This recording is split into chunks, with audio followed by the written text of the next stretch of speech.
This is Audible. Drone Marauder. Book 3 of the Drone Rising series. Written by Kyle Johnson. Performed by Stephanie Nemeth Parker. Forward. A note about profanity. The future of the collective has cured many of mankind's ills. There is no more poverty, normal disease, hunger, or really physical wants of any kind.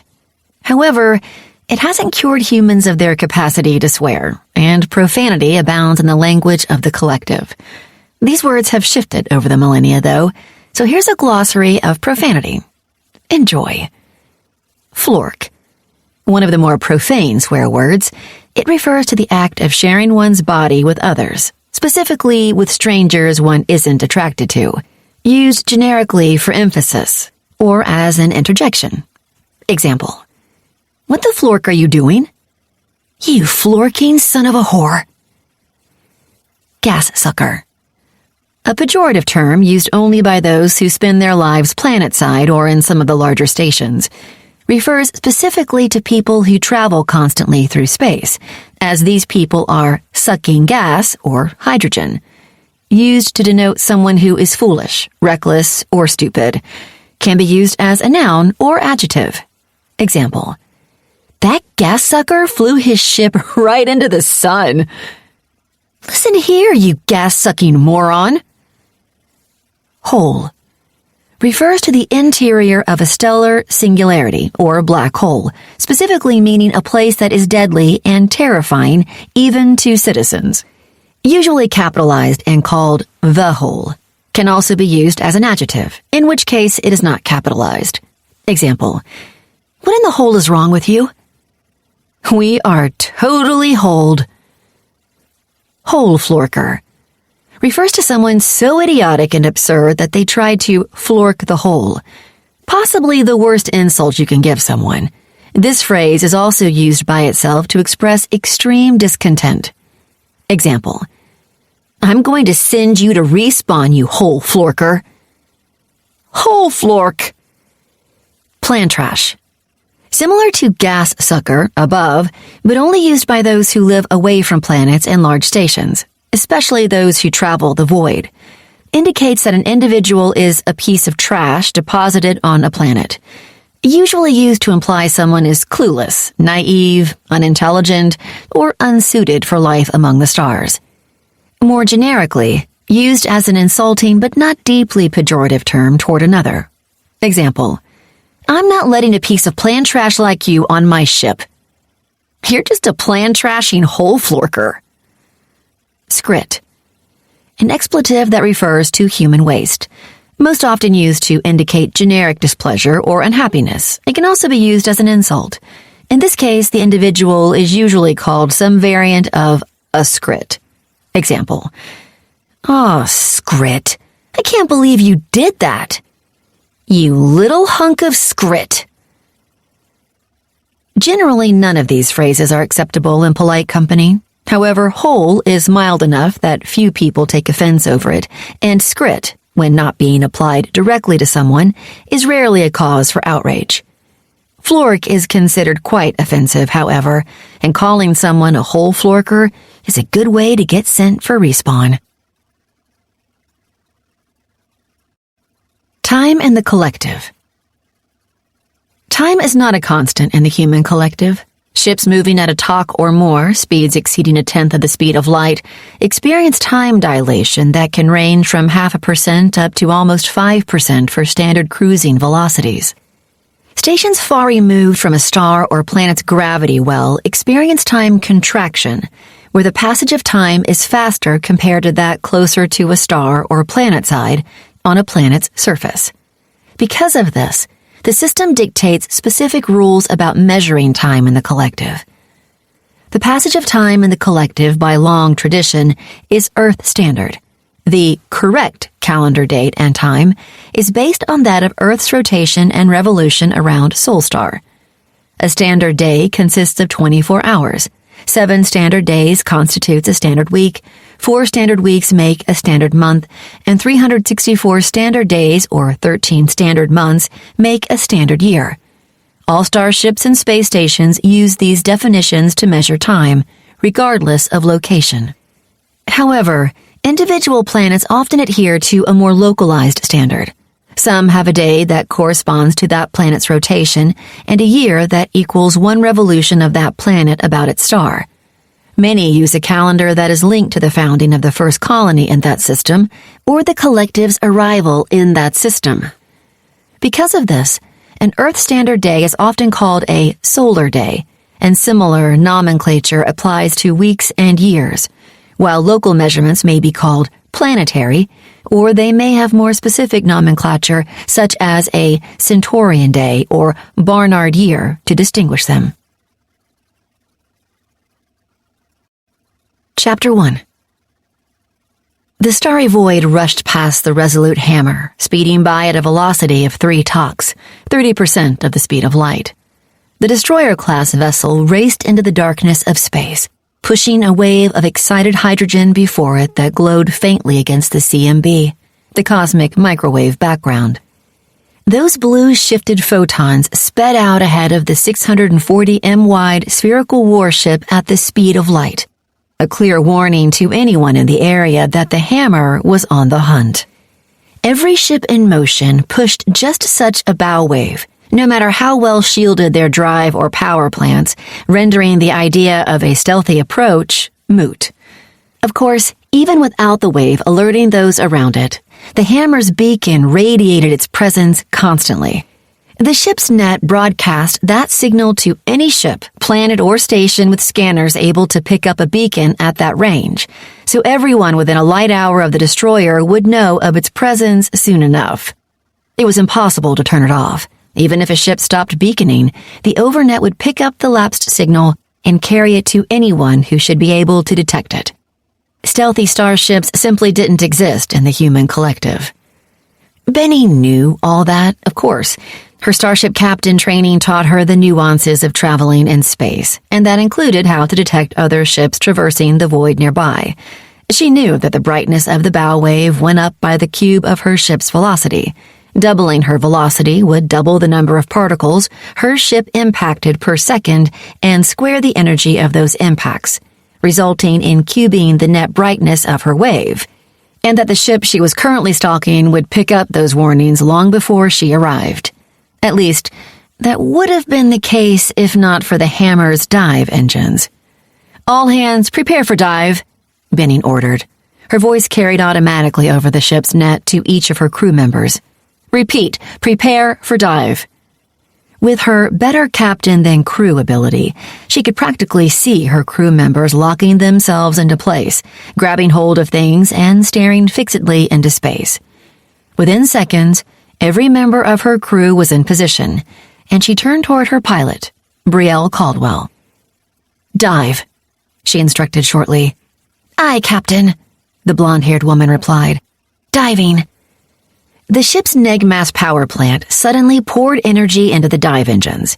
Those engines pumped negative energy into the fabric of space-time, flooding the compacted fifth dimension lurking below the horizon of reality with that energy.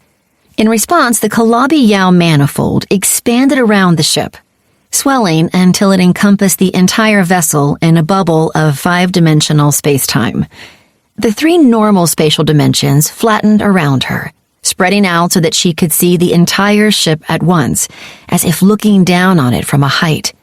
If she wanted, she could examine the hull of the destroyer from every direction at the same time, peer into closed lockers and vaults, even see into the bodies of the crew members around her. Of course, Benning didn't allow herself to look at any of that. She kept her focus squarely on the pistol strapped to her hip, watching it and nothing else. That was the key to riding a dive through psi-space. The human mind, even the augmented and enhanced one of a citizen, couldn't handle seeing the entirety of 3-space at once. To stay sane and undamaged, she had to narrow her focus as much as possible. That also helped her remain still, a necessity since small distances in 5-space could translate out to much larger ones in 3-space. A shift of a finger during a dive could result in that finger tearing free of its hand and landing an M or more away when the dive ended. While any citizen's nanofield could repair that sort of damage, it still hurt, and Benning wasn't interested in experiencing that pain again if she didn't have to. The world sprang back around her as the ship exited the dive, resurfacing in normal space-time with a wash of hyper-energized photons. These exploded out from the ship in a ring, forming a dive splash that could be seen even by the naked eye, much less sensitive ship scanners. Her prey now knew that she'd exited a dive, or they would in 6 seconds when the ring of light reached them. Fortunately, by then, it would be too late. "Weapons, fire fusion salvo," Benning instructed. "Staggered burst pattern, follow it with the new missile." "You got it, Captain," Charlo Herrick replied from the weapons station, her voice excited as it always was when she got to use a new weapon. The weapons engineer took an almost childlike glee in new and exotic weapons, and the new warhead was something that she would never have gotten to use with any other captain. It was a prohibited item, and its usage against manned vessels or stations was a fleet crime, one punishable by execution, the loss of levels, and imprisonment. For most citizens, that was a powerful deterrent. Benning simply didn't care. The hammer soared forward, racing toward its victim. Benning's skin warmed slightly as her fusion missiles exploded like miniature supernovae, one after the other in a line toward her target, bathing her ship's hull in weak bursts of gamma radiation and neutrinos. The blast cut a line across the enemy's evasion cone, forcing them to either curve above or below the missiles, narrowing that cone and limiting their maneuvering options. "Captain, enemy vessel moved above the ecliptic." Jesper Shield spoke in his usual calm, laconic voice. Her head of ops rarely got excited or ruffled, a valuable trait for the man who was essentially her eyes and ears in a battle. "She's powering her dive engine. Her escorts are moving to intercept us." "Not for long," Herrick muttered almost under her breath, and Benning felt a small smile curl her lips. Hopefully, her weapons engineer was right. "Captain, I'm reading 4 escorts," Shields added. 2 frigates, a fast frigate, and a destroyer. "Just as you said, Captain," Caldwell said, shaking her head. "All 4 are moving toward us. 4 lichens distant, bearing 014, 6 degrees declined." "Begin evasive maneuvers, pattern 17, Benning instructed. "Weapons, time to impact?" 7 seconds, Captain, Herrick replied eagerly. "Engineering, prepare to shut down on my mark," Benning instructed. "Aye, Captain," Grayson Barry's voice replied through the ship's net. Benning's skin warmed slightly as the first of the enemy escort vessels opened fire, bathing the area around the hammer with gamma radiation.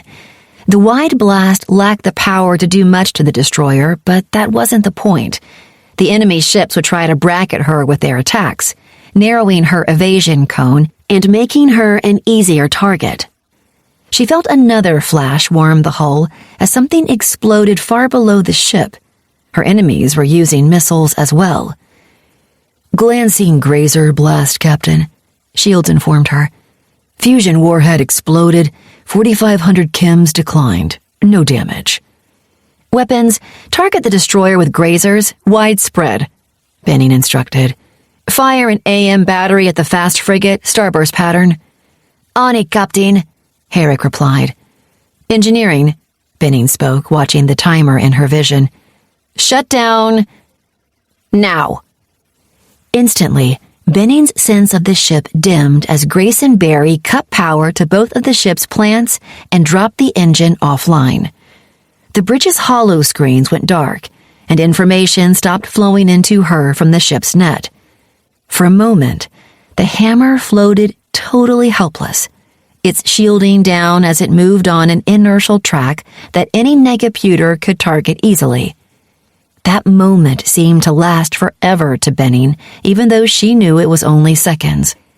The ship rumbled and shook in those brief seconds as a nearby explosion rocked the hull, and Benning's skin burned and seared as grazers painted the ship mercilessly.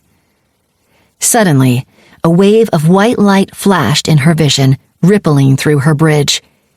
The light slipped through the ship's bulkheads but illuminated nothing as it traveled through higher dimensional space, flaring with searing radiance before disappearing as it spread out into the distance in all directions. A moment later, her power plants came back online, and she felt the engine whir to life as it slammed gas and anti-gas together, channeling the high-energy photons thus created into momentum to propel the ship.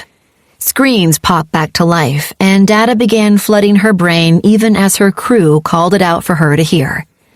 "Captain, the Planck warhead exploded 0.2 seconds early," Herrick informed her. "It must have been intercepted by the Orion." "Captain, engines are down to 61%. Barry spoke through the net. "Power plants are down to 73% and 68% respectively. We took a close fusion impact and 3 grazer blasts while the power was down, Captain." Shields added from Ops. "We're venting gas in 2 places, but all other systems seem nominal." "And the escorts?" Benning asked. "Getting images now." Shields turned and offered her a rare smile. "The warhead worked, ma'am. All 4 have their power plants spiking with engines offline." Benning felt a sudden flash in her mind as the power plant of one of the frigates ruptured, letting all of its energy loose in a single blast, and the man added, "The interdictor has gone photonic. The others will have to shut down their plants or do the same." "Captain, incoming message from the Orion," Caldwell spoke. "Ignore it," Benning said. "Weapons, we've got 3 ships with no shielding on ballistic trajectories. Hit each of them with a fusion barrage." "Absolutely, ma'am." "Helm, make for the Orion," Benning instructed. "Plot a parallel course. Weapons, when we reach 1 Lekend, hit her with our neutrino beams." Benning felt the ship shudder as 3 volleys of fusion missiles raced outward. The warheads quickly accelerated to 9 Toks and streaked across the Lekens toward the hapless vessels. The missiles impacted their hulls directly. Without engines, the ships could only move in a straight line and constant velocity that made hitting them easy. Explosions lit Benning's inner vision as the warheads converted their hydrogen payloads into helium, carbon, and oxygen, exploding not once, but repeatedly as each stage of fusion ignited. When the flashes of energy faded, nothing but shattered hulks of dead ships remained.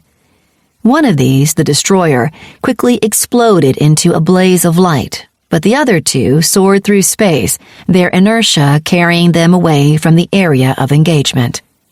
"Captain, the 3 remaining escorts have all been opened to space," Shields confirmed. "The Red Javelin went photonic, reading multiple hull breaches and no power generation from the frigates. They appear to be dead ships." "Keep an eye on them just in case, Ops," Benning instructed. "We might want to pick them up for salvage after this."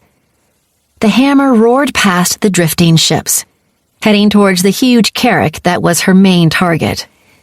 The hammer slowly curved under the pressure of 1,000 Gs of acceleration, moving into position near the 1.6 km-long cargo ship. The Orion's captain continued to bombard Benning with messages, most likely pleased to surrender the ship's cargo in exchange for safe passage. But Benning ignored them. She wanted this ship, not just its cargo. Besides, the Orion had something like 1/5 of a cubic kim of cargo space. There was no way the hammer could carry even a tiny fraction of that. The destroyer raced alongside the carrack, bathing its hull with glazer and neutrino blasts. The gravity lasers slowed the larger ship, dropping its momentum and making it pass more slowly through time than the destroyer. The neutrino beams pierced the carrack's neutronium hull and exploded into blasts of photons that tore through the ship, knocking electrons and neutrons free from the hull. Those within swam in deadly radiation, while the free electrons played havoc with the ship's net and thus slowed any possible repairs. The hammer docked with the cargo ship at last, and Benning led her Marines into the ship's interior. The ship was dark, the only illumination a series of chemical lights along the floor that gave off a dim green glow, just enough to allow someone to walk without running into bulkheads. The ship sounded strangely silent without the constant hum of its engines and the power running through it, and it creaked and groaned softly as it rotated slowly, providing about 1/10 of normal gravity without its shroud. The Marines moved slightly awkwardly in the microgravity, but compensated swiftly as they boarded the doomed vessel. A Sojourner-class ship like the Orion typically had impressive defenses, including a contingent of over 60 Marines, dozens of bot defenders, and emplaced grazer turrets that would target anyone the ship's net didn't recognize. Benning had 20 Marines plus herself, a large contingent for a destroyer, but nowhere near what she would normally need to take a ship the size of the Orion. At least, that would be the case if the ship's power plant wasn't offline, disabling its automated defenses, and if her barrage of the ship hadn't killed half its soldiers and left the other half unable to communicate or access the net to track borders. As it was, Benning's forces slaughtered the 8 Marines who tried to defend the unlocked airlock, then split up to move into the ship, piggybacking off the Hammer's net and comm system to stay in contact. Geraldine Dickerson took a squad to secure the Marine quarters and armory, while 2 squads moved to take the engine room. A 4th moved on the forward bridge where the ship's pilot and weapons officer were located, a feature common among cargo ships, and Benning led the last to the main bridge to meet the captain. They encountered minor resistance along the way as a few mobile squads of the Carrick's Marines struck at them, but the neutrino beams left those Marines badly wounded and weakened, and Benning and her team slaughtered them without too much difficulty. The bridge stood open and unsecured thanks to the lack of power to the vessel. A handful of Marines defended it, and Benning led her attack with a pair of grazer flash grenades that bathed the bridge in lethal radiation.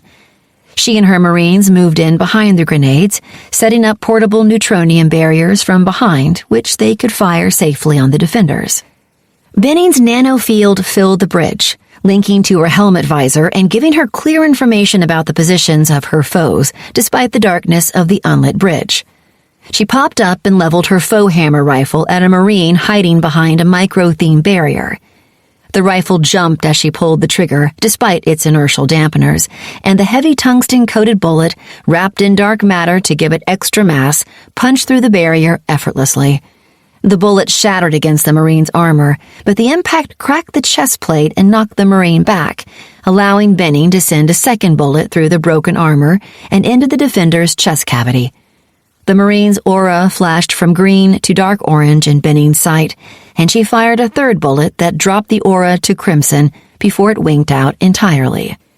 Benning took out a second Marine before replacing her rifle on her back and grabbing the long metal rod strapped to her right thigh. She tossed another grenade to keep the defenders down for a moment before leaping over her barrier and charging the defenders. The rod quickly lengthening and expanding into an M-long hammer with neutronium spikes on the back and top, and a glowing antimatter-coated striking head. Bullets slammed into her liquid metal armor as she crossed the bridge, and her left leg burned as a round pierced her defenses and plunged into the meat of her thigh. She ignored the injury, leaping over the defender's barrier and lashing out with her hammer. The Marines reacted at once, one whipping out a heavy, spiked mace and moving to engage her, while the others stepped back, giving themselves room to fire at her safely. Benning slid a heavy mace blow, guiding the weapon toward the floor, then slammed the back spike of her hammer into the Marine's side. The neutronium spike punched through their armor and slid into their lung, dropping their aura to medium orange. They stepped back, but Benning lengthened her hammer by half an M with a thought and jammed the top spike of the weapon into the Marine's throat. Bullets cracked against her back, and she spun to face her attackers, leaving the dying Marine behind. Her hammer lashed out, crashing into armored bodies. She shattered elbows and knees, shoved the top spike into microthene visors, and buried the rear spike in spines, legs, and chests. She lost herself in the sheer savagery of melee combat, and that moment, the ache in her chest that never seemed to fade receded into the background. For a while, She was Benning Kidd, the Stellar Corsair, once more, glorying in battle and bloodlust, not Benning the drone, a mistake given eternal life and hunted throughout the systems of the collective. The battle ended too soon as her Marines used her distraction to bring down the remaining defenders. Benning's hammer found no foes to strike, and the frenzy of combat that filled her ebbed and faded, leaving the ache in her chest to slowly return. That place deep inside her had always been empty, but with the return of her memories, it had filled at last. Unfortunately, it pulsed with pain, anger, and hatred for the system that gave her this life by trying to steal her previous one from her. I'd almost have preferred the emptiness, she thought bitterly, not for the first time. "Squads, report," she spoke aloud, pushing the discomfort aside. Despite living with the feeling for the past few months, she still wasn't used to it, but she found she could ignore it if she had to. "Second squad, Marine barracks are secure." Dickerson's voice spoke back through the hammer's net. 9 enemy dead, 1 casualty. "Third squad, engine room secure," Kiana LaCroix added a moment later. 7 enemy combatants dead, 14 non-combatants captured, 2 casualties. "Fifth squad, forward bridge secure, no enemies, pilot and weapons officer both DOA." "Good work," Benning replied. "Kiana LaCroix, execute all citizen captives. Bind any workers, we might need them later." "Aye, Captain." "What?" one of Benning's captives demanded, a man of about Benning's height with lighter skin, pale blonde hair, and dark eyes with very faint epicanthal folds. "You can't just execute— Ooh!" The man grunted and spasmed as one of Benning's Marines drove the toe of their boot into his side. Benning glanced at the man and activated her helmet's scanner. Mason Gong, Level 21 Starship Captain. Damage rating, 8. Defense rating, 7. Resistance rating, 19.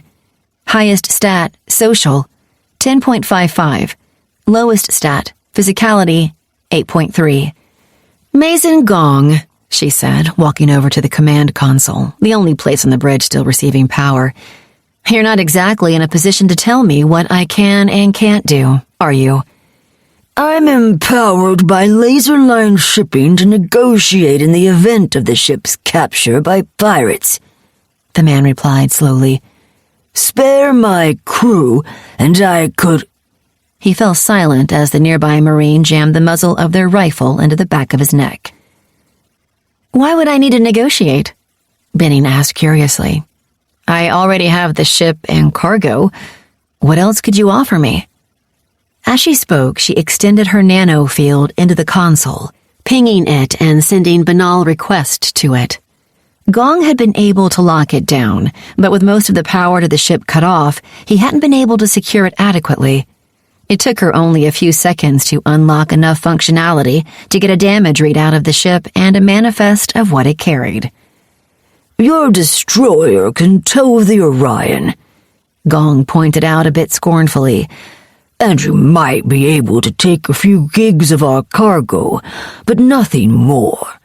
I'm willing to offer you 200 credits, far more than you'd get from what little cargo you can take, if you leave my ship and crew in peace." "You're right, Mason Gong. I can't tow the Orion, at least not in any reasonable amount of time." She smiled at the man as she unlocked the basic level of the console before her and used it to turn the power plant back on, running it at the bare minimum necessary. The command screen flickered to life along with the bridge's emergency lights and life support. "I don't have to, though. I can just fly her where I want her to go." How did you do that?" he demanded.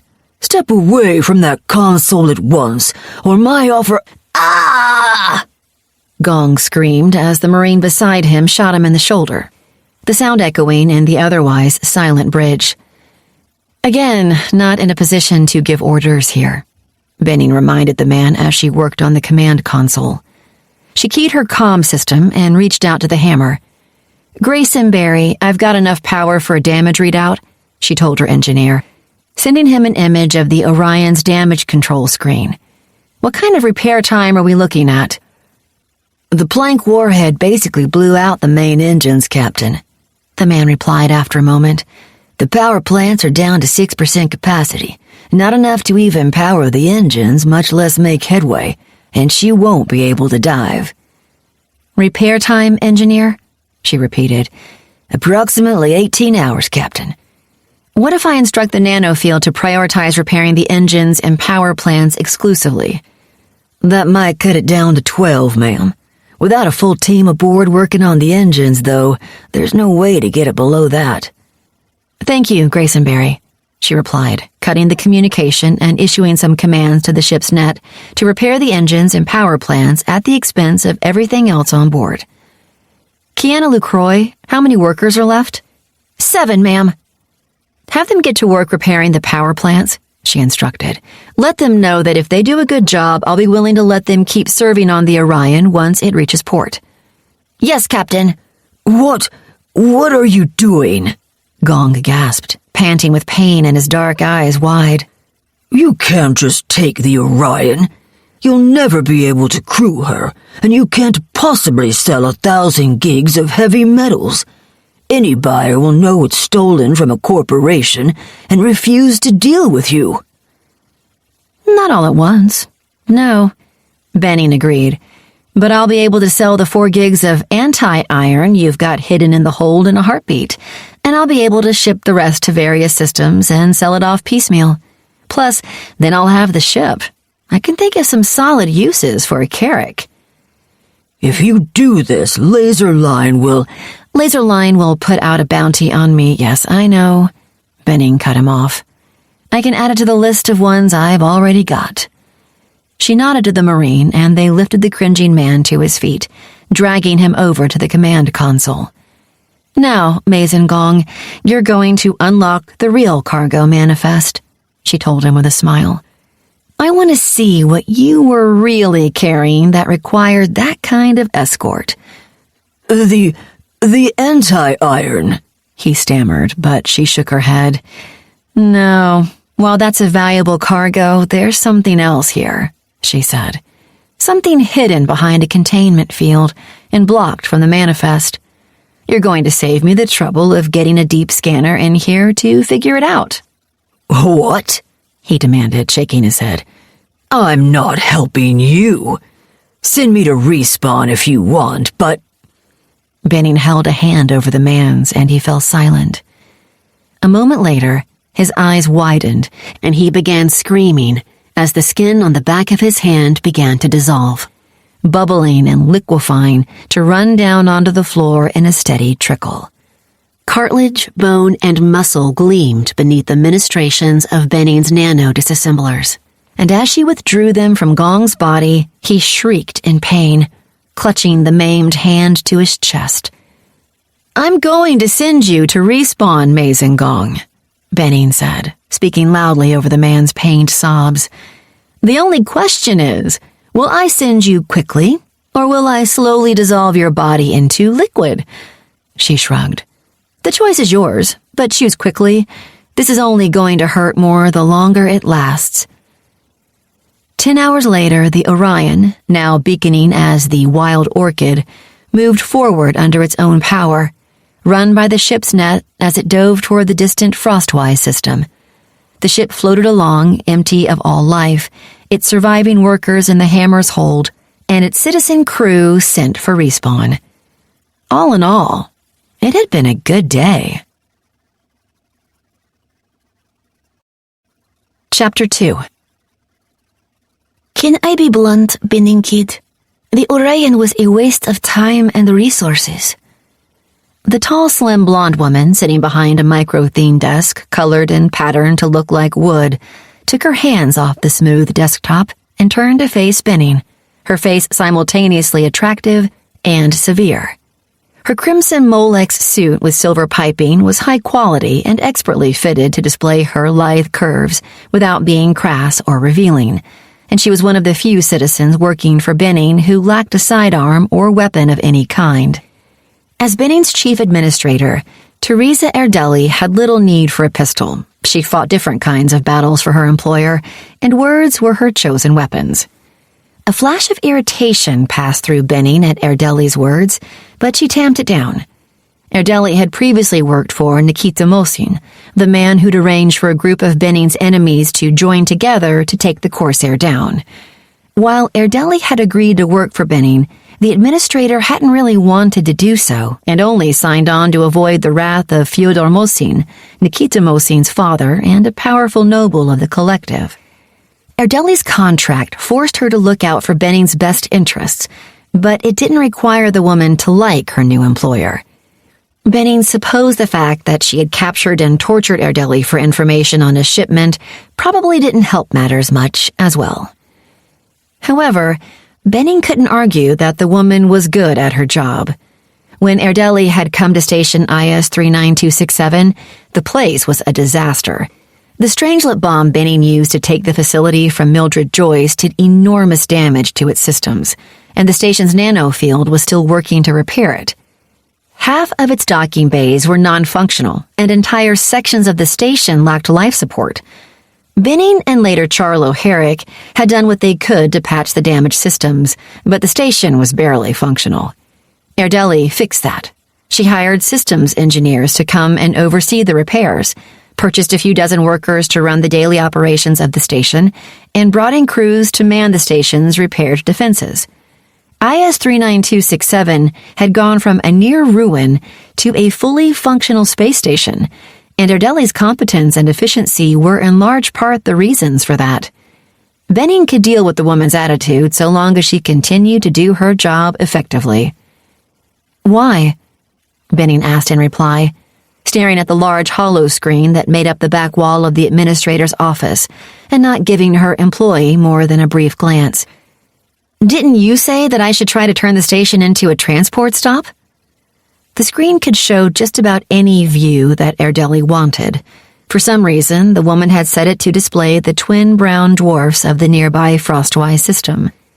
The failed stars barely glowed in the background, lacking the mass of hydrogen needed to ignite stellar fusion, but still possessing enough gravity to heat themselves until they shone a dull reddish brown. "Yes, but that doesn't mean you need a vessel like this." The blonde woman shook her head. "Look, ships already stop at Frostwise for gas, so they can avoid losing cargoes to us, right?" Benny nodded. That was part of her contract to lease the station from Frostwise, the true owners of IS 39267. "Well, that's an arrangement of which previous inhabitants of this place never fully took advantage, Benning Kid. If you set up the station with extremely low taxes on all transfers, representatives from the far systems like Signy, Ross, and Teagarden could set up shop here, buy goods from the near systems, and ship them remward themselves. It would save them credits in the long run since gas at Frostwise is cheaper than it is most places, and you'd collect on every transfer. You could be looking at thousands of credits per standard day, Benning Kid." "So why wouldn't having our own Carrick make us even more money? If those brokers didn't have to bring their ships here but could pay us to ship their goods for a reduced rate, wouldn't they be even more likely to send their representatives?" "No, and for two reasons." The administrator shook her head. "For one, it's far larger than you could realistically use for that purpose. In most systems, only corporations can transport more than an H-cube of goods into or out of the system, and the Orion can transport 160 H-cubes easily." Benning wasn't used to thinking about H-cubes, cubic hectometers, each H-cube equal to 1,000,000 cubic Ms. It was a ridiculous amount of cargo, equal to almost 10 of the Heliopause, her first ship, and only large corporations dealt in those sorts of quantities. "That means you could only carry an H-cube of goods for any one buyer, and to get it to them, you'd have to park the Orion out-system and ship it in with a smaller ship.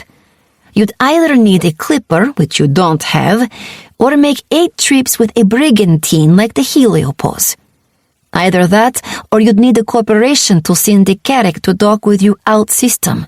And if they're going to do that, why wouldn't they just carry the goods themselves?" Finally, there's no way you can hide the fact that you stole this ship, Benning Kid. Even if you change its registry, only corporations can buy carracks or barges. To have it, you must have stolen it, and that means anyone can attack it and take it from you without consequences. Hole, if they figure out that it belonged to Laserline, they could get a substantial reward for returning it. It's basically a giant target, begging every bounty hunter, privateer, and fleet ship that sees it to come take it. The woman's words drifted off, and her eyes widened.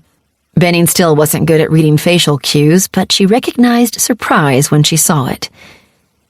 Exactly, Benning nodded, turning away from the screen and looking at her administrator with a cold and predatory smile.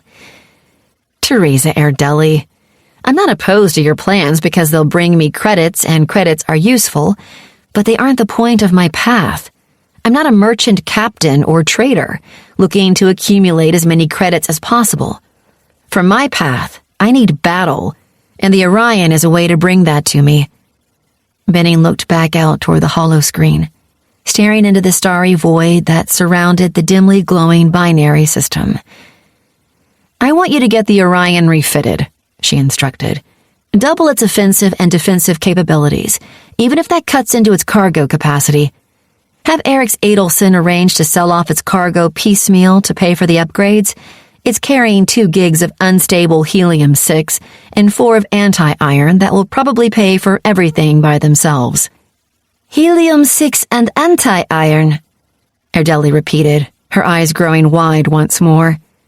Helium-6 was an incredibly rare isotope of helium, with a half-life of less than a second, but it greatly increased the power of any fusion reaction into which it was injected, and was thus a primary ingredient of the most potent fusion explosives.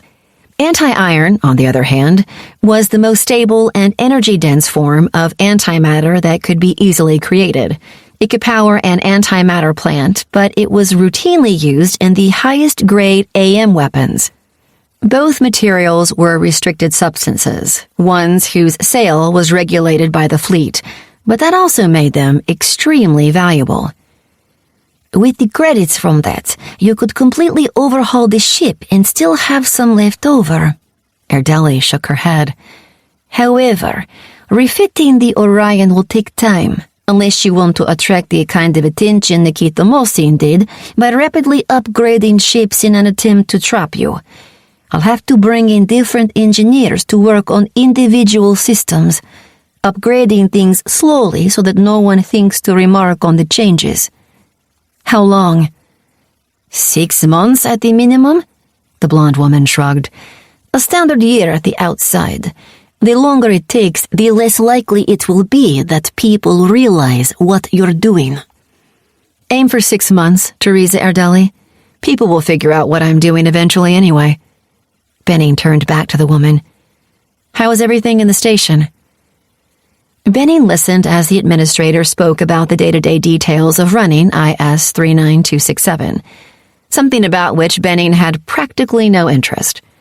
The woman talked of repairs, upgrades, new crew she'd brought on, and ideas she had for further expansion of the station. Benning nodded and asked occasional questions, but for the most part, she barely took note of the woman's words. She'd already gotten this information from the station's net when she entered it, so none of it was new or interesting to her. However, her social training taught her that underlings often enjoyed the opportunity to show off their accomplishments, even when those accomplishments were nothing more than doing their job at the bare minimum level. Benning didn't understand why Erdelli took such delight in proclaiming that she'd performed adequately, but she did know that if the woman felt appreciated, she'd perform better. After their meeting, Benning took an elevator up to the owner's suite, a set of rooms set aside for the leaseholder of the station. The suite was larger than Benning needed or wanted, with 3 separate spaces. One of these was apparently meant for hosting guests and sported fancier decor and seating for up to 10. Benning had removed all the furniture and now used it as a training center. A second space had an enormous tub that her AI guide, Tiddly, told her could be filled with hot water in which to soak and get clean. Benning didn't understand the point of that, since her nano field kept her clean at all times, so she simply ignored that space and pretended it didn't exist. The third room was her sleeping chamber. When she'd taken over the station, she'd found the chamber dominated by a large soft bed, 3 Ms wide and 2 long. She'd demolished that and replaced it with a ship's cot, a simple bed just large enough for her to lay on with a curved covering that could be latched over her to keep her from moving around during high-G maneuvers. She'd always preferred to sleep with the cover down, even while the ship was docked, but before she regained her memories, she'd never understood why. Now she did. The cover reminded her of a drone's sleeping capsule, something she'd rested inside almost every night of her life. Like most drones, she'd eagerly awaited rest periods, since rest meant using her game credits from her day's labors. Even without being able to remember that capsule, she'd recalled the comfort of being within it at a fundamental level. She placed her kits into the room's safe and locked it, then lay down on the bed and locked the cover into place. She closed her eyes and pulled up her menus. Instantly, whirling icons spun before her eyes, each icon representing a different menu she could access. She touched the first, a rotating image of her own body that showed her short orange hair, deep blue eyes, and light brown skin, along with a figure that was athletic but not slim. The figure expanded until only her face was visible on one side of her vision, with her current status floating beside it. Benning Kid. Citizen Path. Stellar Corsair. Level 9. To next level, 15%. Credits. 30,922.4 standard credits. Physicality, 12.9. Coordination, 12.7. Resistance, 12.9. Acuity, 11.5. Willpower, 18.5. Social, 11.1. Renown, plus minus 56. Nano Defense, 19.1. Skills. Conditioning, 19.8. Cyber Warfare, 16.2. Leadership, 19. Martial Combat, 20.3. Nano Resistance, 2.5. Naval Tactics, 22.5. Sense Deceit, 4.7. Starfaring, 18.8. Weapons Expertise, 19.2. Abilities. All is lost. As it should be. Better captain than crew. Blitzkrieg. Critical strike. Declared enemy. Flurry. Focused attack. For fame. Honor the fallen. I have the bridge. I will not fall. Inspiration. On my command. Strength from pain. She grimaced at the slow pace of her progress. Since reaching level 9, she'd struggled to advance her career significantly. Despite capturing or destroying over a dozen ships, she'd only gained 12% to her path over the last few months. In fact, her biggest progress was with her skills and stats, and she'd managed to bring her martial combat skill to over 20 several weeks ago. Skill upgrades. You have achieved rank 20 in one or more of your skills. With this increase, your skills achieve a new tier, and you can use them in unique ways. Martial Combat. Plus 2% times rank, melee damage. Plus 2% times rank, melee defense. Plus 1% times rank, armor penetration with melee weapons. Flurry. Increase melee attack speed by 50%, but suffer minus 25% penalty to attack rating for 30 seconds. She closed her status and selected the icon that looked like a series of golden spheres all whirling about one another. The spheres expanded rapidly, filling her vision, and with a flash, she found herself standing in the center of a space that seemed to stretch out infinitely in all directions, except the featureless white deck beneath her feet. Once, her overnet domain had been entirely empty, but she'd changed that. A glowing pedestal occupied the center of the domain, and glimmering doors shimmered and hung around her, each leading to one of her training modules. When she didn't concentrate on the doors, they spun slowly, looking like rectangular slabs of mercury gleaming in the light of her domain. By focusing on one, though, she could halt its rotation and cause it to show an image of its content, allowing her to select any training exercise she wanted.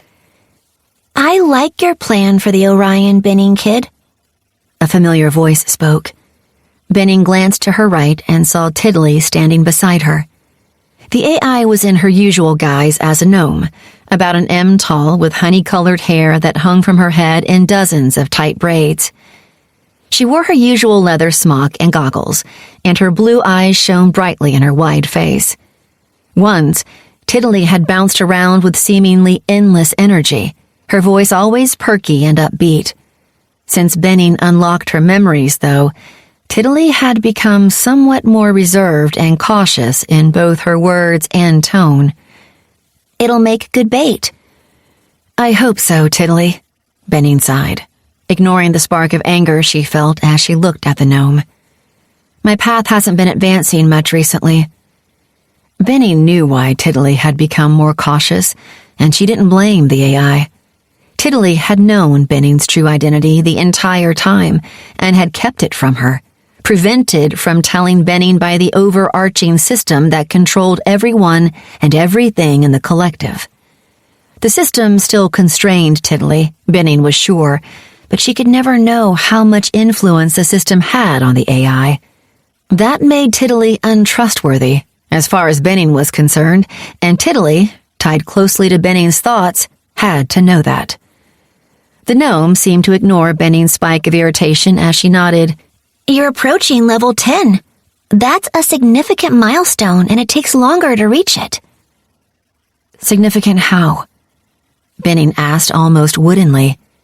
She was curious, but at the same time, she found it hard to care about the peculiarities of the system anymore. It had tried to kill her. It let the nobility hunt her. As far as she was concerned, the system was her enemy, and Benning always found a way to punish her enemies. Most paths give you the chance to choose from a few different abilities at that point, Benning kid. That choice will help you further define your path and differentiate it from others pursuing the same path. Benning frowned. What choices will I get? Who knows? Tiddly shrugged. There's no standard for any path, much less a unique one like yours. The system offers choices based on how a citizen has walked their path up to level 10. The point is to let the citizen decide exactly how they want to continue their path in the future. Seeing Benning's confusion, the gnome smiled. It's not really that complicated, Benning kid. Take a starship captain like Argus Leon, for example. He's a cautious man who likes to run from danger, but he's also a creature of habit. The system might offer him a choice between an ability that improves his ship's speed or dive range, one that boosts defenses, and one that lets him take a predetermined action at a large bonus.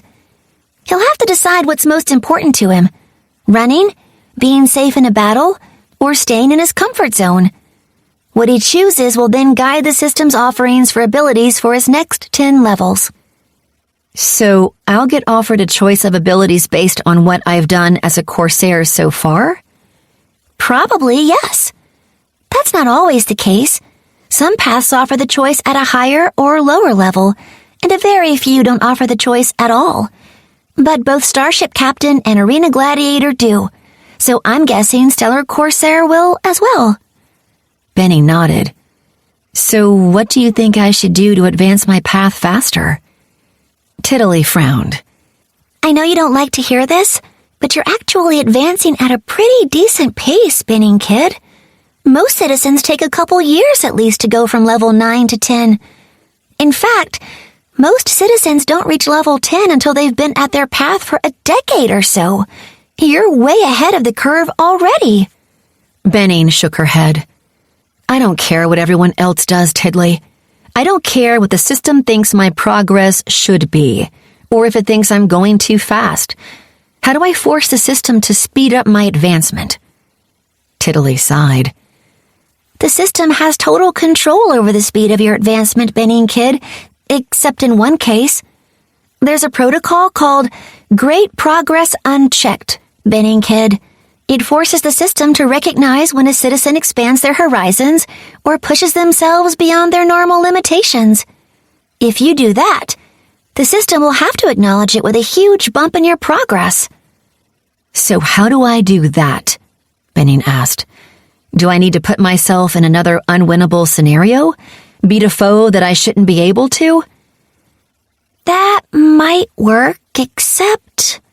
Tiddly made a sour face. You've already done that, Benning Kid. The system has already acknowledged it once. It might not do it a second time. She shook her head, her braids bouncing as she did. No, Benning Kid. What you need to do is stretch yourself. You need to do something that doesn't come easily for you. Any ideas? Benning probed. Well, I've got one. Tiddly looked hesitant. You're a great captain, Benning Kid, and a great fighter, but you're still working on being a great leader. I think that's the direction that will give you the most gain. You mean more training exercises? Benning sighed. Like the Kobayashi one? No, I mean actually leading people in combat. Not just coming up with a plan, but directing and commanding them in battle. Benning looked at Tiddly dubiously. I do that all the time, Tiddly. No, you lead them into combat, not in combat. There's a difference. The gnome sighed again. Benning Kid, because of who you are and what you were, you're very independent. You don't trust others, and you prefer to do everything yourself. That's worked for you so far, but if you want to grow in your path, you need to learn how to fight alongside others as a team, how to command them so that they all fight in unison. If you can do that, the system will have to acknowledge your growth. It might even be enough to push you to 10th level years ahead of schedule.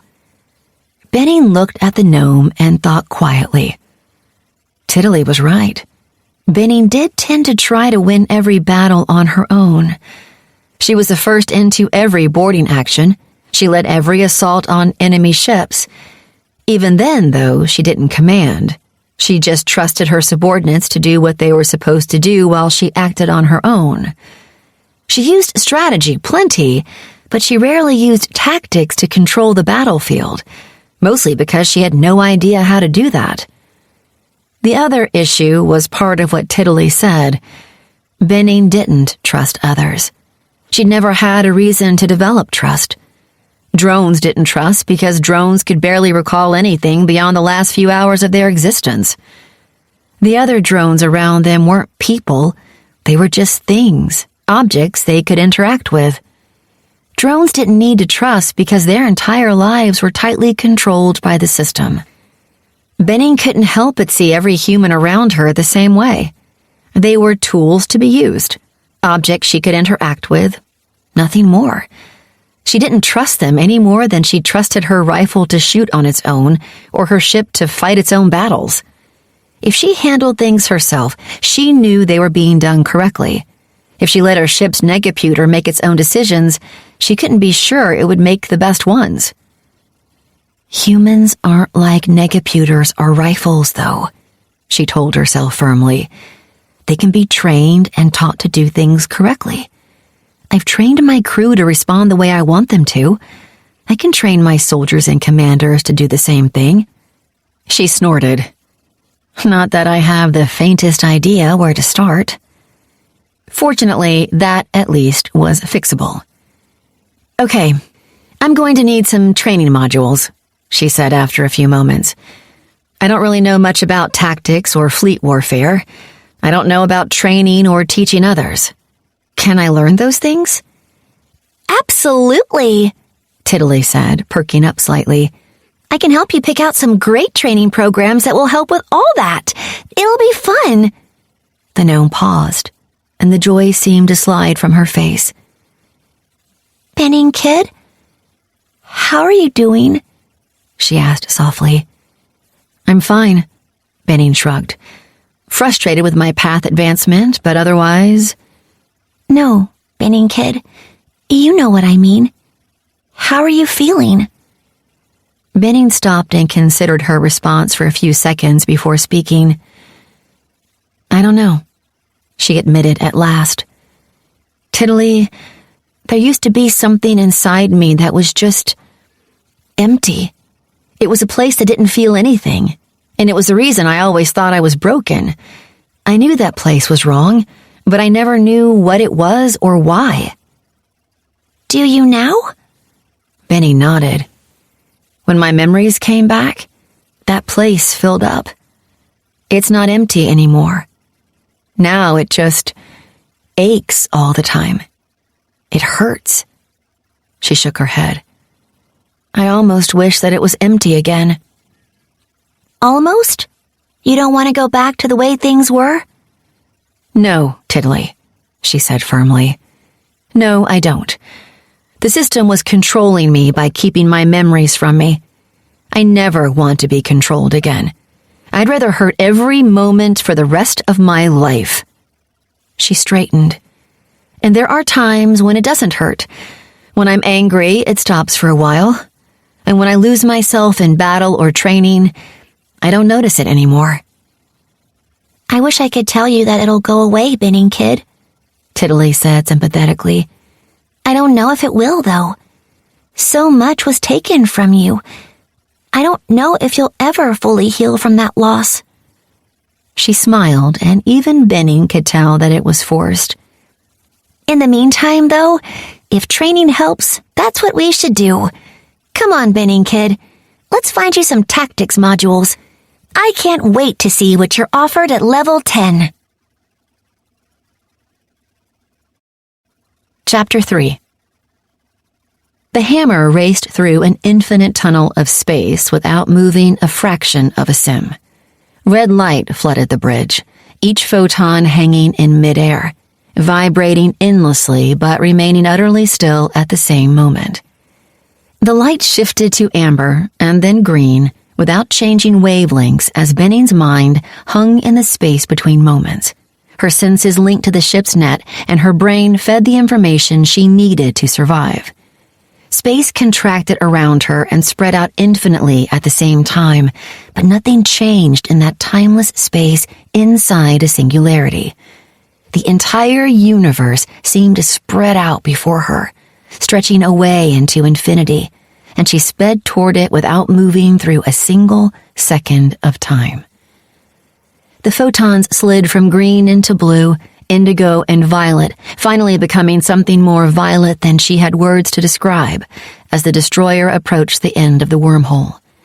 Space slammed back into her as time expanded infinitely, and in that moment, Benning ceased to exist. Her consciousness spread out across eternity, experiencing every moment of time at once as she slipped through the temporal singularity that sealed the wormhole. She hung in an infinite expanse of time for what felt like an eternity before the universe formed around her and her mind crashed into reality once more. Her body shook and shivered as the hammer exited its deep dive. Tears threatened to leak from her eyes, and the ache in her chest stabbed at her like a knife. She'd traveled through wormholes dozens of times, but she never got used to that moment of non-existence, when only the negaputer kept her from being utterly unmade by the temporal singularity. She'd been undone, all that she was and could ever be, unraveled in that instant, and rendered meaningless. And that realization shook the foundation of her reality. Fortunately, she recovered swiftly. While she couldn't seem to ignore the terrifying passage through a deep dive, she had learned how to put it from her thoughts and let it fade into the depths of her memories. She knew that the net helped with that. Each passing moment, the memories of the dive faded and lost their sharpness as the net helped her mind process them and push them behind her. That was a necessity, since if she recalled that moment of non-existence with perfect clarity, she suspected it would damage her sanity, and it would certainly make her terrified to dive again. While she recovered, the GPS, or Galactic Positioning System, reconnected, getting the vessel's exact location. Deep diving allowed a ship to travel light days or more in mere seconds. Technically, the passage was instantaneous, but it took seconds to enter and leave the wormhole. But it wasn't particularly accurate. Quantum effects dominated within the singularity, and no negaputer could predict the exact point a wormhole would exit. because of the uncertainty relation between time and energy. Longer dives required more energy, and that energy caused larger fluctuations in time inside the wormhole. Passing through the exit singularity transmuted those time fluctuations into spatial ones, shifting the exit randomly in space.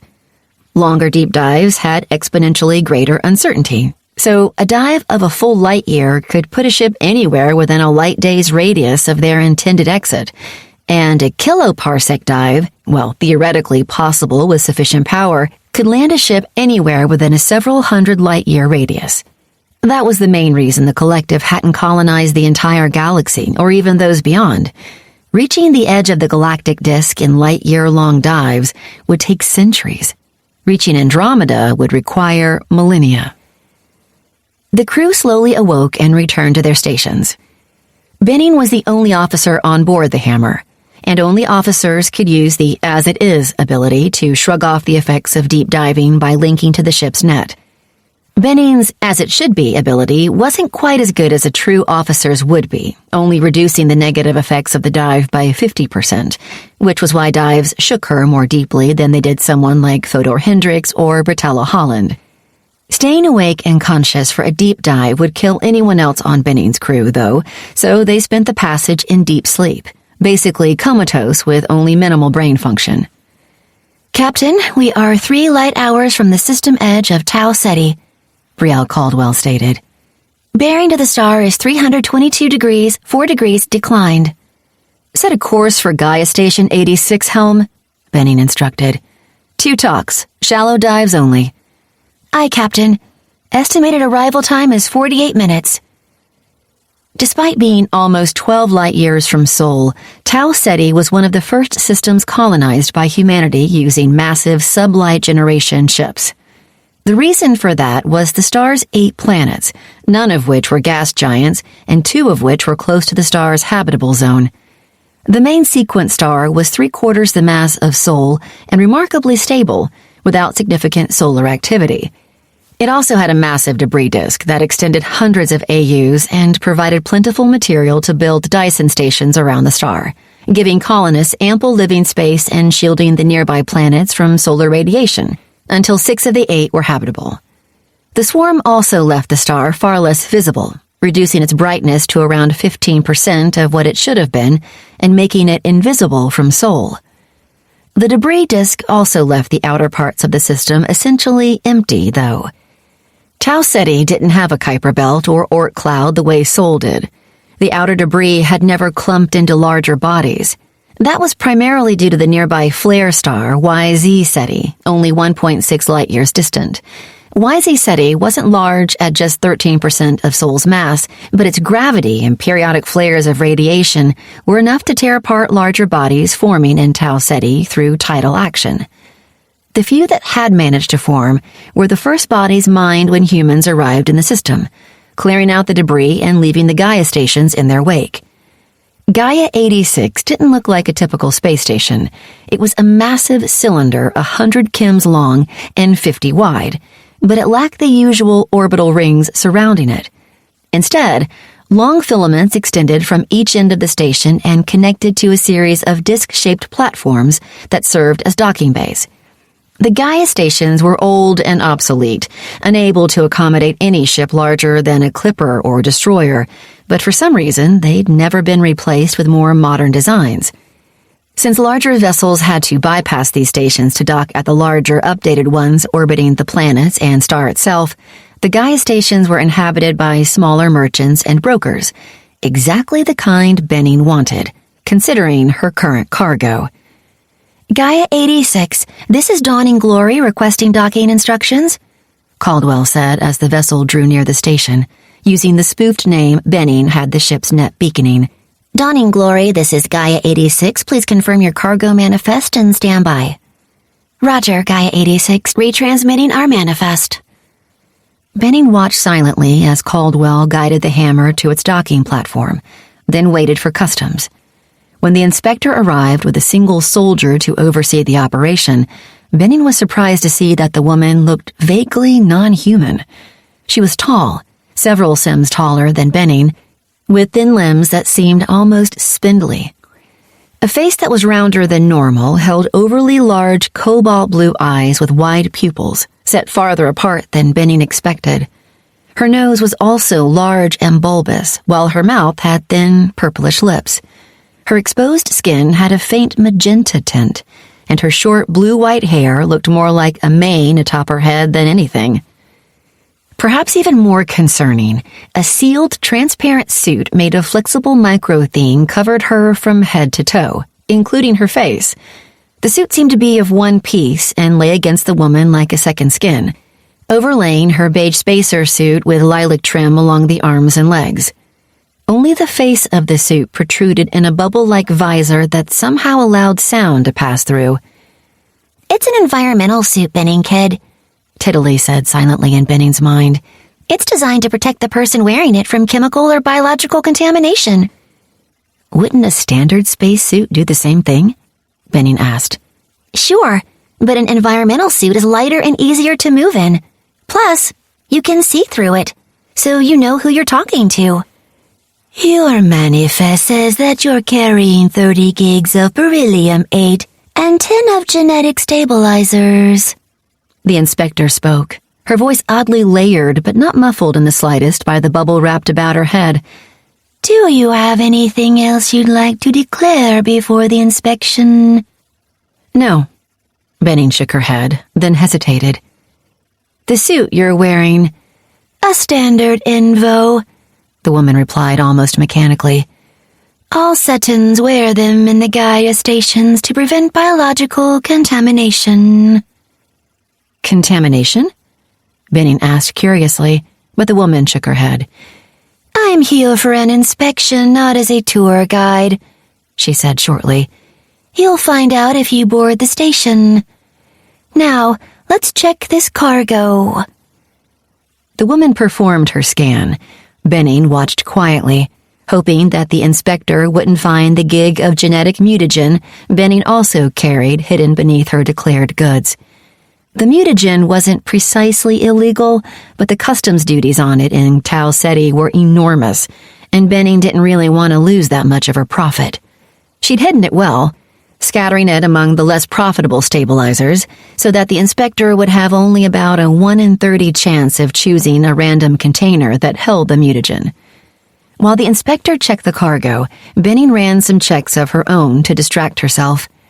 It took her only a few minutes to hack into the station's net and run a search through it for people of interest to her. She used to check against the station's directory, but a noble, who apparently despised her for being an elevated drone, had overridden her search protocols, so she used less obvious methods instead. A check of every transaction made on the station in the last 30 standard days took a lot longer than scanning the directory, but she doubted that even a noble would be able to suppress transaction records without good cause. It looks good, the official spoke after several minutes. I've sent you a list of owed duties. You'll need to pay those before you can board the station or offload your goods. I will, Benning assured the woman. Thanks. The long filaments connecting the docking platforms to the main station were, as Benning suspected, elevator shafts. As she, Kiana Lucroy, and a second soldier stepped into the elevator, a voice sounded in Benning's ears. Welcome to Tau Ceti, citizen. A smooth male voice spoke, seeming to come from nowhere, but sounding like the speaker stood right in front of her. Judging from her crew's startled reactions, they heard it as well, but it seemed that most of the elevator's passengers either heard nothing or had heard the voice enough times that it didn't affect them. Our system is fairly unique in the collective, as it was the first system discovered that held extraterrestrial life. The voice continued. This life still flourishes in protected preserves on each planet, and our system has stringent protocols designed to protect that life from the effects of non-native biological contamination. Please note that failing to observe these protocols is a criminal offense punishable by fines, expulsion from the system, loss of levels, and imprisonment depending on the severity of the offense. Benning had started to tune the voice out, assuming it was some sort of tour guide designed for tourists, but the warning about the possible consequences of failing to follow the system's rules held her attention firmly. She'd come to Tau Ceti to advance her path. Just traveling to a new system moved her a couple percentage points forward, and losing a level because she'd failed to hear what the rules were would just be foolish. Native Cetans have integrated into the local biology through genetic therapy. The voice continued. Any citizen wishing to become a permanent resident of Tau Ceti must undergo similar therapies. Contact a biological counselor in any station for more details. To prevent xenobiological contamination, all visitors must undergo decontamination before entering a station. This decontamination will kill any non-human biological organisms brought into it, and may be harmful to those who have experienced extensive genetic modification. If you have genetic modification, please speak with security before entering decontamination. Bypassing or subverting decontamination procedures is a punishable offense. Cetans in the Gaia stations wear protective environmental suits or ENVOs. Similarly, all non-Cetans must remain in sealed suits in any planetary station or on any planetary surface. Tampering with or deliberately damaging a Cetan's ENVO outside of self-defense is a punishable offense, as is unsealing a spacesuit in a planetary station. Unsealing or removing a spacesuit on a planetary surface is a major offense and will be punished harshly. They're serious about keeping out contamination, aren't they? Benning asked silently. It sounds like it, yeah. Probably best to be extra careful, just in case. The decontamination procedure wasn't an especially intrusive one. Benning had to retract her armor, and a combination of radiation and the station's nanofield scrubbed her skin, hair, and exposed orifices to remove all non-human organisms. That almost caused her a huge problem. When the station's nanites approached her, her nano-defenses rose immediately to block them. She scrambled to suppress them, forcing them to ignore the intruders, but before she managed to gain control of them, her nanofield seized control of a few hundred of the station's nanites, binding them to her control. She waited for an alarm of some kind to go off, but apparently the station didn't notice the loss. It's more likely that the net expects to lose some nanites during decontamination, Tiddly suggested. Everyone's nanofield provides some defense against nanite intrusions, after all. That's why nanoweapons aren't very effective or widespread. Wait, so why is my nano-defense ability such a big deal, then? Because you can defend yourself against nano-attacks that others can't, Benning Kid. Nano-disassemblers are a good example. They're designed to bypass a nanofield's natural defenses. No one's sure exactly how, though, since the technology is proprietary, and disassemblers usually self-destruct if they're caught. That's why Emmett Oswald was so excited to get some from you. If he can work out their programming, he can figure out how they get through a nanofield and maybe counter it. These decontaminators are the same, but they're not as effective as a disassembler, so the net knows that it'll lose some with every decontamination sequence. Now, if you co-opted most or all of them, you'd probably set off an alarm. Benny nodded to herself. She'd wondered why disassemblers were so dangerous when everyone had a nanofield that could theoretically be programmed to destroy them. I'll bet Emmett Oswald would be happy to get some of these decontaminators too, then, wouldn't he? Probably, but not as much as he was with the nano-disassemblers. A lot of people would pay for a way to shield themselves against disassemblers. Not as many would be interested in getting through decontamination without being affected. Good point. The station beyond the decontamination chamber wasn't laid out in a standard fashion. Most stations use dark matter and energy to generate gravitational fields, allowing them to stack their decks vertically. The Gaia stations have been designed to use rotation to simulate gravity, though, so down meant toward the outer hull. The lowest deck lay closest to the hull, with each higher deck moving inward toward the center. A central shaft sealed off from the rest of the station contained the station's engines, power plants, storage, and negaputers. The overheads were lower than normal, only 3 Ms high in most places, with a few taller passages to accommodate large cargoes, and the design was less open and more compartmentalized. Benning could see the utility in that, at least for an older station, since a hull breach in one area could be easily sealed off without the entire station losing atmosphere.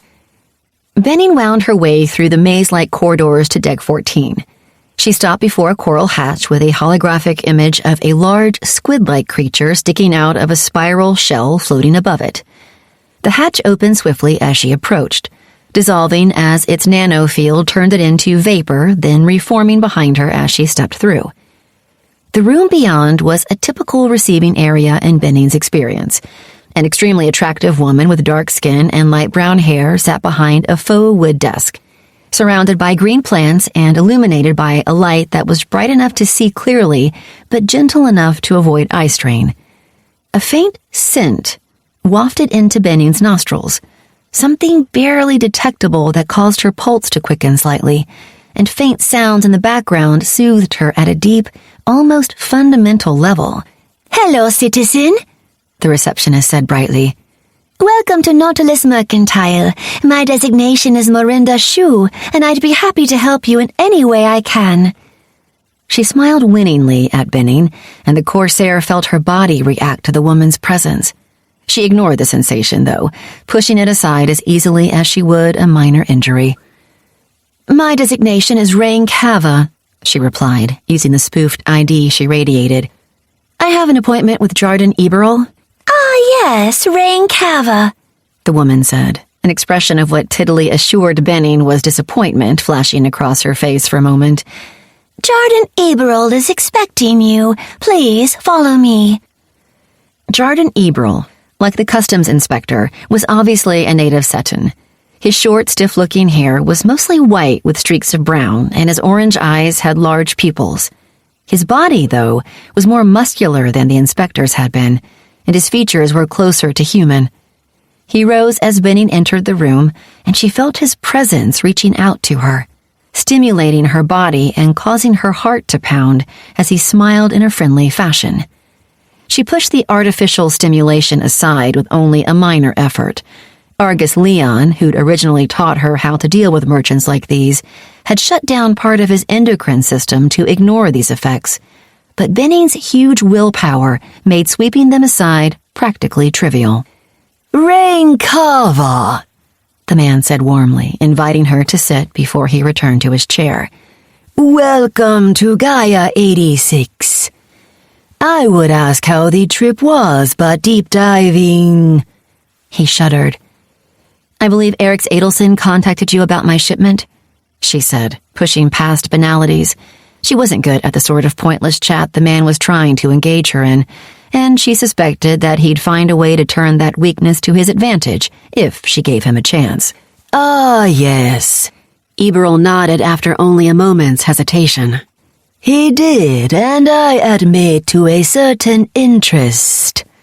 Beryllium isn't that valuable here. We lift it from Tau Ceti after all, but the genetic materials you're carrying have decent value." "You lift beryllium 9, she corrected. Beryllium 8 isn't easy to make, even with fusion reactors, and it decays in attoseconds if not kept in containment. But it's the most useful isotope for neutron and gamma shielding." "True," the man nodded. "But Tau Ceti doesn't have a huge fleet, so that sort of shielding isn't in high demand here." "Really? My understanding was that you use beryllium 8 extensively to shield your nature preserves from the neutron background." Benning shrugged. "If you're not interested, I'm sure I can find someone who is." "I didn't say I wasn't interested," Eberl said quickly. "Just that it isn't as valuable as the rest of your cargo. I could probably offer you 5 credits a gig for the beryllium." "The Namat stations are currently offering 12, Benning snorted. "That's across the system, sure, but I'll eat the gas for more than double the credits." He looked at her, his wide eyes narrowing slightly for a moment. "You're well informed," he noted. "Knowledge is a captain's most valuable cargo," Benning grinned, repeating one of Fodor Hendrick's sayings. A system's exchange rates were usually confidential information to prevent captains from skipping middlemen like Eberil and selling directly to buyers. Not much information was truly hidden from someone with the cyber warfare skill, though. I could do 8, Eberil said after a few moments. 10, Benning countered. Anything lower and I'd still make a bit more by going to Namad and eating the gas and higher customs duties. Plus, you can sell at the native rate, which we both know is higher. The man sat quietly, his eyes unblinking. Where did you hear that? He asked softly. Does it matter? The point is, you can sell for more than I can, so you'll still make plenty of credits. That doesn't even touch the genetic materials that only natives are allowed to buy or sell. With the recent native plague on Tion, the mutagens will be especially useful, since they'll help the life forms there adapt to the disease more rapidly. He stared at her for long moments before shaking his head. I'm not sure how you know about that rain cava, but you're right. There is something of a market for mutagens right now, which is why they're taxed so heavily. Tion's government is buying mutagens and stabilizers at ridiculously low rates, but they're waiving the taxes if you sell to them directly. It makes it hard to turn a profit on them. Benny nodded. So, what are you offering? I can do 60 per gig for the stabilizers, he said thoughtfully, then hesitated. And 90 for the mutagens. She chuckled and rose from her seat. That's half of their value, Jardan Eberil, and we both know it. 120 and 200. Ha! He laughed. That would destroy my profit. I could go 80 and 100, I suppose. 100 and 160. They'll sell the moment you have them in hand. It's fast, easy credits. 90 and 140. That's my best offer. Done, she agreed, sitting back down and pulling up the contract he sent her, reviewing it silently. As she read, she fixed him with a glance. What are the arenas around here like? He shrugged. Like most other places, I assume. Gladiators fight and spectators bet. There aren't any arenas on the Gaia stations, only farther in system, so I don't get to them much. Do they level the fights, or are they random? Any tournaments going on? Oh, the fights are always fairly equal, I think. I'm not sure about any tournaments, though. At least not since the fleet cracked down on them. The what? Benning asked, freezing for a moment. What crackdown? The fleet has stopped allowing tournaments? No, nothing like that, the man laughed. The citizens would revolt if they did. No, they've just started putting a fleet presence at every tournament. Something about a wanted fugitive who's a gladiator. I guess they committed some sort of crimes against the collective, and now the fleet is hunting for them. Benning's heart began to pound, but she forced her face to remain calm. I go to a lot of tournaments, she said as casually as she could. Maybe I've heard of the Gladiator. Do you know their designation? Of course. She's got a collective-wide bounty on her head, after all. One that any number of people would jump to collect, I'd imagine. Her designation is Benning Kid, and the fleet wants to capture her alive. They've got ships looking for her in every system. Chapter 4.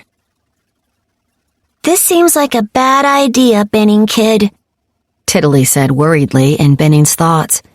If the fleet is monitoring gladiatorial arenas looking for you, maybe heading to one isn't the best choice.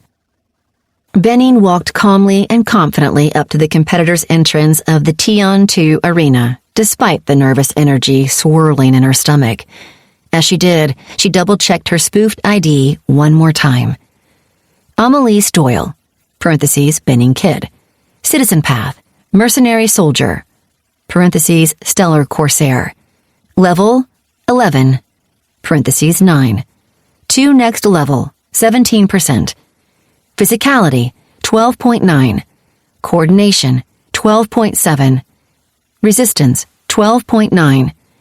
Acuity, 9.3. Parentheses, 11.5.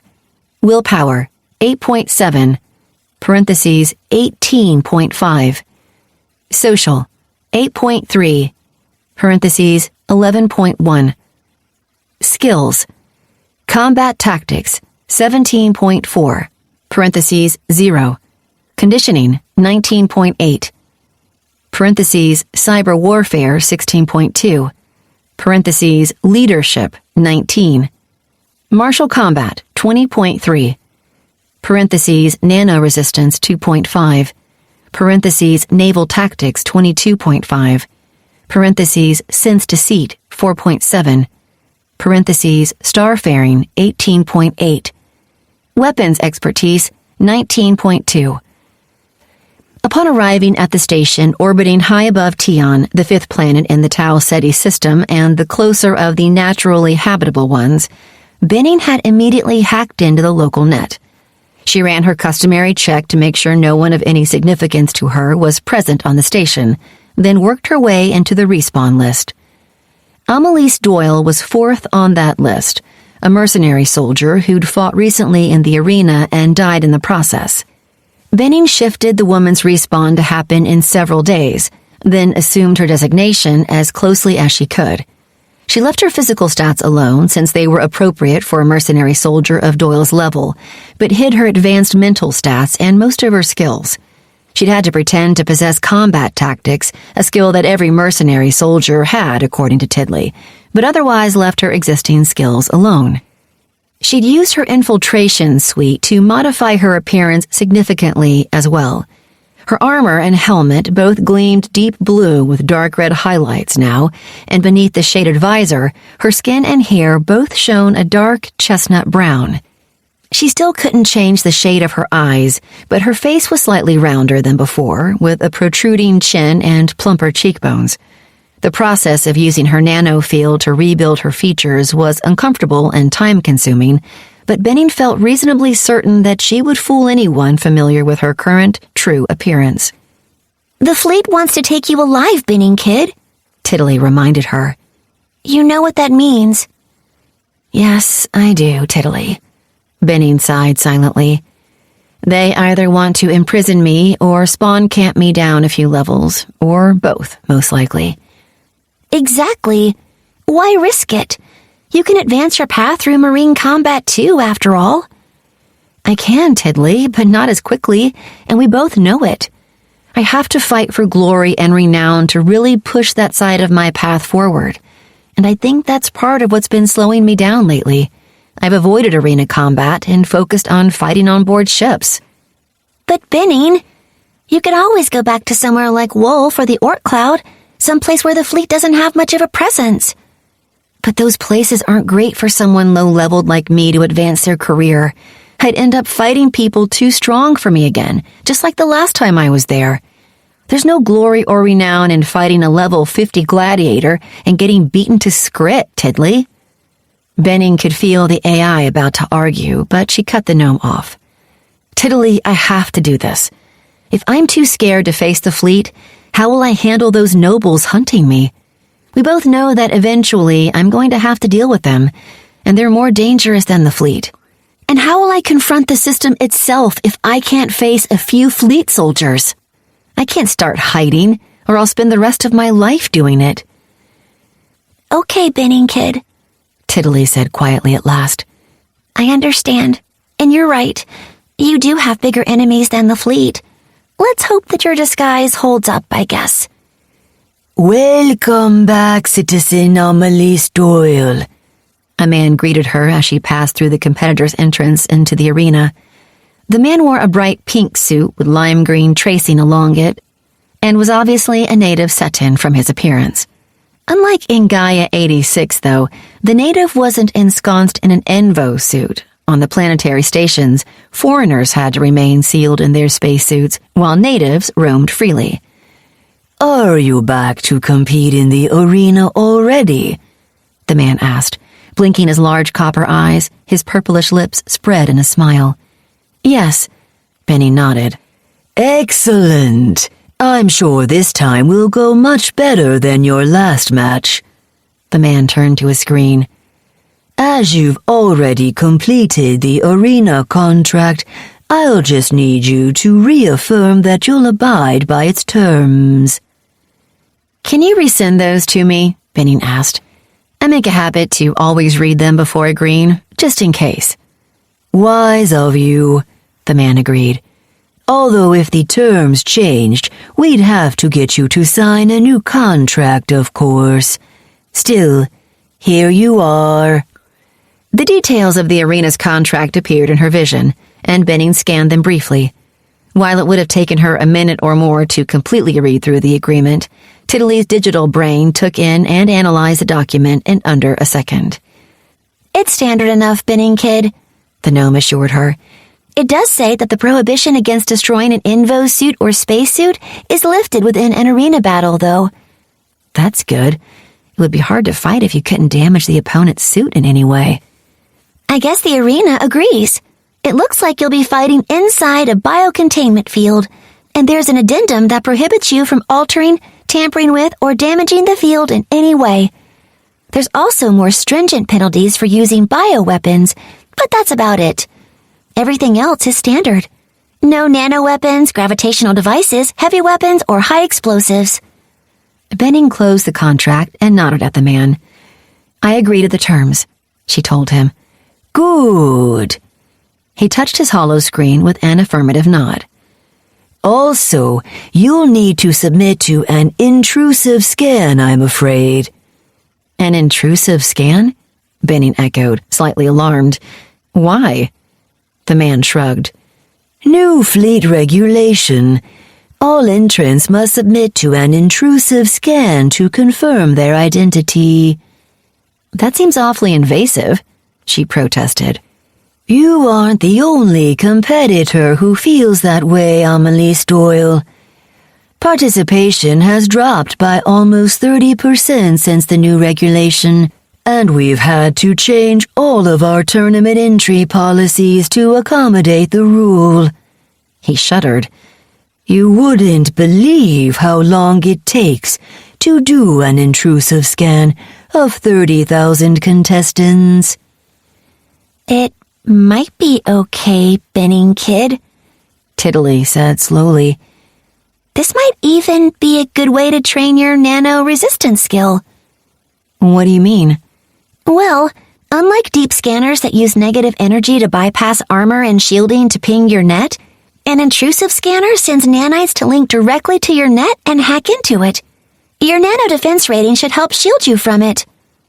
Won't that just set off a separate type of alarm when the scan returns nothing? Benning asked skeptically. It would, unless you can cyber hack the scanner's nanites and force them to return the profile you want. You did it to the nano disassemblers. There's no reason you can't do the same thing to these. Okay, I agree to the scan, Benning said after a long moment. Part of her wanted to refuse and walk away. That would probably be the smart choice, really. But if the fleet was doing this in every system in the collective, she'd have to either face it eventually or abandon this entire side of her path. Besides, caution and restraint weren't what made a Stellar Corsair. Her path was all about taking high risks for high rewards. Excellent, the attendant said with a smile. Just relax. This will only take a few seconds. Benning closed her eyes and reached out with her nanofield, touching the fields and nets surrounding her. She felt the station's net pulsing through the air, as well as the personal nets of the attendant, the 2 guards hidden just out of sight, and those guards' armor and weapons. Each of those was surrounded by a nanofield that repaired and maintained its originator, as well as connecting it to not only the station's net, but the space-spanning overnet. The arena podium pulsed with its own net and field, and hidden inside it, she felt the intrusive scanner powering up as it activated.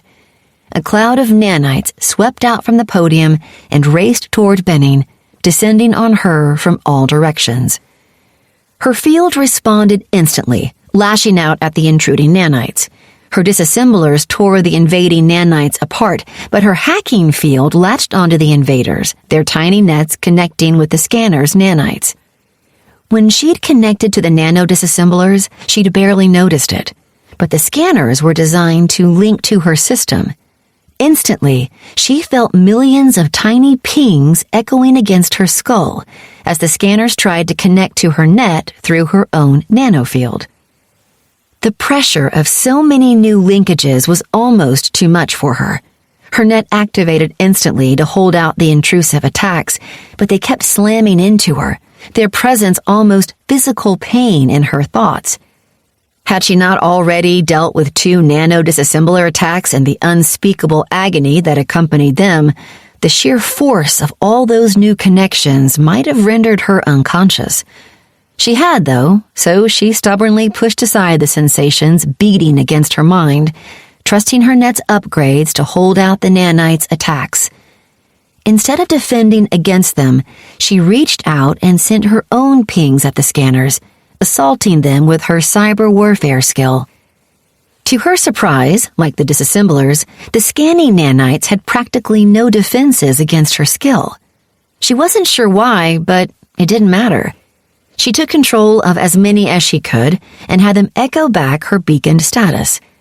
The rest she simply held until her disassemblers could destroy them. Eventually, the scan ended and she gathered the remaining hacked nanites. She could feel their presence in her net, not really under her control, but no longer connected to the scanning device either. I need to go visit Emmett Oswald sooner rather than later, she mused. If I keep collecting nanites like this, I'm going to be stopping by to see him regularly to incorporate them into my nanofield. The entire process had taken only a few seconds, but judging from the frown on the attendant's face, that was a bit longer than he'd been expecting. At last, though, his expression cleared.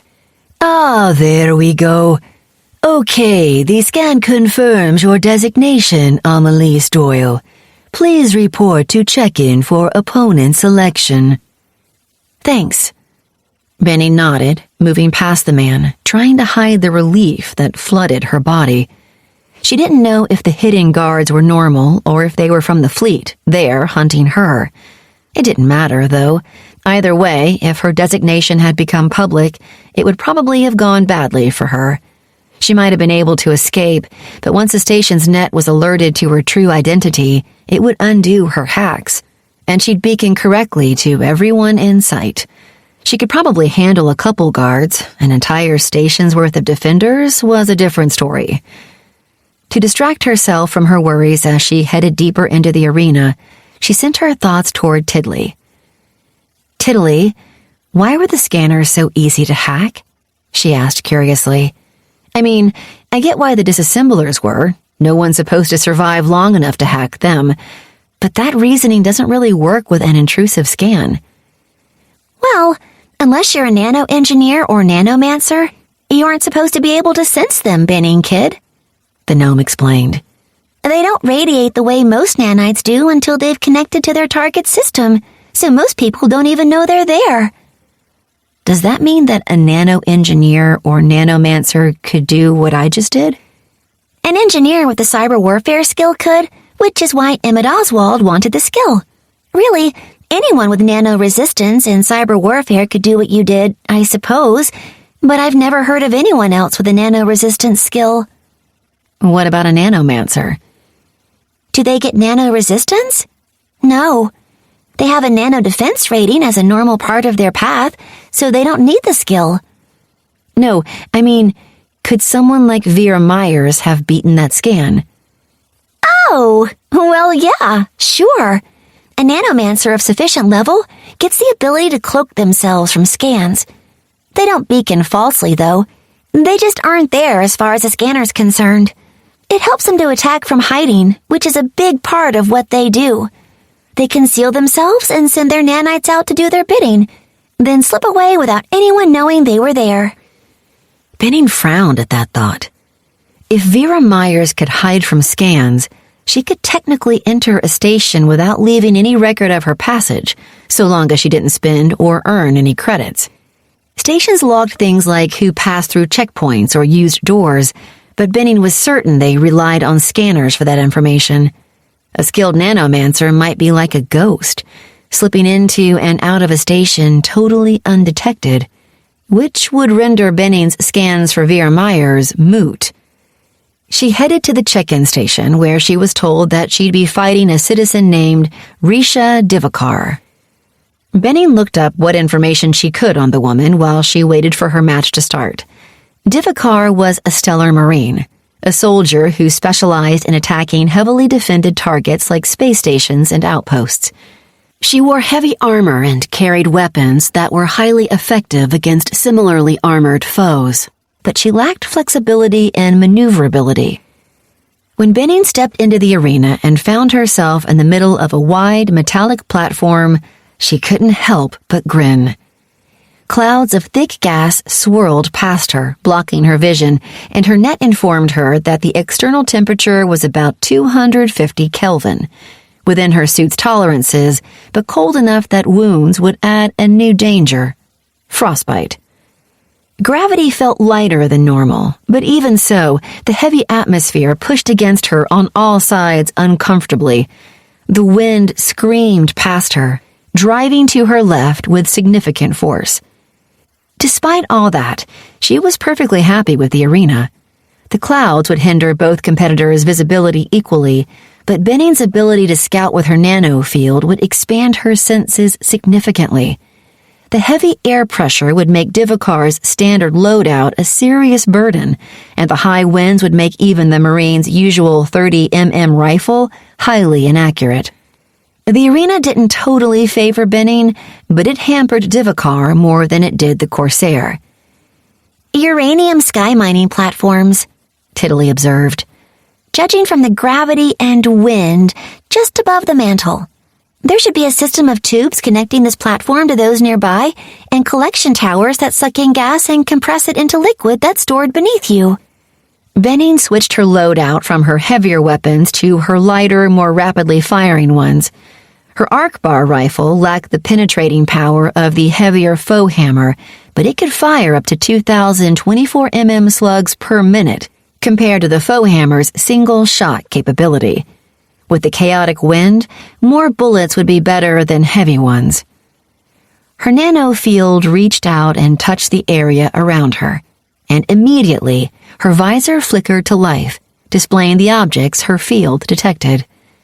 As Tiddly said, a tower stood no more than 5 Ms to Benning's right, its top lost in the swirling clouds as it extended beyond the reach of her nanofield. Benning began to move forward slowly, heading toward the tower. If the arena had put Divakar close to her, she'd need the cover. As she approached the structure, though, her nanofield began to tingle strangely, and her skin crawled as if thousands of insects swarmed over her. She stopped immediately and stepped back. The tingling faded slightly. But only a moment later, a massive explosion ripped through the air and filled her vision with white light. Her ears rang with the roar of the explosion, and she fell back as something impacted her chest. A glance at her resistance bar told her that it hadn't dropped, so whatever just struck her wasn't powerful enough to damage her, but it certainly left her stunned for a few seconds as her vision and hearing cleared. What the hole was that? A lightning strike, I think, Tiddly replied. Uranus has a lot of lightning storms, Benning Kid. The mining towers are designed to attract the lightning and use it to help power them. You might want to avoid them just to be safe. Good call. Benning made her way to the edge of the platform, carefully avoiding any towers she encountered on the way. She quickly learned that if she came within 3 Ms of a tower, her skin would start to tingle. At 2 Ms, it would discharge into her, not harming her, but certainly throwing off her equilibrium. Even worse, each static strike sent her nanofield into chaos for several seconds, causing her visor's view to spin and swirl chaotically even after her vision returned. The platform ended at a simple railing that she followed around until she found a micro-themed tunnel that led her to another platform. She continued across 2 more platforms until she felt the presence of a strange nanofield enter her perception. She dropped to the ground at once and turned her rifle toward the new threat, waiting patiently. As she lay still, though, she felt her skin starting to prickle once more, and she quickly rolled sideways, scrambling to her feet as a blast of electricity arced through the air behind her. The noise blasted her ears, but she'd managed to squeeze her eyes shut, so at least she still had her vision. Her nanofield buzzed in the aftermath of the strike, though, obscuring her sense of her opponent. Okay, so the arena isn't going to let me sit and wait for her. Got it. A red warning in Benning's visor caused the Corsair to dive to the side. A crack rang in Benning's ears as something flashed past her, and she realized that the lightning strike must have alerted Divakar to her presence. She moved sideways quickly, trying to stabilize her nanofield, and another bullet raced past her, the wind and her movement throwing her opponent's aim off. Benning rushed into the clouds to escape, but another bullet followed her, this one racing ahead of her by a full M. Divakar must have had a scanner of some kind to track Benning, but it obviously wasn't very good, or she'd have already hit the Corsair. Benning's nanofield crystallized, and Divakar's form flashed in her visor. She leveled her rifle and fired a 5-round burst, tracking her slugs as the wind carried them wide and to Divakar's right. The Marine responded instantly, rolling sideways and coming to a knee, then tossed something in Benning's direction. The Corsair's visor flared red once more, and Benning leaped away from the flying object as it struck the platform and exploded. The impact of the grenade sent Benning hurtling through the air, rolling her perilously close to a tower and dropping her resistance bar by 7%. She managed to halt her momentum before her skin tingled and scrambled to her feet, locating her foe a moment later. She unleashed a series of 3-round bursts, walking her fire to her left as her bullets swung right. She saw 3 of her bursts strike her opponent, but Divakar simply absorbed the impacts and tossed another grenade in Benning's direction. Benning dove sideways again, rolling swiftly, and this time the grenade explosion passed mostly above her. She fired again, once more walking her bullets into her opponent and unloading 20 rounds into the woman's chest. Divakar staggered back at that and reached for another grenade, forcing Benning to stop firing and flee the incoming explosion. The two stalked each other across the platform for several minutes. Benning moved swiftly, using her lighter weight and the lessened gravity to stay ahead of Divakar, while the Marine advanced steadily toward the Corsair, obviously trying to press Benning against the platform edge and nullifying her greater maneuverability. Divakar alternated between her rifle and grenades, using both to herd Benning along. Benning, in return, alternated between firing her arc bar and her razor. The little pistol fired a beam of unstable neutrinos that passed through Divakar's armor and decayed into gamma radiation and fast-moving electrons that played havoc with her net. The handgun barely darkened Divakar's health aura, but it kept the woman off balance and gave Benning the space she needed to stay ahead of the Marine. Benning saw her chance at last as she dove away from another grenade blast, knowing that she was closing on the edge of the platform. If she reached it, Divakar would rush her, and in a melee fight, Benning suspected she would lose. She came to her feet and noticed that her new position placed her in a line between her foe and a tower, a vantage that Divakar had been careful not to offer so far. She lifted her rifle and fired, unloading half a magazine into the woman in a matter of seconds, and Divakar stumbled back, the sheer force of the impacts driving her backwards. She took a step back, then 2, and Benning quickly ceased fire and turned away as the Marine stepped just too close to a tower. The flare of lightning was far less deafening at 20 Ms, but Benning spun back to see Divakar staggering, shaking her head as the blast stunned her briefly. Benning switched out her arc bar for her faux hammer and rushed forward, getting to only 5 Ms distance before firing directly into the Marine's visor. Divakar's head snapped back, and a second bullet cracked her visor. As the woman stumbled, something fell from her hand to the ground between the two. The grenade's thunderous explosion knocked Benning back and slid her across the ground. Her resistance bar plummeted to 40% as the blast pummeled her internal organs, and Benning felt her auto-injector send a shot of metagel into her bloodstream to rapidly patch the internal bleeding. She pushed herself up to one knee, her left leg sticking stiffly out to the side, unable to bend. She blinked as her vision cleared and froze as she saw Divakar standing above her, holding what looked like a saw-bladed polearm pointed directly at a gash in Benning's breastplate. The spike of the polearm blazed with the blue energy of plasma, and it hovered sims from Benning's chest. Even as the metagel worked inside her, Benning knew she wouldn't heal in time to stop Divakar from killing her. I yield, Benning said after a brief pause. Instantly, Divakar stepped back, lifting her polearm and offering Benning a hand up as the arena manager announced the Marine's victory to the sound of sudden cheering. "Good fight," the woman said in a monotone voice. "Not good enough," Benning shrugged as the gas began to fade and the arena lights shone above them. "It almost was. One more shot to the visor would have ended it." Divakar shrugged. "If you had better armor, you would have won. Liquid metal's fine, but it's better with a neutronium underlayer to stop things like grenades getting through." She touched her chest plate, which was scarred but not breached by the blast. "I'll look into that." Benning nodded. The Marine hesitated. "You're not Annalise Doyle," she said briefly. "Are you?"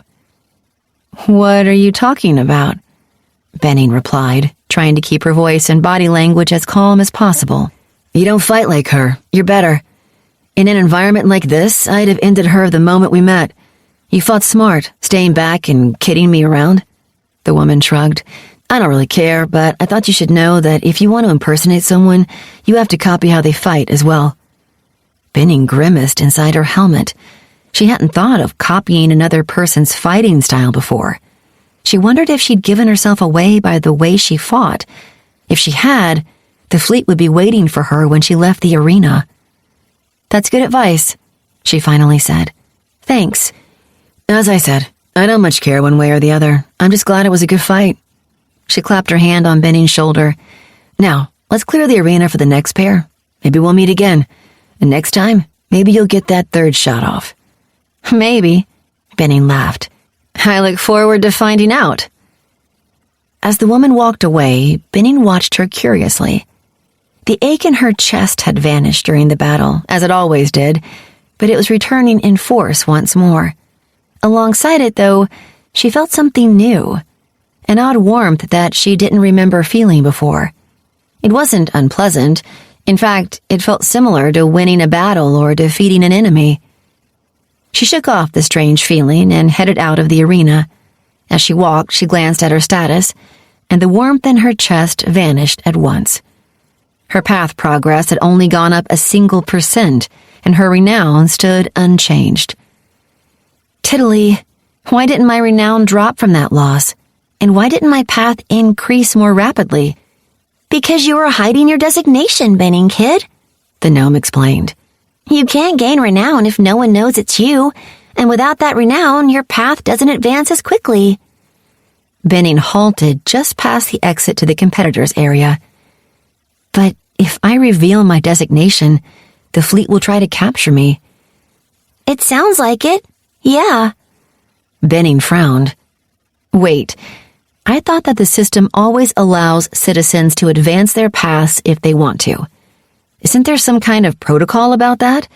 It's got me trapped so I can't advance, Tiddly." "Yeah, there is. It's not the system that's the problem, though. It's the fleet that's stopping you." "Still, the system has to have a way out, doesn't it? I mean, There has to be a way for me to fight and gain renown without being spawn-camped back to level 1. Otherwise, the system's allowing the fleet to halt my progression. Tiddly was silent for a moment.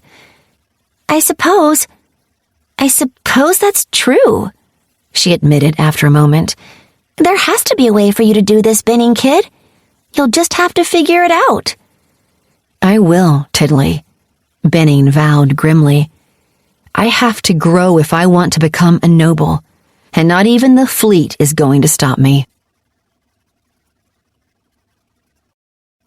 Chapter 5. Entering Struva system, Commodore. The young man sitting at the helm of Benning's battlecruiser said in a bored-sounding monotone. Initial scans are clear. Set course for the rally point, Benning instructed a bit nervously. The battlecruiser was a titan of a ship, a massive sphere over 3 kims across, large enough to fit almost 200 destroyers like the Resolute Hammer inside it. Over 2 million citizens, soldiers, and workers made up its crew, not to mention the unknown number of drones Benning knew had to be present thanks to the respawn center located on board. She also knew that she'd never find those drones. No matter how hard she tried, the system would keep them from her the same way it kept her from revealing their existence to anyone else. She'd gone searching for the drones aboard her station. IS-39267 had a respawn facility, so it had to have drones aboard somewhere, and she'd never come close to finding it. In fact, she couldn't recall seeing a drone in a respawn center before. Surely she would have seen one entering a facility to be prepped for respawn. No, you won't, Benning Kid, Tiddly said softly. Remember? The system controls what you see and experience through your net and nanofield. It won't let you see or hear a drone, even though you've probably passed by thousands of them without knowing it. Benning's jaw tightened at the thought of the system manipulating her like that, but she forced herself to relax. One day, she promised, she'd find a way to stop being controlled. But until that day, there was no use getting angry over things she couldn't change. Besides, she knew that part of her frustration stemmed from sitting in the command chair of the massive battlecruiser. She'd never commanded anything so large and complicated before. The sensory input from better captain than crew was almost overwhelming, as she felt the entirety of the massive ship, including the bay full of cutters waiting to be deployed and the millions of missiles, bombs, and torpedoes all ready to be fired. The ship had thousands of grazer banks, antimatter emitters, glazers, plasma generators, and neutrino beams, all powered by 4 separate neg-mass plants dedicated to the weapons array. 2 more plants maintained the ship's enormous shroud and EM shielding, while 3 others ran the huge engines and internal systems such as life support. And she could sense the statuses of all those systems and plants in an instant. She had to deliberately ignore most of the information coming her way. It was just too much to take in all at once. Commodore, would you like an update on the fleet status? The older woman sitting at one of 3 ops stations spoke up, interrupting Benning's thoughts. The Corsair flinched slightly. Protocol dictated that the commander of a fleet check its status upon entering a new system. She was getting distracted and flustered from the sheer size and complexity of the battlecruiser, something she couldn't afford. Go ahead, Ops. She nodded, forcing herself to focus. Battle Groups 1 and 2 are intact and moving toward the rally point, the woman intoned. Battle Group 3 came out of dive near a gravity well and will need several minutes to reorganize. Thank you, Ops. Benning nodded, seeing the same picture in her own thoughts. Each battle group consisted of a single battle frigate, a warship a third the diameter of her battlecruiser, 10 destroyers, 30 fast frigates, and 60 corvettes. The groups moved in a standard formation with the battle frigate in the center, surrounded by the fast frigates in a sphere, the destroyers in the vanguard and rear, and the corvettes spread out along the flanks. The battlecruiser's scanners could pick up the individual ships, but Benning's tactical display showed each group as a single icon, far easier to track. Any updates on our target? She asked. Negative, Commodore.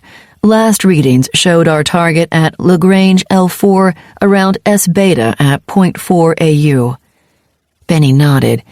L4 was a stable point where the gravity of the small red dwarf star S-beta and its second planet Praxis would hold an object at a constant distance relative to both bodies. L4 moved along the planetary orbit of Praxis ahead of the planet and was typically filled with dust, ice, and small rocky bodies that accumulated in the Lagrange point, but her target would have had no difficulty clearing that debris. The battle cruiser hurtled toward the rally point, where her fleet would regroup and prepare for the assault on their target. Battle Group 3 still trailed far behind in her display. They'd come up from a dive near a massive object circling around the edge of the binary system, and the object's gravity well scattered the ships, forcing them to take time to return to their formation. She never dealt with that sort of issue when flying her own ship. She could point the hammer in any random direction and fly it across the galaxy, secure in the knowledge that she'd never come close to hitting anything in the vastness of space. But with battle groups and fleets spread out over linnets, encounters with massive bodies were something she had to consider. As the fleet approached the rally point, the L2 Lagrange point near the inner planet Fortes, on the opposite side of the planet from its star, flashes suddenly erupted in Benning's vision. "Dive splashes," the woman at Ops said, her voice tense. "Hundreds of them, Commodore. We're being attacked." "Give me a readout, Ops," Benning ordered at once. "What are we facing?" The woman stared at her in disbelief. "Of each vessel, Commodore?" "Numbers and types," Benning replied, her voice slightly frustrated. "I'm reading 384 corvettes, 288 frigates, and 128 destroyers, ma'am, and the Dauntless Lion." Benning heard the numbers, but they meant little to her. The hundreds of specks swarming around the vast dreadnought that was their target filled her display like a cloud.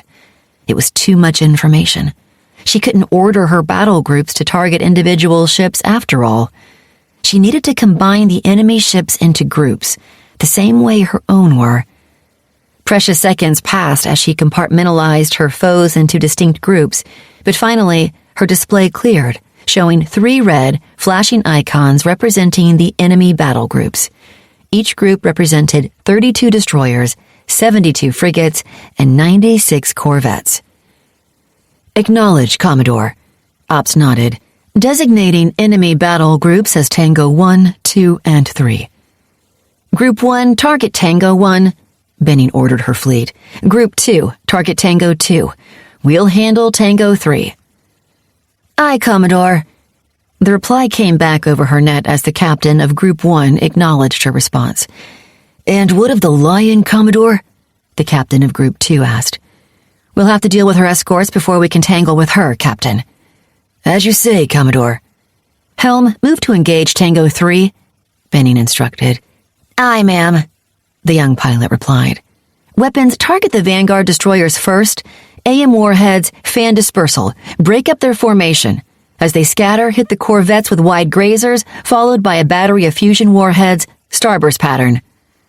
The ship shuddered slightly as dozens of warheads leaped from it, streaking toward the incoming group of ships. A moment later, her skin flamed as what felt like dozens of enemy grazers painted her all at once.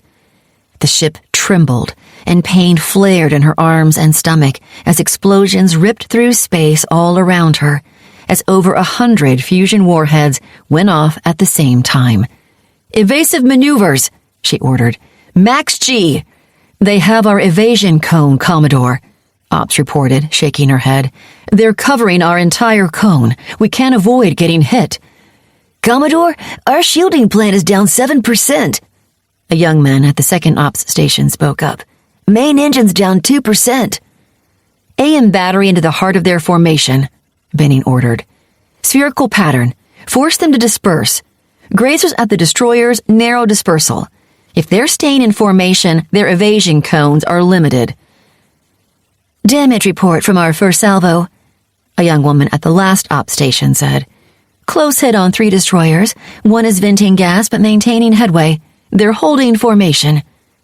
Fusion battery around the formation. Box them in. Keep grazers on the lead destroyers. Benning winced as her skin flamed once more, and she felt a sharp pain in her side as the ship rumbled beneath an explosive blast. Fusion warhead strike to port, the man who was apparently damage control reported. Minor hull damage. Commodore, second salvo impacted one frigate directly. It's venting gas. A flare lit Benning's screen. It's gone photonic. 3 other frigates severely damaged. Group is maintaining formation. Weapons, keep the batteries targeted on the heart of the formation, Benning instructed. Keep grazers on the lead destroyers. Once we have their cone, hit them with medium dispersal AM beams. As she spoke, her skin burned with the feeling of grazer fire bathing her hull in high-energy gamma rays. Commodore, shielding plant down 14%. Main engines down 6%. Engine power plant down 1%. Another flash lit Benning's screen as ops reported in. Fusion battery impacted, Commodore. 7 corvettes badly damaged. 3 went photonic. Repeat the fusion barrage weapons. Do we have their evasion cone? Within 13% accuracy, Commodore. A young man at one of the 6 weapons consoles replied. Then target them with a singularity warhead. That should break them up. Aye, Commodore. The ship shuddered as the larger singularity missile fired. A moment later, the ship rumbled again, and pain raced down Benning's left side as multiple explosions tore through space near her ship. 3 AM explosions, 700 chem support, Commodore. Damage control reported. Damage to the outer hull. We're venting gas. Sealing that cell off now. Full evasion, Helm, Benning ordered. Commodore, grazer hits on 7 destroyers. 1 is dropping back, the others are spiking power but remaining in formation. Fusion battery on the center destroyer, starburst pattern. Follow it with an AM torpedo on that destroyer. Benning's skin seared again as she gave her orders.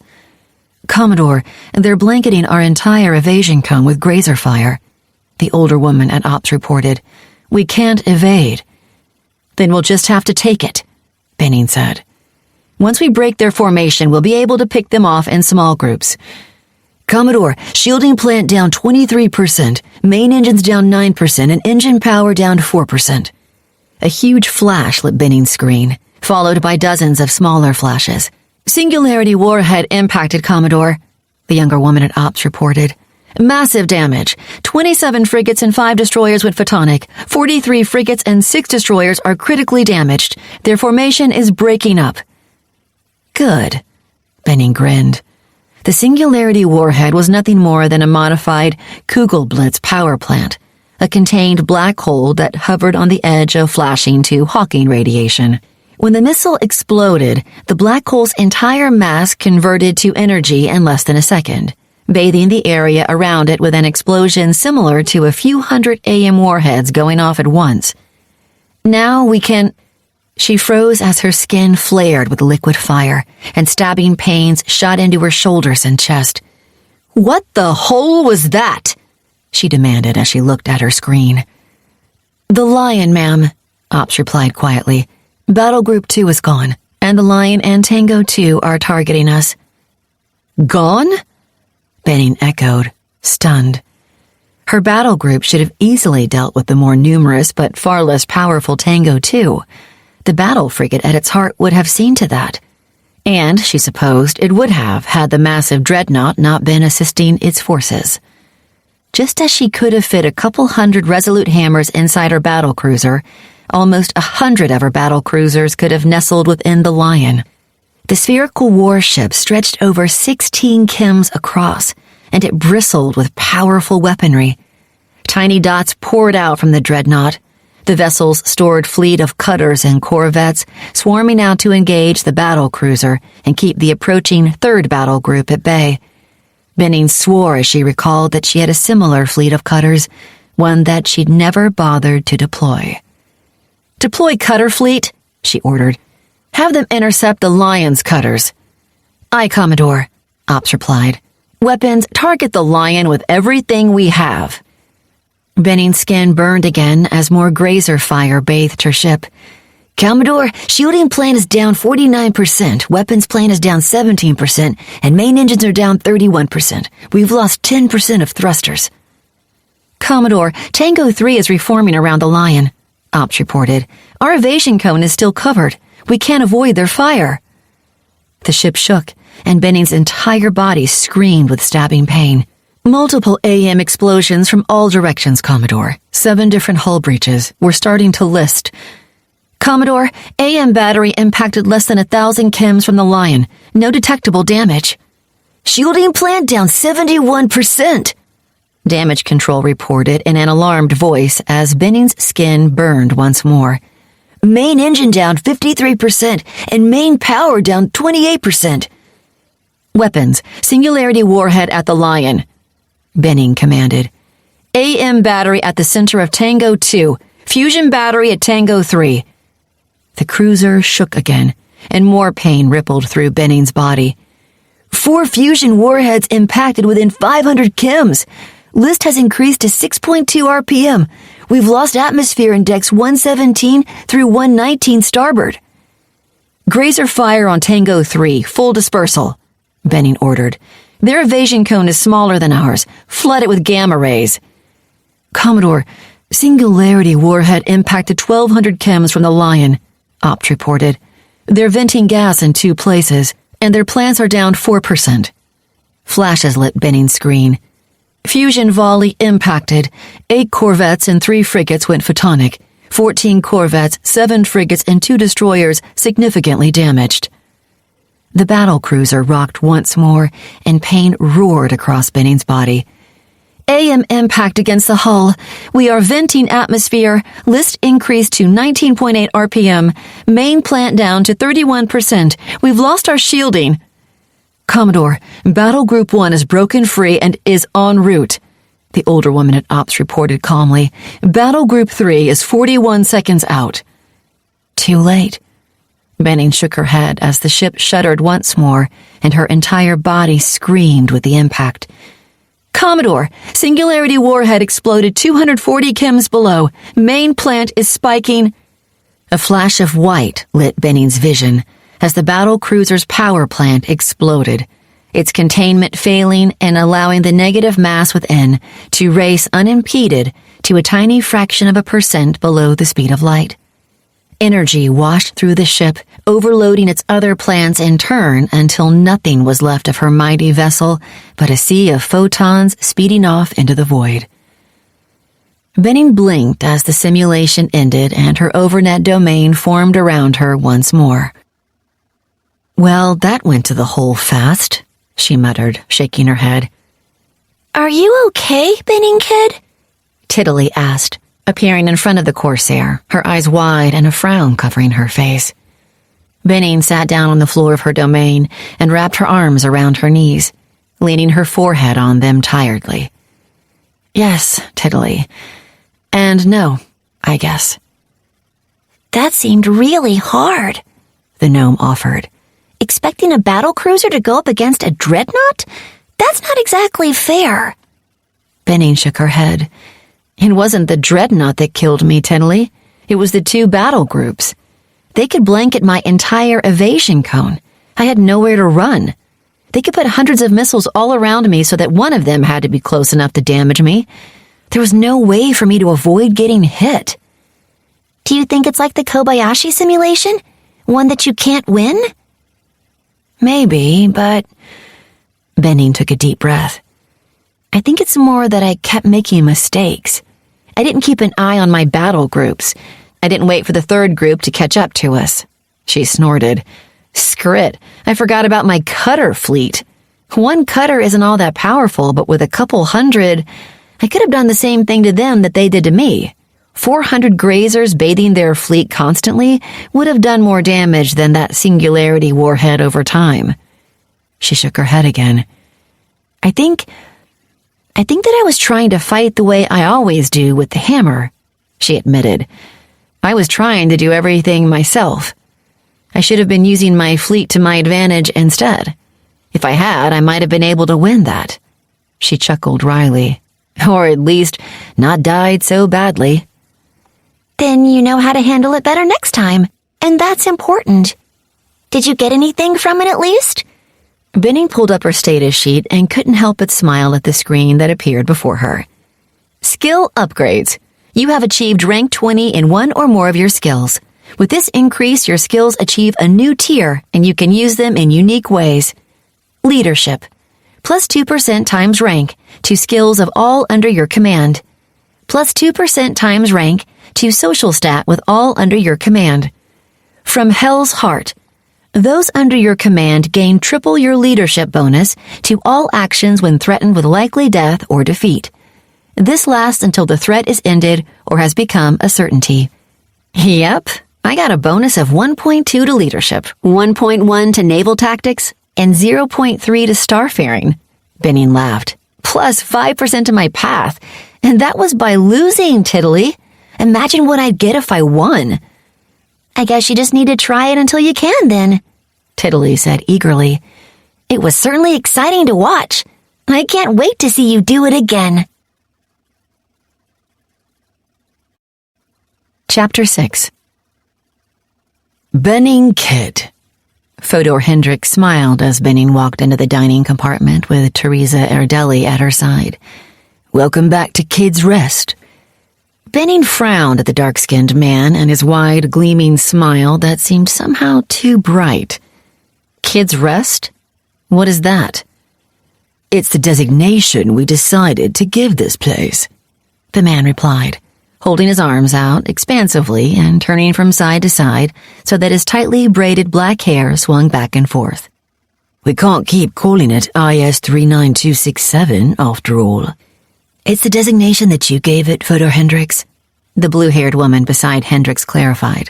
No one else calls it that. Aviana Roble, captain of the Merciless, was shorter and wider than Benin, heavily built with wide shoulders. Her electric blue hair stood out starkly against her medium brown skin and curled down to frame her light brown eyes. They will, Hendricks shrugged. Give it time. Why would they? A man with strawberry blonde hair, bright blue eyes, and medium brown skin snorted. Trevor Sando, lieutenant in command of the Silent Scoundrel, one of Benin's Corvette-class ships, snorted fairly often, Benin had noticed. The man seemed to hold the entire universe in some level of contempt. Because it's easier to say, Trevor Sando. Sure, if this place were IS-3, we'd just keep calling it that. But no one wants to keep saying 39267 over and over again. IS-3 is a defense station along the trade route between Seoul and Barnard. Savi Boguna, another lieutenant commanding Benin's other corvette, the Grim Streak, observed in a calm voice. Her long purplish hair fell in a ponytail to the middle of her back, and her bright yellow eyes didn't look at the others as she spoke. The woman seemed to delight in random trivia for some reason, and Benin suspected that Boguna wanted to command a ship to explore and discover new things, rather than fight in combat. You're wrong, Fodor Hendricks. The muscular woman with short green hair sitting across the table from the pirate captain shook her head, ignoring Boguna's pointless observation. No one is going to go along with your idea for a designation until Benin Kid agrees to it. And that's that. No one in her fleet is going to risk crossing her. Rael Muckley, captain of the troop transport Mary Messenger, tended to be abrupt, blunt, and honest, and Benin found her company somewhat refreshing. And she'll agree to that designation if I use it enough. Hendricks agreed. Problem solved.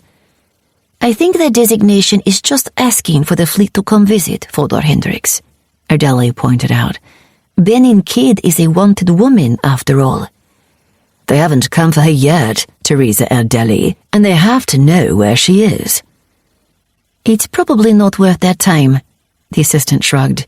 The fleet has thousands of systems to worry about, and while Benin Kid did commit war crimes, she did it against non-pirates. She's likely not high on their priority list. If we designate this station after her, though, it's basically waving a dim grazer in their face and taunting them. They'll almost have to respond then. Scrit. Good point. Hendricks grunted. I hadn't thought of it that way. The station still needs a designation, though. Why is that important to you, Fodor Hendricks? Benin asked as she took one of the two empty seats around the long table. As she sat, a holographic screen floated into her view above the table, displaying a menu of available food and drinks. She selected her usual serious smoke brew and a Seton fire steak. She'd gotten a taste for the native Tau Seton meat during her visit there. The alien life there contained unique proteins that gave it an odd, fiery flavor without a sensation of burning or pain. Like I said, it's easier to say, he repeated. The current designation is a mouthful. But why should that matter? At most, saying the full designation takes maybe a second longer than something like Kid's Rest. Over the course of a standard year, it might save a few minutes of time. It's not about time, Benning Kid, Hendricks sighed.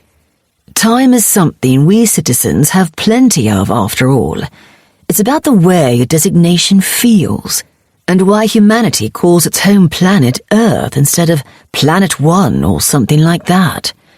Have you noticed that every planet and large rocky body in the Sol system has a unique designation, rather than being labeled with a classification and numbering scheme?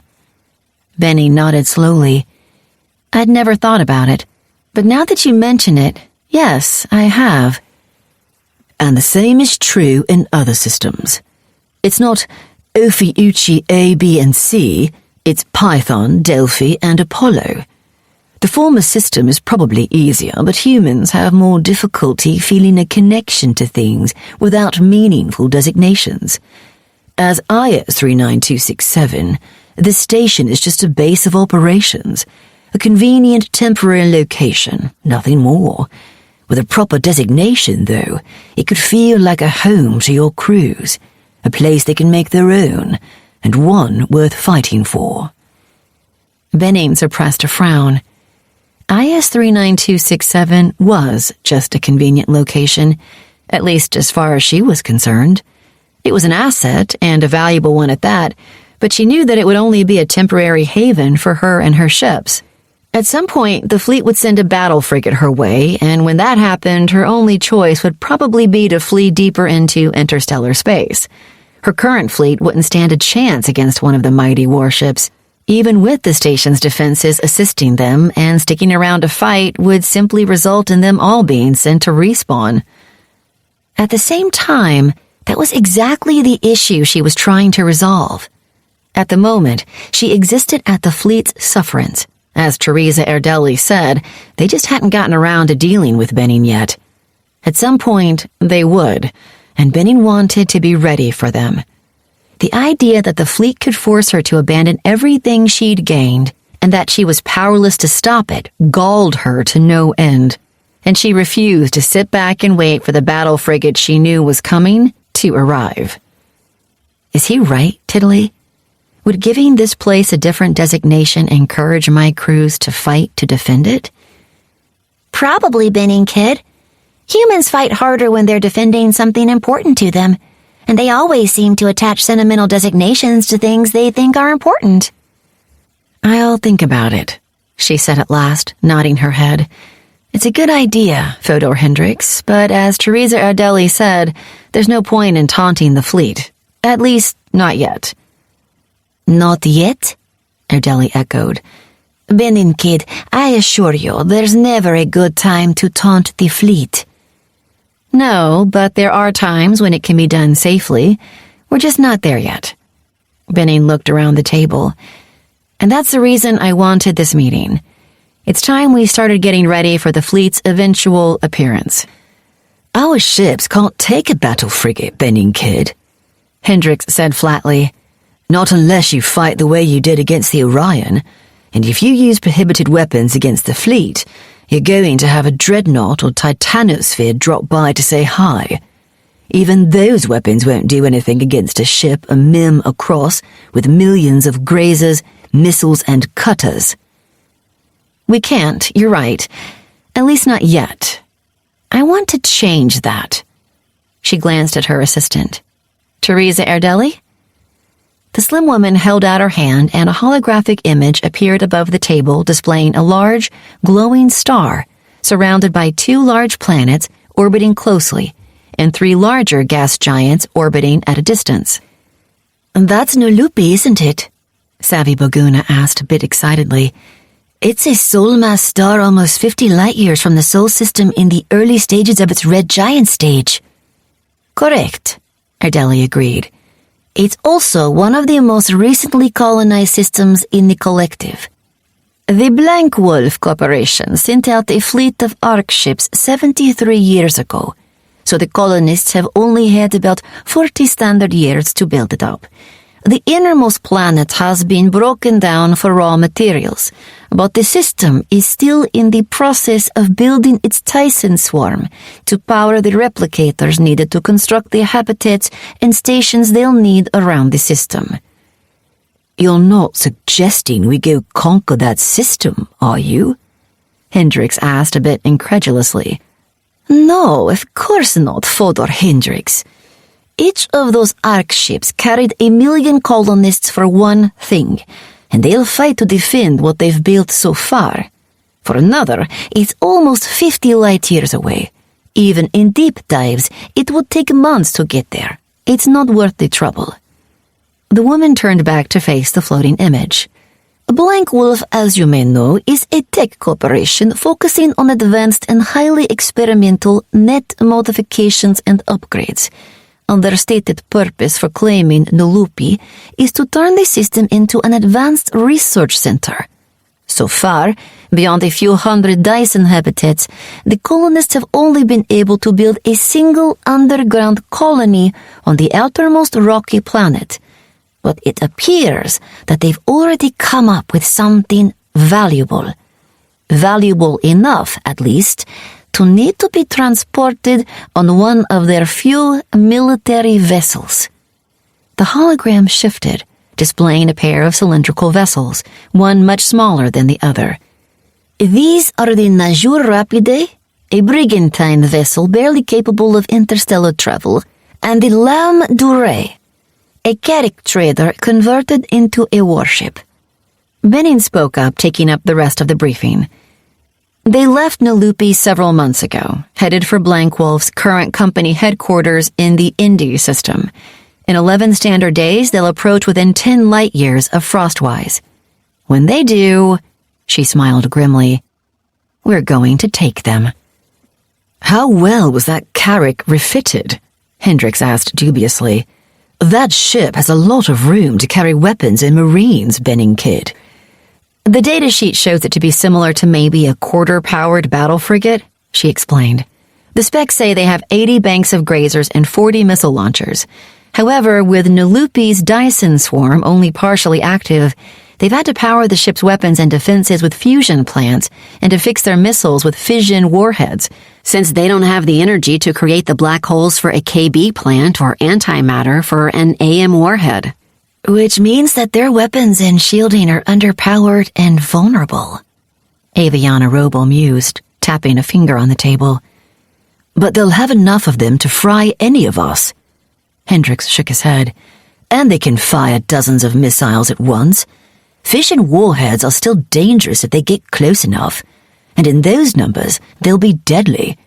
I don't think we can do this. Individually? No, we can't, Fodor Hendricks. Benning agreed. However, as a fleet, I think we can. If we coordinate our tactics and fight cohesively, we can take this convoy and its cargo. Do we even know what we'll be getting? Trevor Sando objected. The Rapidae's manifest shows them carrying 100 gigs of standard net components, nothing more. Sando snorted again. Why bother then, Captain? It won't be worth the gas it takes to hit them, much less the risk to our ships. 100 gigs of standard components, Hendricks repeated, his eyes narrowing in a way Benning had learned meant he was thinking intently.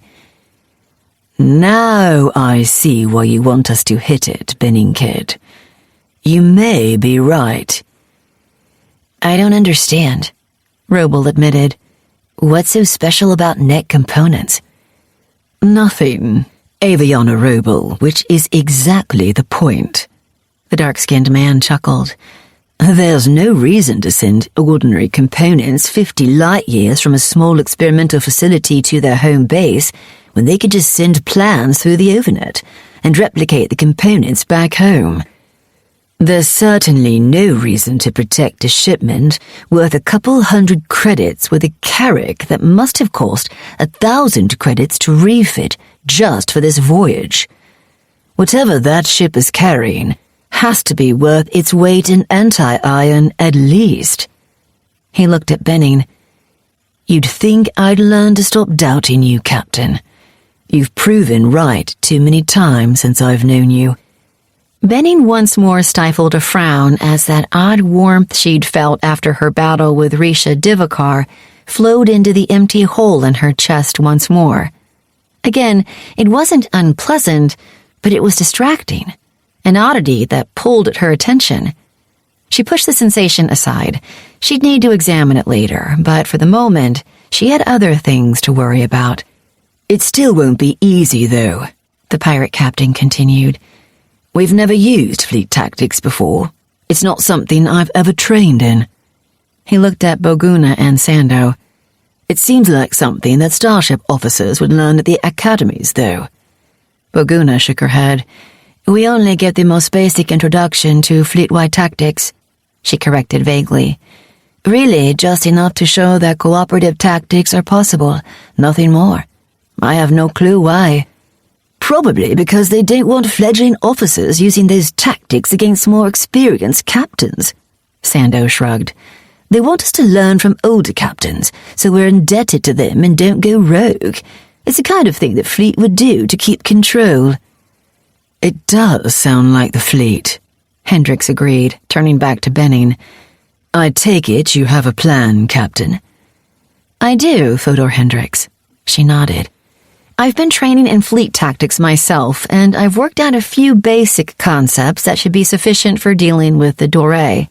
We have 6 standard days to practice them, and we'll be doing that as much as possible during that time. That should be enough for you all to pick up some of the basic ideas. And if it's not, Sando asked skeptically, will we still hit the convoy? Failure is not an option, Benning replied, her voice hardening. You will learn at least the rudiments of fleet combat, Treffer Sando. All of you will. One way or the other, I'll make sure of it. I'm hoping that the idea of taking a cargo worth more than anything we've claimed besides the Orion will motivate you sufficiently. But if it doesn't... She placed her hand on the table and activated her nano-disassemblers. The hologram flickered, blurred and faded, as a hole the exact shape of her hand suddenly appeared in the table, piercing it completely. Do you understand, Lieutenant? Yes, ma'am. The red-haired man nodded, swallowing hard. I understand. I think we all do, Captain, Hendricks said dryly. I hope you've got some specific tactics worked out, though. Theory is all good and well, but we don't need that just for this. We need formations and maneuvers we can practice. I do, and they aren't complicated. She nodded, reclaiming her disassemblers and removing her hand from the table, leaving the scar behind. The station's nano field would eventually repair the damage to the table, but it would be slow since the field no longer had the microscopic pieces of the damaged microthene to reattach to the wound.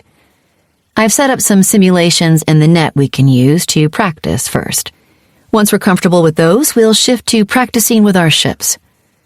She looked around at her subordinate commanders, meeting each of their eyes. She'd chosen them because they each had a mixture of competence and weakness that made it difficult for them to find other berths. Aviana Roble was a systems engineer by path who'd gained the leadership, naval tactics, and starfaring skills so that she could command a starship. She'd never gained all the abilities of a starship officer, though, so she used her engineering knowledge to copy those as best she could. Treffer Sando had become a starship officer despite his abnormally low social stat, the bare minimum for a citizen. That impacted the growth of his leadership skill, forcing him to train it harder than was typical just to keep its growth on pace with his other path skills. Savi Boguna was an explorer at heart, a woman who probably should have taken the galactic pioneer path rather than starship officer, and Rael Muckley was as tough as the Marines she carried on her transport. a starship officer who'd also learned conditioning and weapons expertise the way Benning had. Benning had selected these people because they were capable but desperate, and the berths she offered them were better than anything they'd get elsewhere. That, she hoped, would inspire them to loyalty and keep them honest in their dealings with her. She'd learned the hard way the value of integrity. A person without it would always look for some way to betray her that didn't harm them personally. At the same time, something else drew her to them, something that she couldn't quite describe. Having them join her felt right, as if they were the most correct tools for the jobs she needed done. They weren't just tools, though. They were citizens, and she'd come to understand that they needed more than just threats and rewards to function. I know this is different than what we've done before, she told them firmly, but I also know that a fleet that fights together is far stronger than the individual ships making it up. We're going to face enemies that are more powerful and dangerous than we are, whether we go looking for them or they come looking for us. Our only hope to defeat them is by working together as a cohesive whole, not as individuals doing whatever we'd like. The fleet uses these tactics, and with them, they've pacified entire systems. They've overcome rebelling fleets millions of ships strong, backed by thousands of stations and planets with billions of Marines, and they've never lost a war yet. If the fleet can do it, if those timid little officers in their perfect uniforms, with their rules and regulations, can defeat enemies like that with their tactics, think of what we can do without any of their limitations or reservations. If we become skilled at this, even the fleet will have to treat us with respect. Fodor Hendricks wants to give this station a designation to make it feel like ours. But first, we need to become strong enough to keep it ours when our enemies come calling. This is how we do that. This is how we show the fleet that it can't just come here and kick us out. It's not about my orders. It's about becoming a power that no system can ignore, one that even the fleet will learn to fear. Aye, Captain, Treffer Sando said, rising to his feet, his eyes blazing. I'm with you. Let's do this, Roble agreed, slapping her hand on the table. To the hole with the fleet. She looked at Hendricks, who eyed her with an expression Tidley interpreted for her as thoughtful. Fodor Hendricks? She asked. Oh, I'm with you, Captain. He nodded with a smile. In fact, I'm excited to see how this is all going to work out. Chapter 7. Resolute Fleet pre-dive systems check. Brielle Caldwell spoke aloud, her voice carrying to the other ships arrayed around the Resolute hammer. Merciless ready, Lucian Barber, the pilot of Benning's old frigate, replied. Vindictive ready. Silent Scoundrel ready. As each of the 5 other ships in Benning's small fleet declared their readiness to dive, she examined their formation through the destroyer's net. The ships maintained their positions perfectly, thanks to the instructions programmed into their nets, of course. The 5 warships formed a roughly conical shape, with the hammer at the tip in the rear, and the rest of the ships orbiting in steadily widening circles in front of the largest ship. The Merciless was closest to the hammer at half a lekend, with the Vindictive another half lekend beyond the frigate, followed by the Scoundrel and the Grim Streak, Benning's second corvette-hulled vessel. Each ship kept a half-lekend distance between themselves and the ships before and aft, close enough for the ships to concentrate their fire, but spaced out enough that a single volley of fusion warheads wouldn't disable half the fleet. The Mary Messenger followed in an elliptical orbit slight aft of the hammer, ready to deliver its cargo of Marines once their target was disabled, but far enough back to stay out of the coming battle.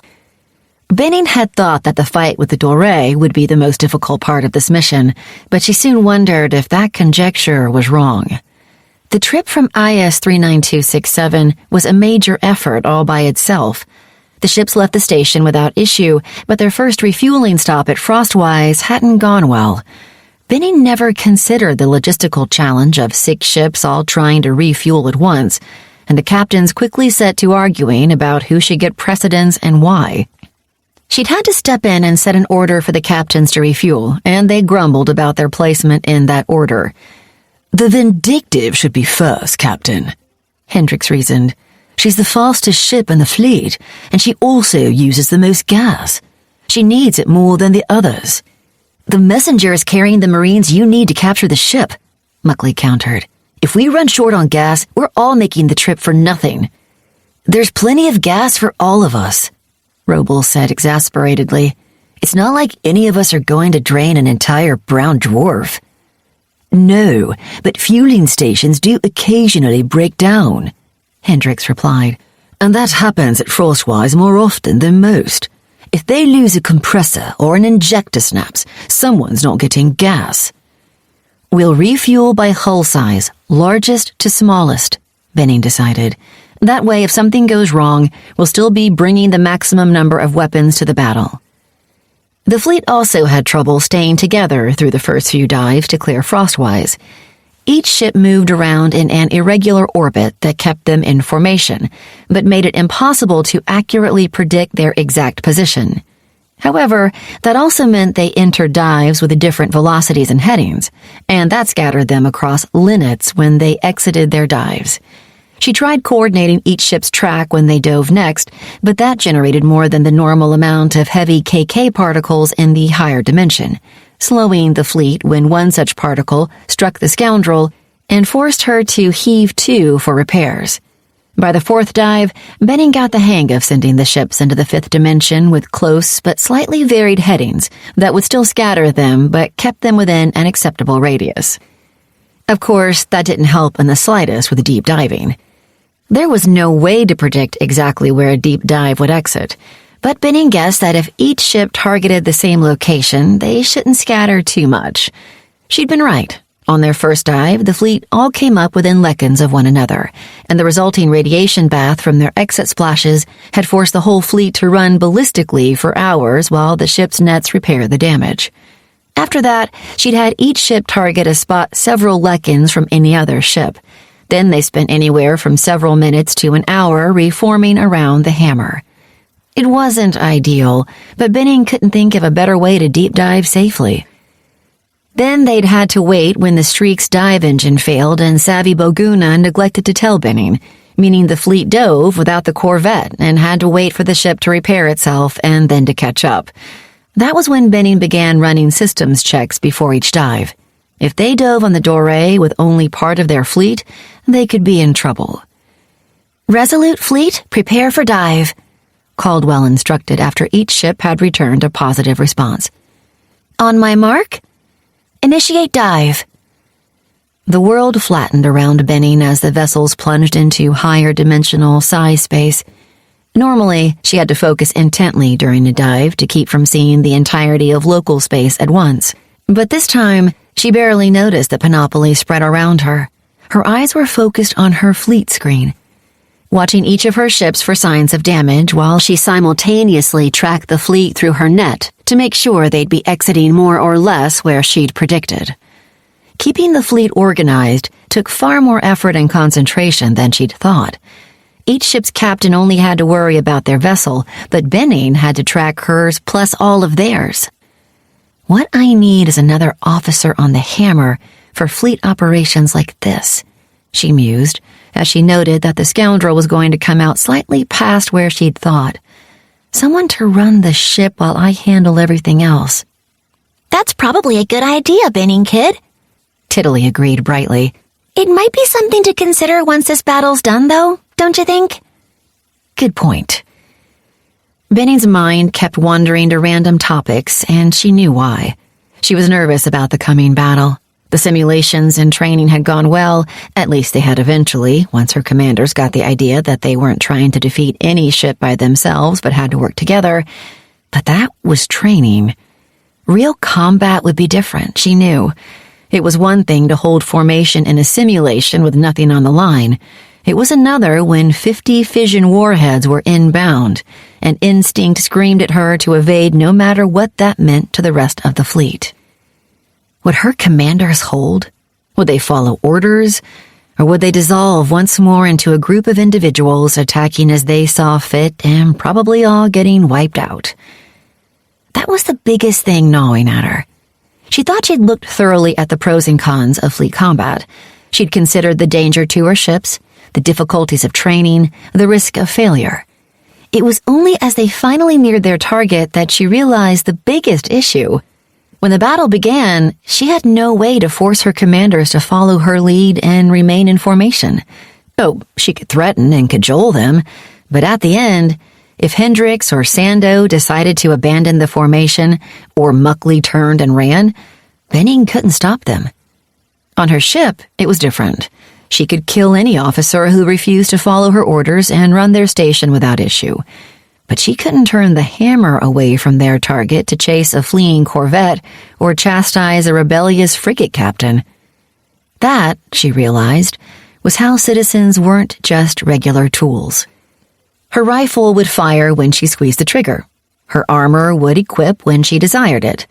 Those tools had no life of their own and responded solely to her will. Humans, though, had their own thoughts and desires, and those didn't always coincide with hers. They had to be directed, just like her fleet, constantly herded back to where she wanted them and watched for signs of instability or looming problems. She'd always ignored the desires and motivations of everyone around her, relying on fear and greed to keep them moving in the general direction she wanted.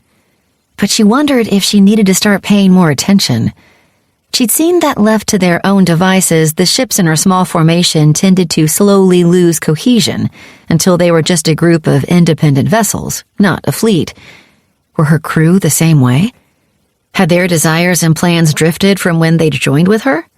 Did those plans still mesh with hers? She didn't know, and that ignorance could be dangerous. She pushed those thoughts aside as they exited the dive. It was an important consideration, but she had other concerns on her mind. Captain, we're beginning our final approach, Jesper Shields informed her calmly. Benny nodded and triggered her comm system. She couldn't control what her commanders did in the coming battle, but she could at least try to keep them all moving in the same direction. Resolute Fleet, this is Captain Benning Kidd, she said, her voice carrying through all 6 ships. We're preparing for our final approach on the convoy. We've moved fast enough to stay ahead of our images so they don't know we're coming. But even so, we'll be outgunned and facing an enemy stronger than we are. At least, stronger than we are individually.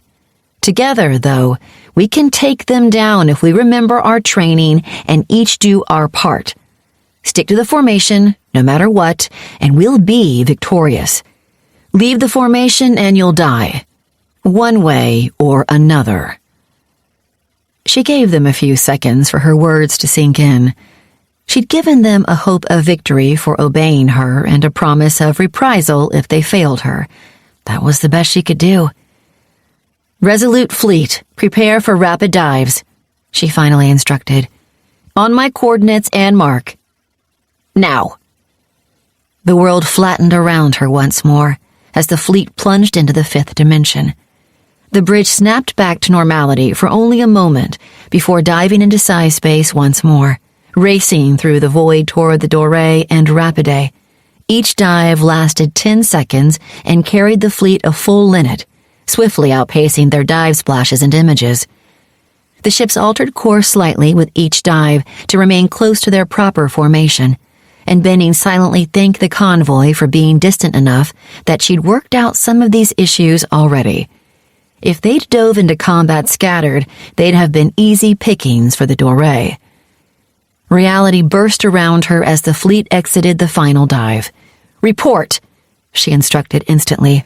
Convoy is at projected bearing 064, 5 degrees declined, Captain. Shields replied at once. Estimated distance is 2.8 legions. Fleet is within tolerances for formation, Captain, Caldwell added. Fleet, begin assault pattern 1, Benning instructed. Charlo Herrick, deploy the sinkhole. Aye, Captain, the weapons officer said eagerly. The ship shuddered, and a second later Benning's screens contracted until they showed a space about 6 legions across. Beyond that space, the universe seemed to end, as the sinkhole's event horizon cut everyone within off from the rest of reality. The sinkhole was a necessity. Benning was certain that the Rapidae would prep to dive the moment it picked up their exit splashes, but it was impossible to dive from a sinkhole. Instead, the Brigantine would probably race for the edge of the sinkhole, which was fine with Benning. She wanted it out of harm's way. If she accidentally destroyed it, their attack would be for nothing. The ships turned, shifting their heading so that the opening of their cone led the doorway slightly. The maneuver was somewhat awkward. The corvettes lost position as they failed to turn swiftly enough, and the messenger overcompensated and drifted out of position. The ships recovered swiftly, though, and by the time the Carrack received their dive splashes, they were in position. "Fire missiles, spiral pattern," Benning ordered. "Grazer blasts, full sweep." Her ship shuddered as it released a barrage of missiles that soared outward to form the center of a cone-shaped spiral. Her tactical screen tracked the dozens of warheads fired by her ships as they continued the spiral, each ship forming a predetermined part of the pattern.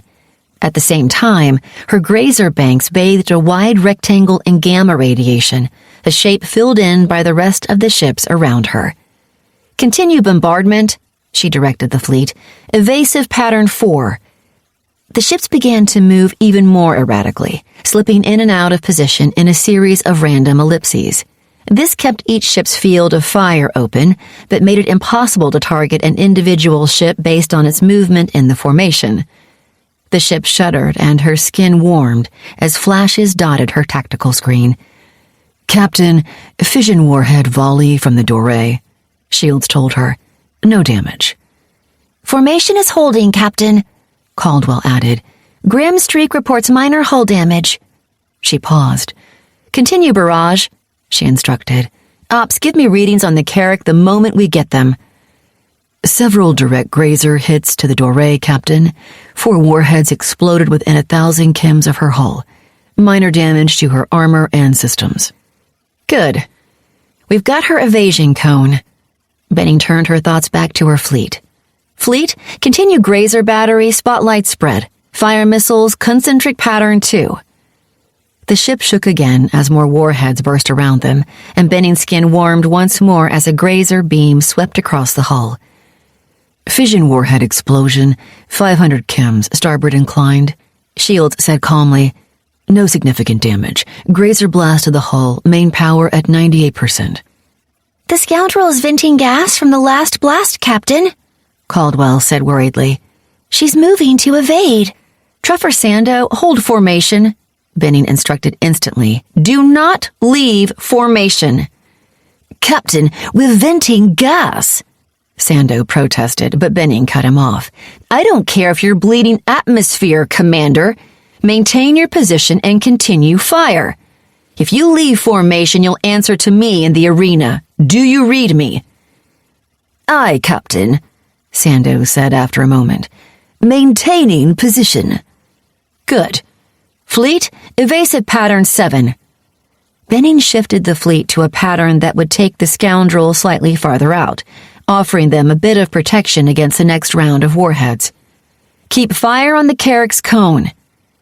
As she spoke, her screen showed a series of concentric flashes as her last salvo ignited, the rings of explosions sending overlapping shockwaves throughout the doorway's evasion cone.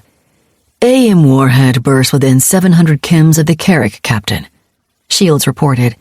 "She's venting gas, and her main engine is down 18%. Captain, if you bracket the Carrack, the Vindictive could—" Hendricks began, but Benning cut him off. "Maintain formation, Fodor Hendricks," she said firmly. "We're bleeding them each second. Eventually, they'll bleed out." Her skin burned again as another grazer beam swept past, bathing her hull in radiation. "Glancing grazer blast, Captain," Shields told her. "Engines at 97%, main power at 94%. "The Merciless caught a direct blast, Captain," Caldwell spoke up. "Her main plant is at 73%, but she's holding formation." "Continue grazer battery," Benning instructed. "Hit them with a missile salvo every 3 seconds, concentric patterns. Evasive pattern 2. The ships shifted pattern once more as they fired beams of energy that covered the entirety of the space before the Doré. The Carrack had nowhere to go. Anywhere that it tried to turn was filled with streams of radiation that slowly ate at its shielding, overloaded its power plants, and disrupted its engines. The Carrack responded with more missiles and grazers in return, damaging the Merciless's hull and reducing the Vindictive's power plant to 81%, but another salvo of missiles exploded all around it, tearing into its hull. "Captain, hull breach on the Doré," Shields told her. "She's listing 3 degrees rotation."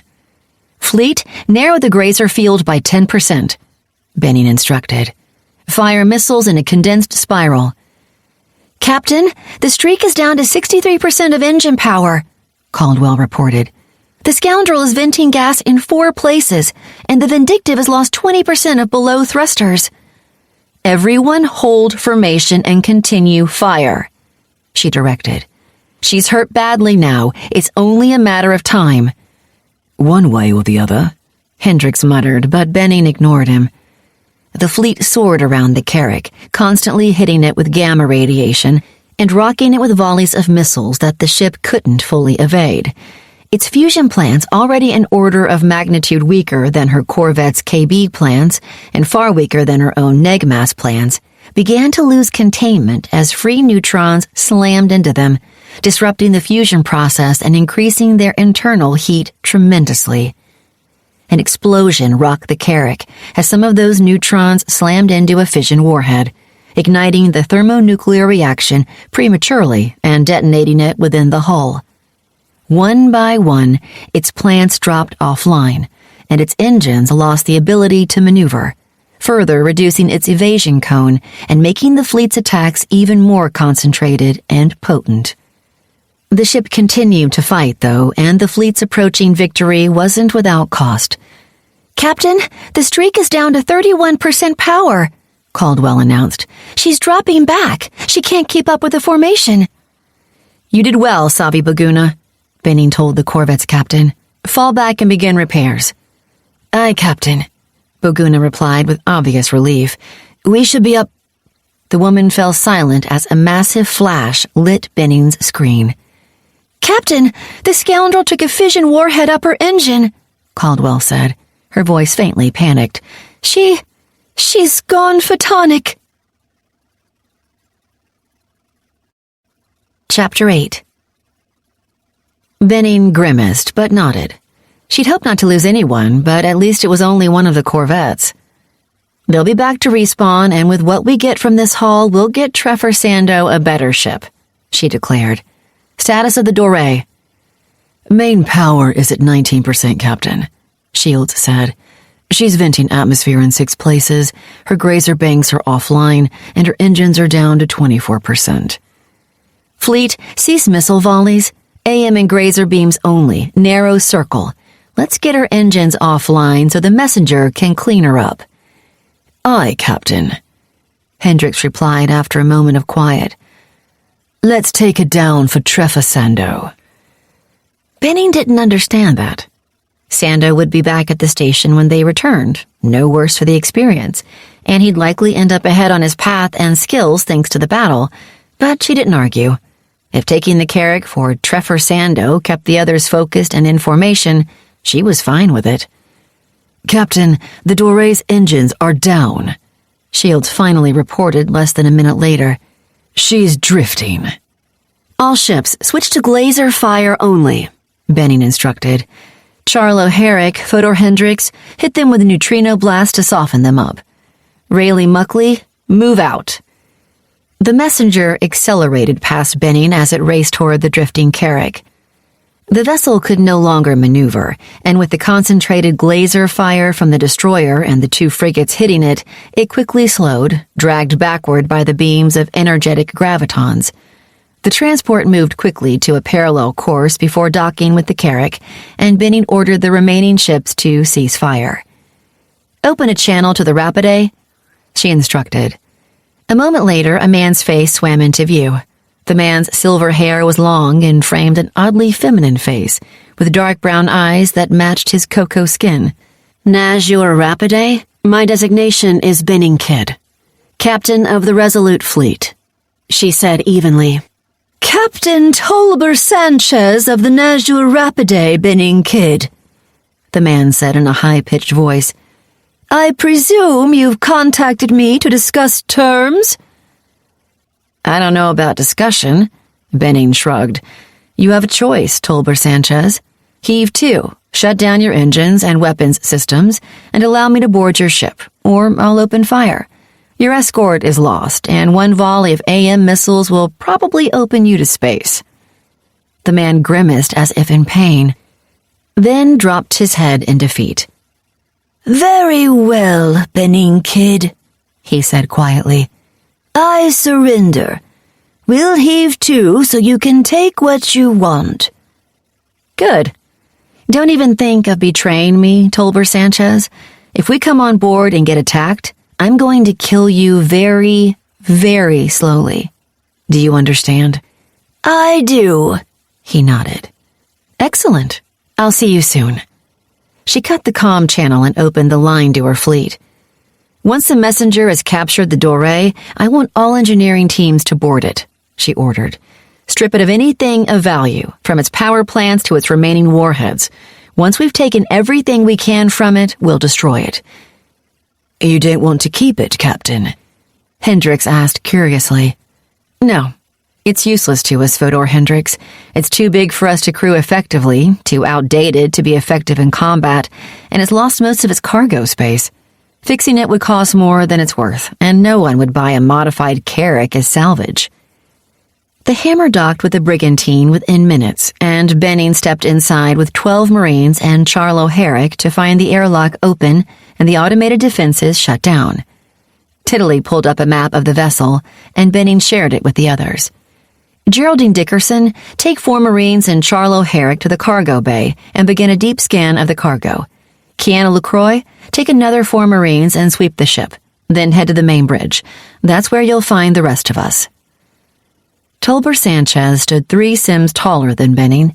He was obviously male, but just as obviously, he chose to dress like a female, using Molex and prosthetics to give himself hips and breasts. That wasn't uncommon, as Benning understood it. Some people simply preferred to look different from their gender. She didn't understand why they would do that when they could just change their gender on respawn if they wished, but then she saw no real need to understand.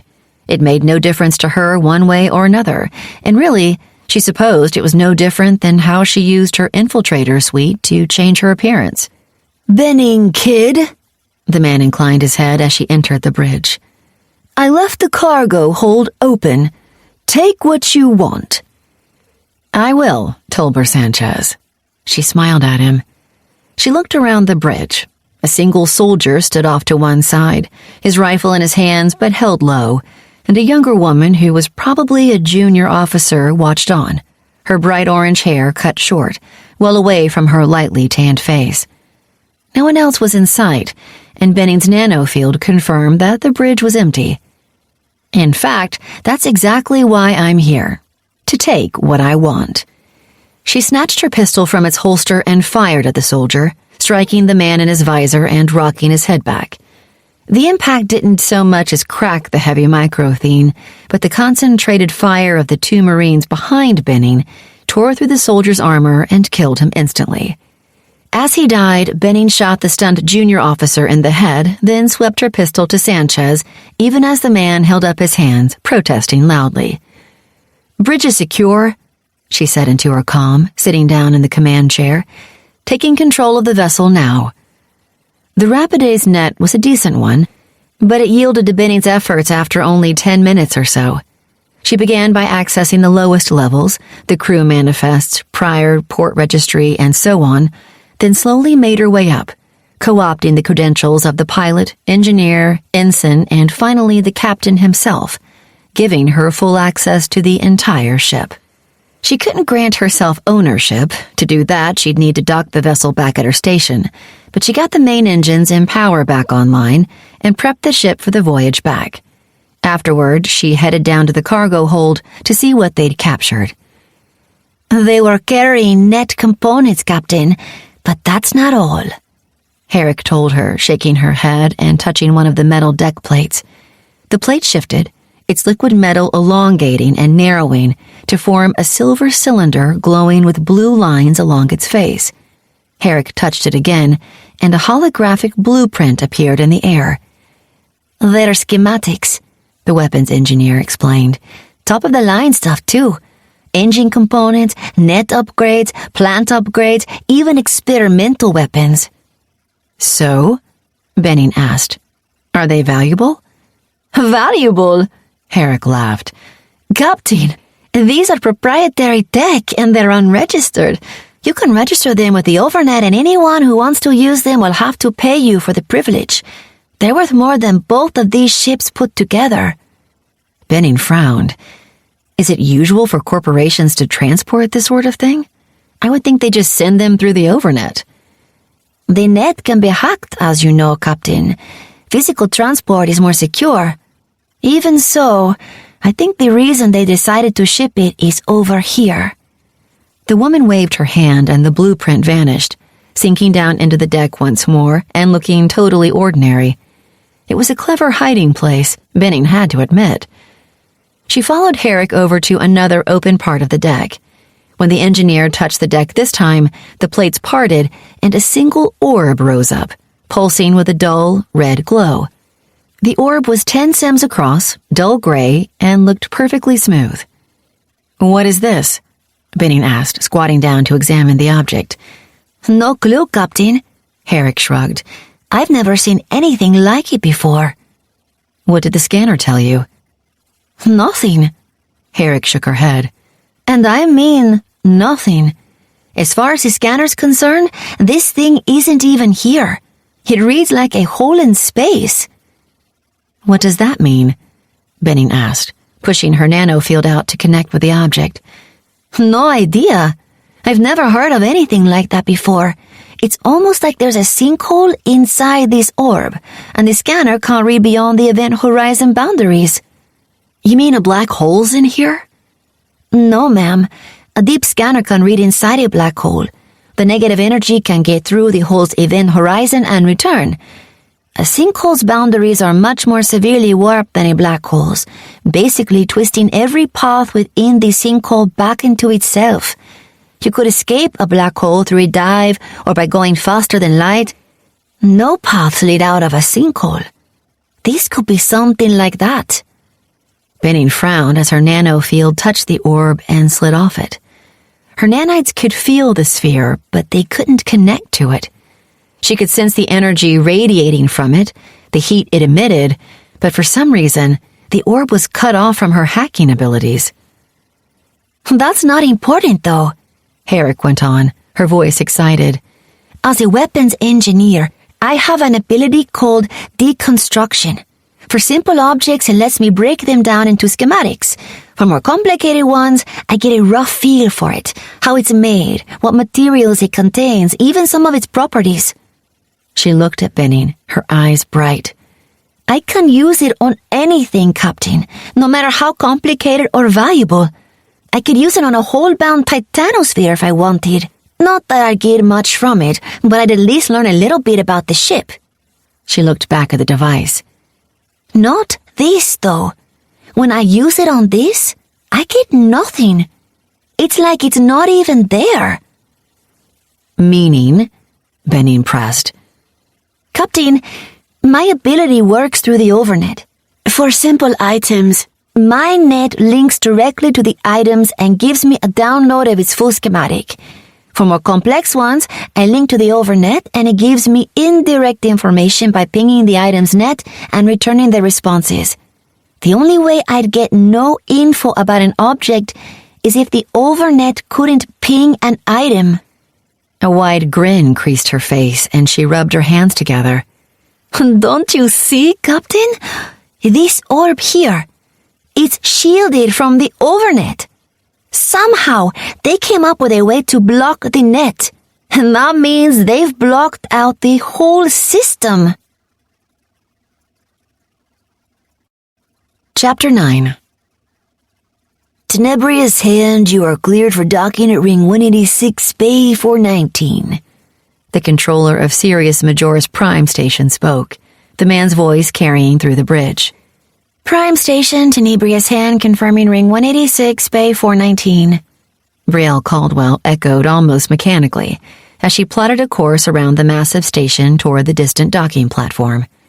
Most space stations were long cylinders surrounded by layers of concentric rings that narrowed from one end to the other. But Sirius Prime was a Dyson station, orbiting the larger of the system's 2 stars.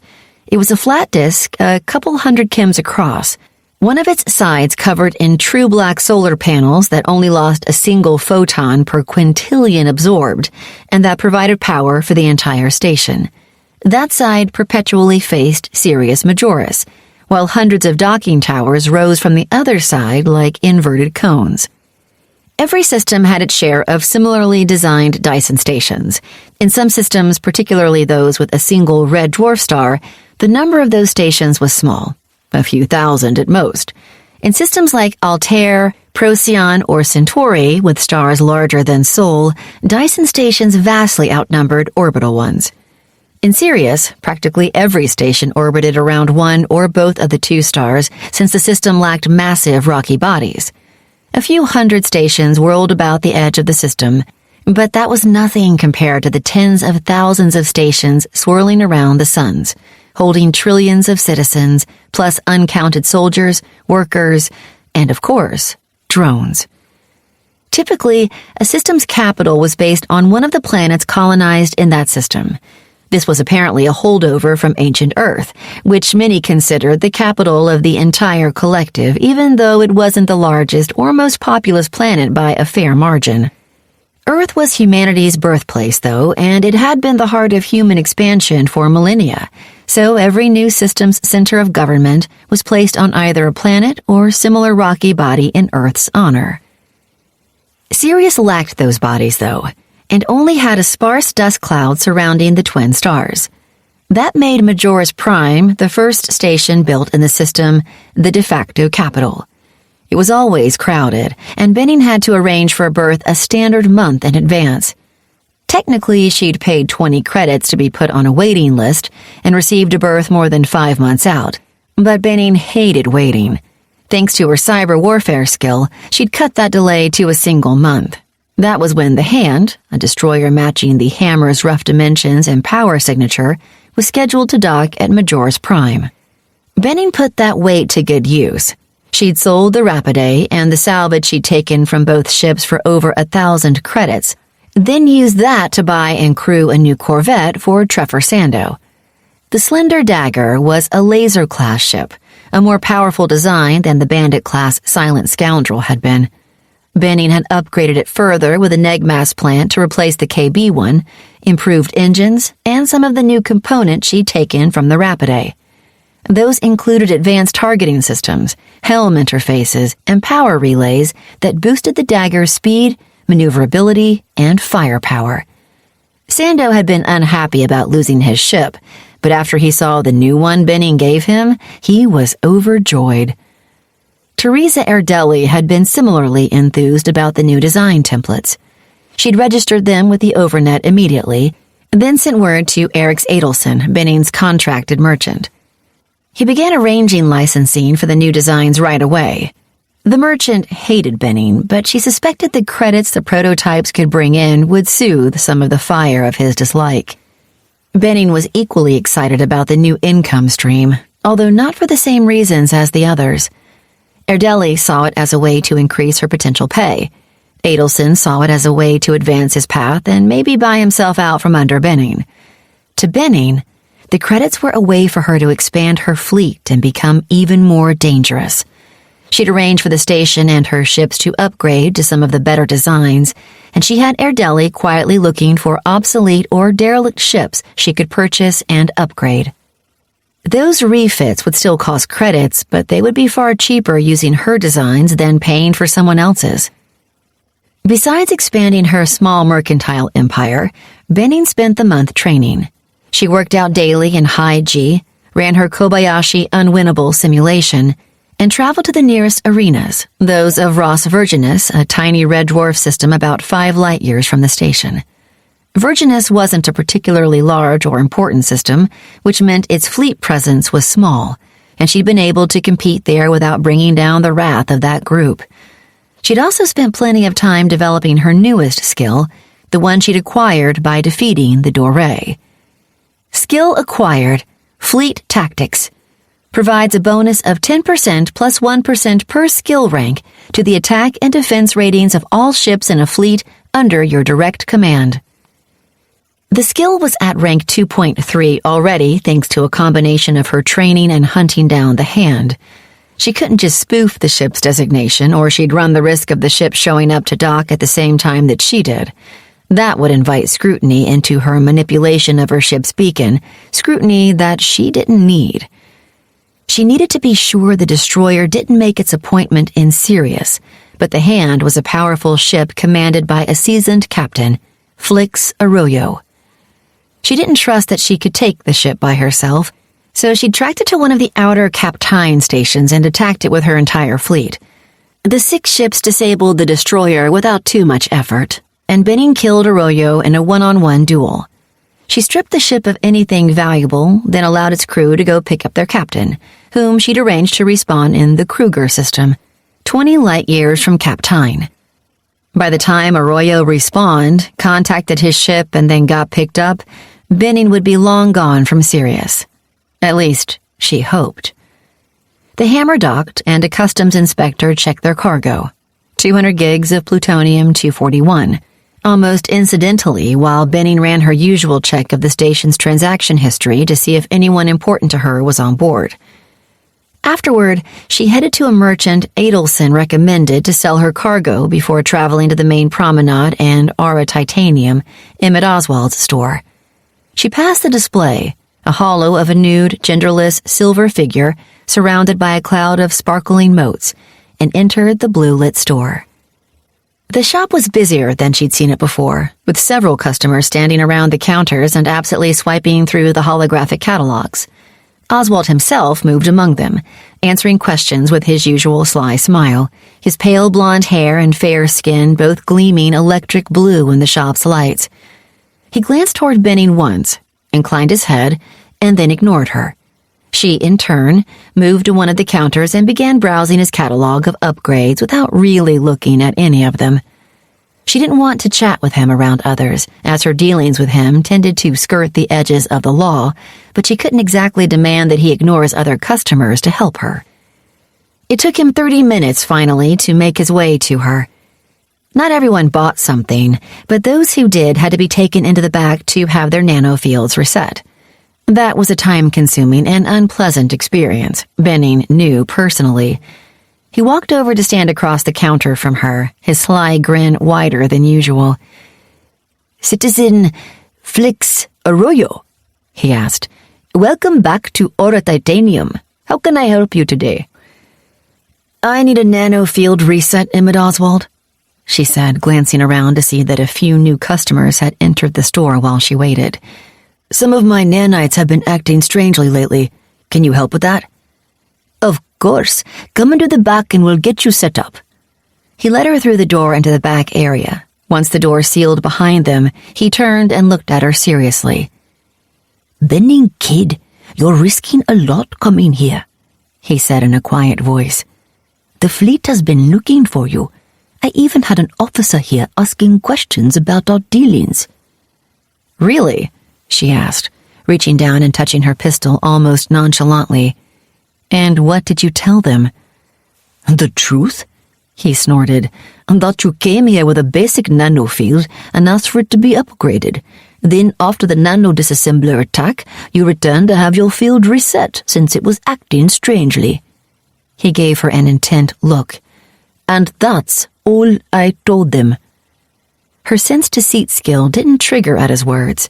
That didn't mean much. She only had about a 30% chance to detect a lie, after all. But she suspected that the man told the truth. If he'd admitted to the fleet that he'd helped Benning assimilate disassemblers into her nanofield, they'd probably have discovered that he had taken one for himself, and he'd have been executed, fined, or both. After that, his shop certainly wouldn't be as busy as it was. She frowned at that thought.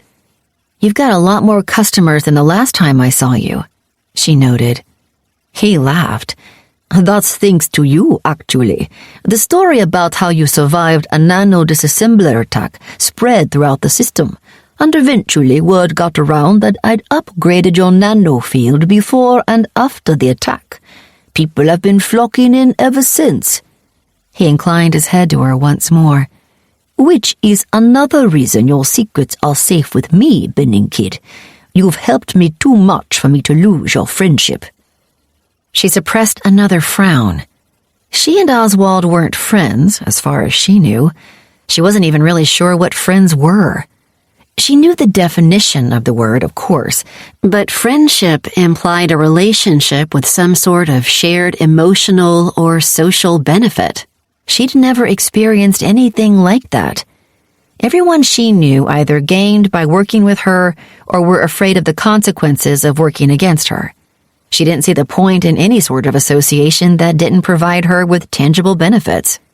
However, if Oswald's belief in their friendship kept him from betraying her, she wasn't about to disabuse him of the notion.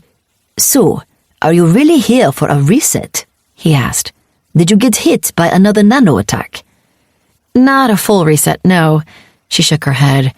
I do have some nanites I need integrated into my field, though. I stole them from an intrusive scanner, and I'd like for them to keep at least some of their functionality. I can do that. He smiled at her. Great, it'll be easy. Scanning nanites are designed to link to a large net and relay their findings to it. I just have to pair them to your net. It'll take a couple minutes tops. Did you want to keep one of those nanites? She asked curiously. Yeah, I would, he nodded. Like the disassemblers, those nanites are proprietary, designed to wipe themselves if they're severed from the scanning device. If I had one, I could dig into its code and maybe work out a counter to it. I can think of a lot of people who'd pay kigs of credits to be able to block an intrusive scanner without needing a full containment field. Good. However, I have something else I think you might be interested in as well. She held up a small cube and touched it.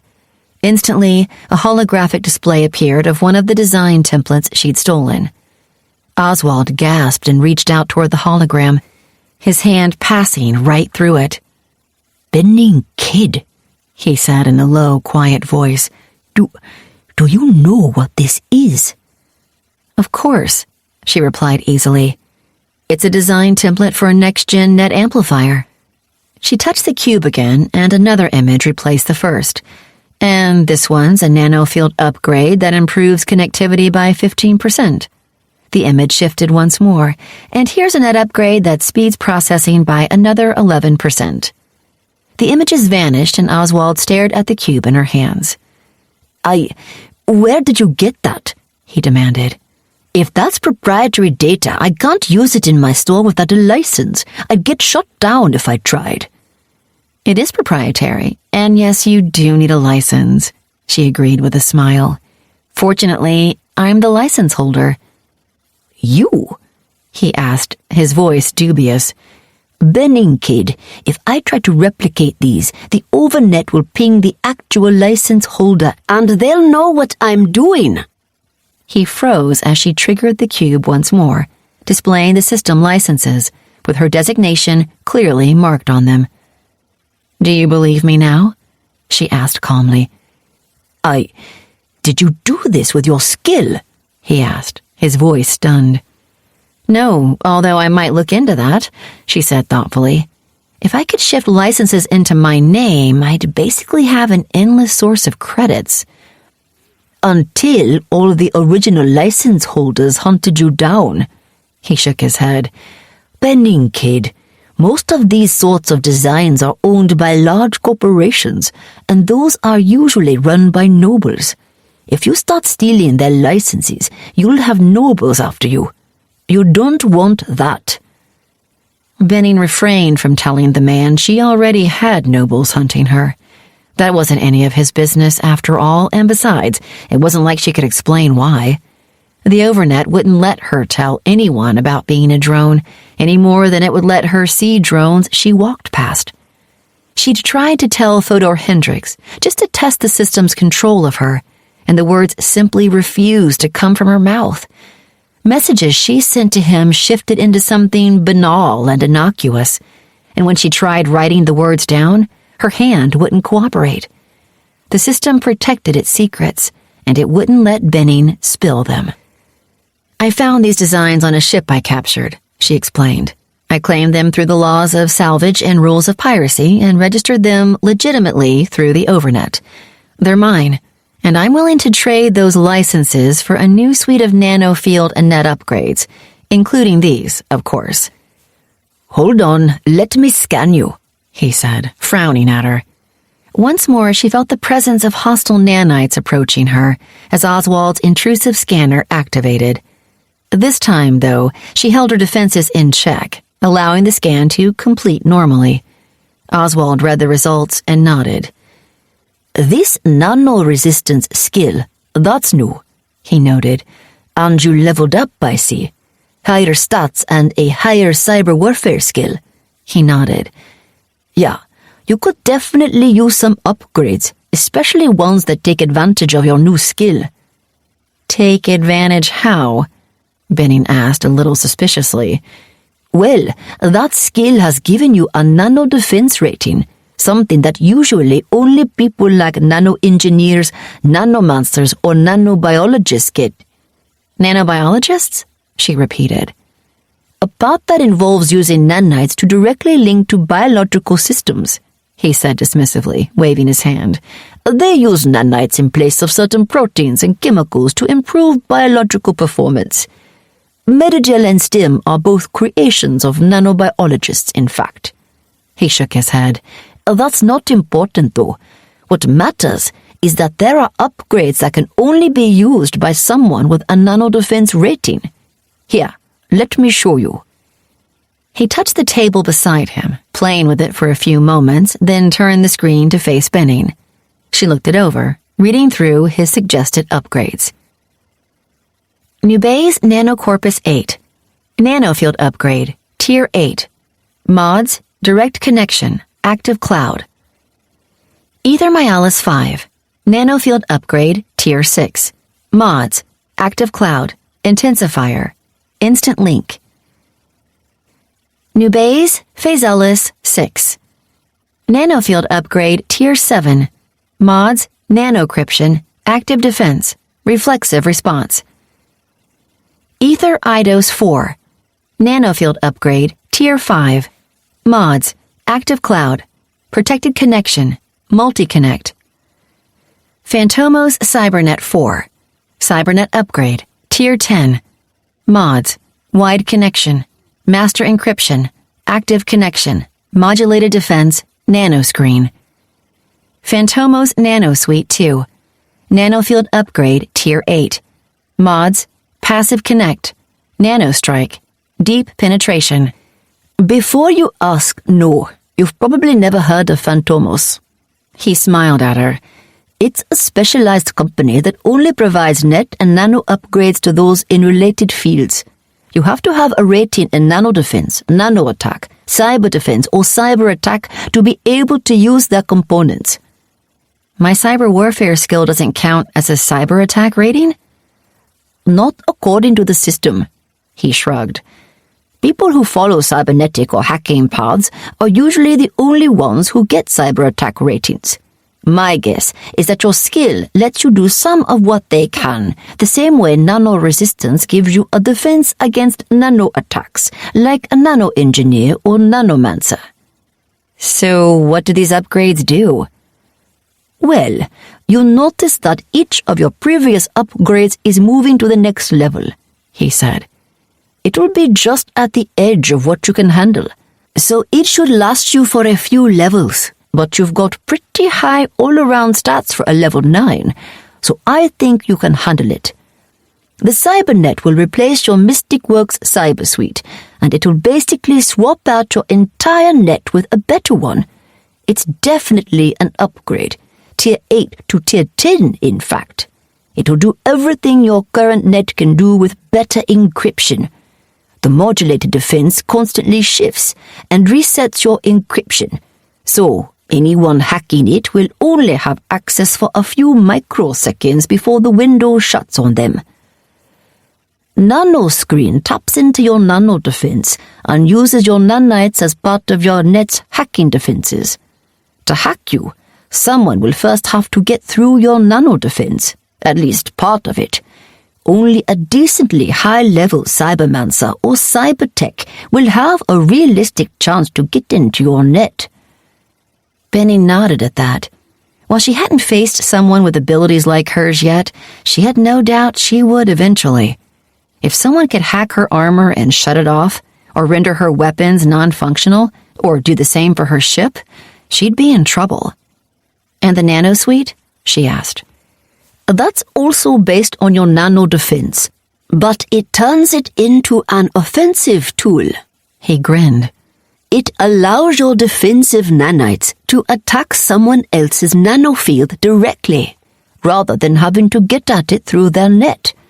You can suppress or even shut down someone's field, although it'll reboot almost immediately if you turn it off.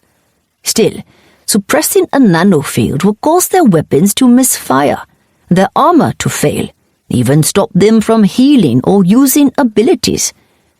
Passive Connect sends your nanofield out to try and connect to any nanofield in range without your needing to concentrate on it. Nanostrikes let you attack the fields surrounding a person's gear, and deep penetration links you to their net through their nanofield, meaning when you shut down or suppress a nanofield, you'll also kill the field's net controller for tenths of a second instead of microseconds. That doesn't seem like much, but if you can keep hitting it over and over, you can totally cut them off from their nanofield.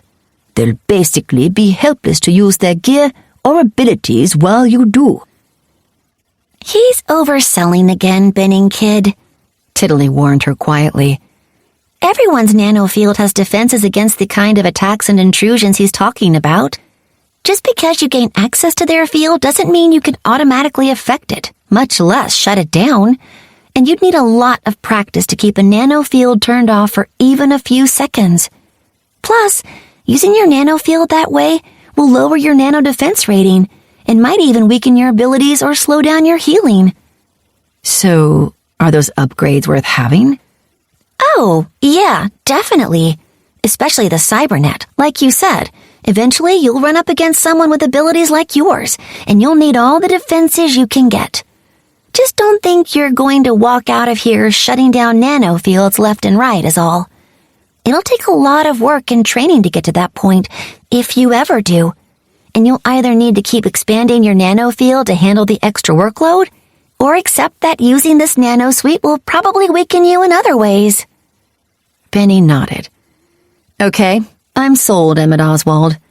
In return for these upgrades, I'll sell you a license for my templates at, say, 25% off the standard cost. Wait, what? He demanded. Benning Kid, these upgrades cost hundreds of credits. I assumed I'd be getting those licenses for free. Oh, no, Benning chuckled.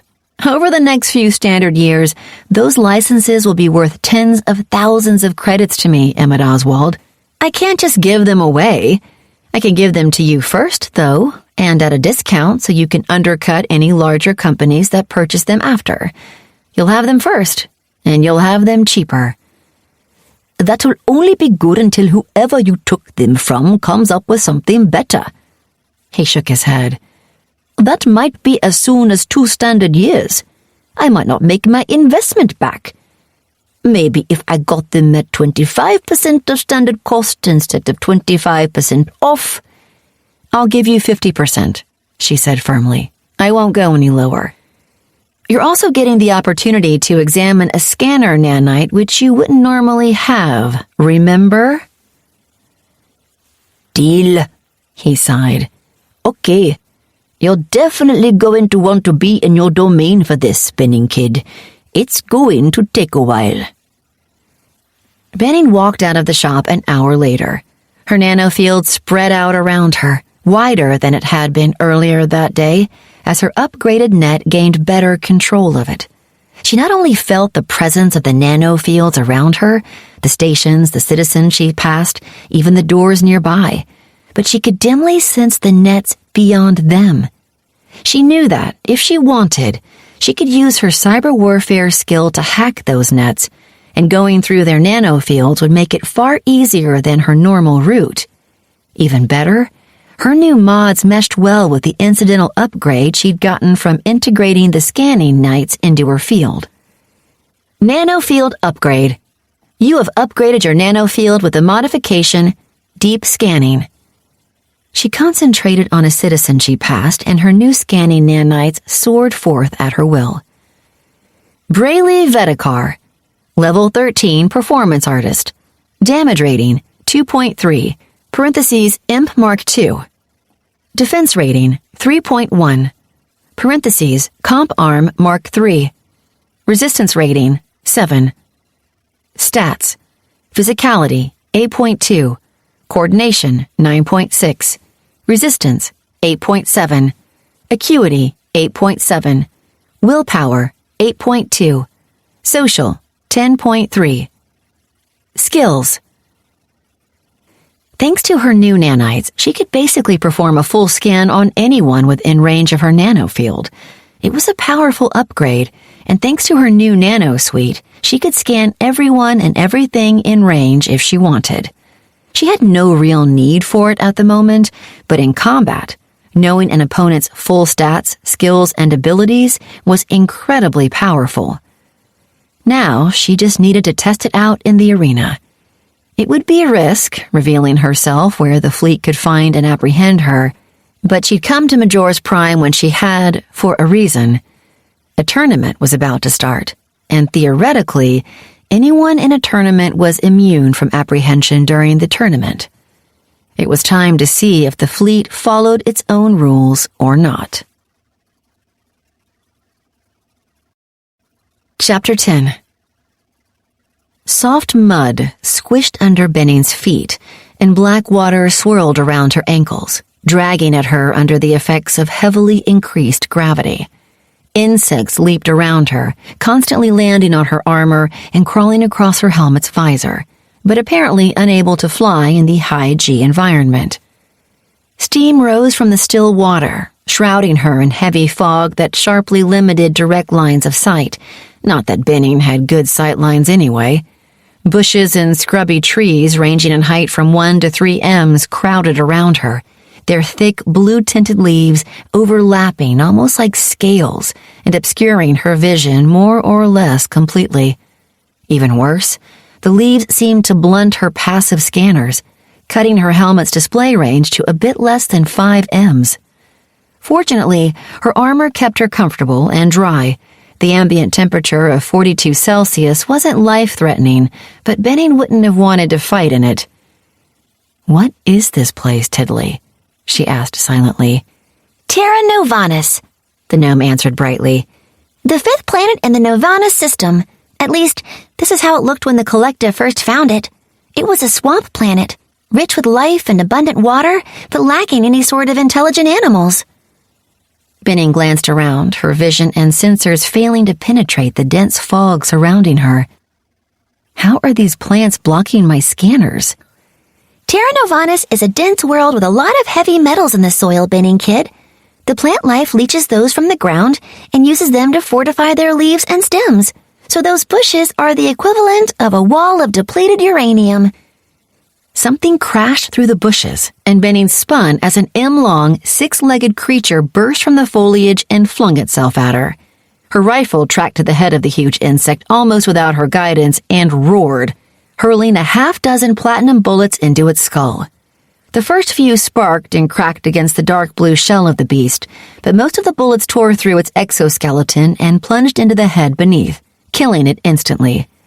The monster plunged into the fetid water, half buried in the soft mud beneath, then vanished as the arena reclaimed its body.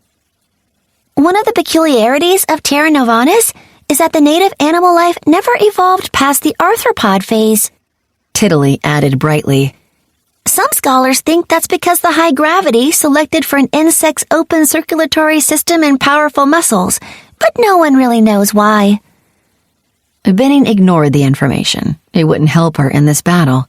She guessed that the arena had more of the large insects roaming the battlefield, keeping her, or her opponent, from holing up somewhere and setting an ambush. She didn't need to know anything about them except that they were fairly quick and had decent armor. They were an annoyance, nothing more, and she didn't much care about the quirks of the native fauna of a planet almost 16 light-years away. Gunfire rattled in the distance, and Benning spun to face the sound, dropping to one knee in the muck. She waited for a minute, but no more gunfire followed. It had sounded relatively close, as if her opponent were within a dozen Ms or so, but her extended nanofield felt no trace of her foe. That meant the woman had to be at least 30 Ms distant, the effective radius of her field, despite the nearness of the sound. Either that, or the woman knew how to mask herself from Benning's nanofield. That was probably possible, but it was also probably prohibitively expensive. Still, that possibility worried Benning. Eleno Balbe was a vanguard, a soldier who specialized in high-risk, close combat.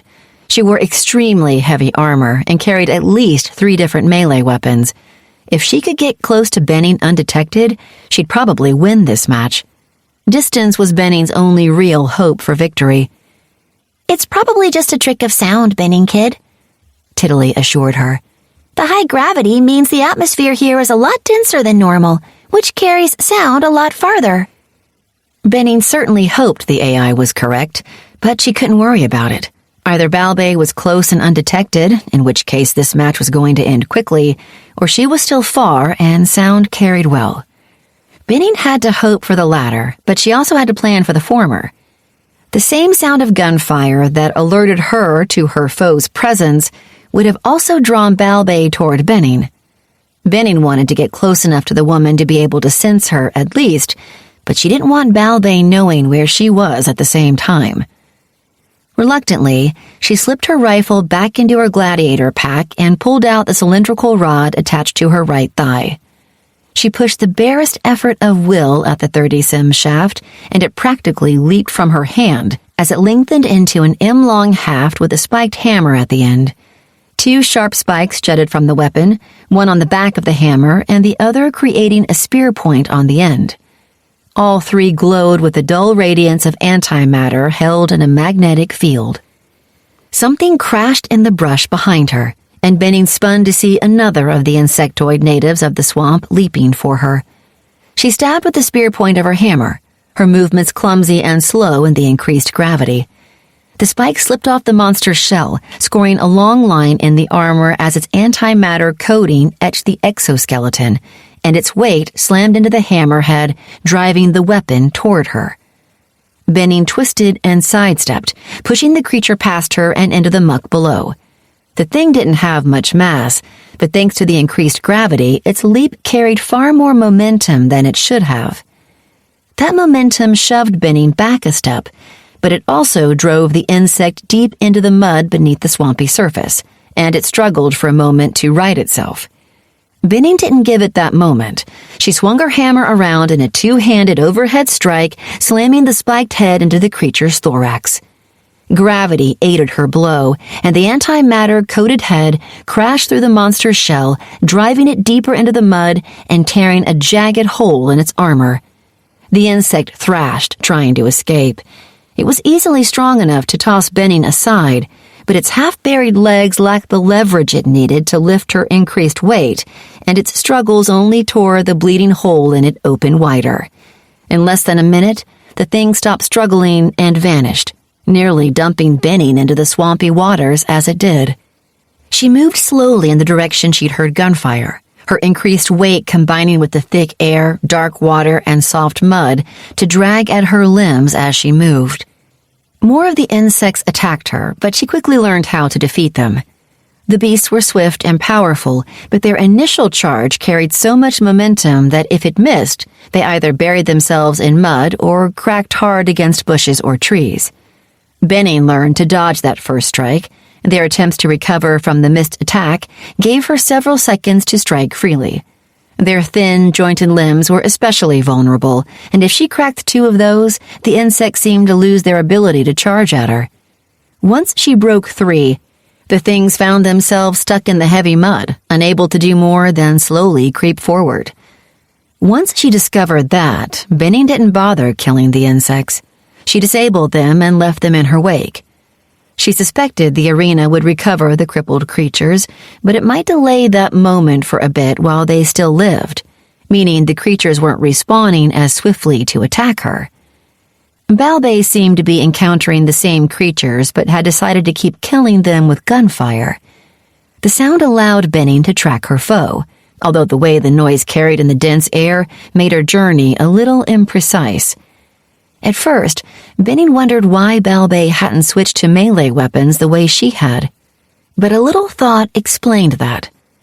The Vanguard wanted Benning to find her. She needed the Corsair to close with her, and the best way to make that happen was to guide Benning with gunfire.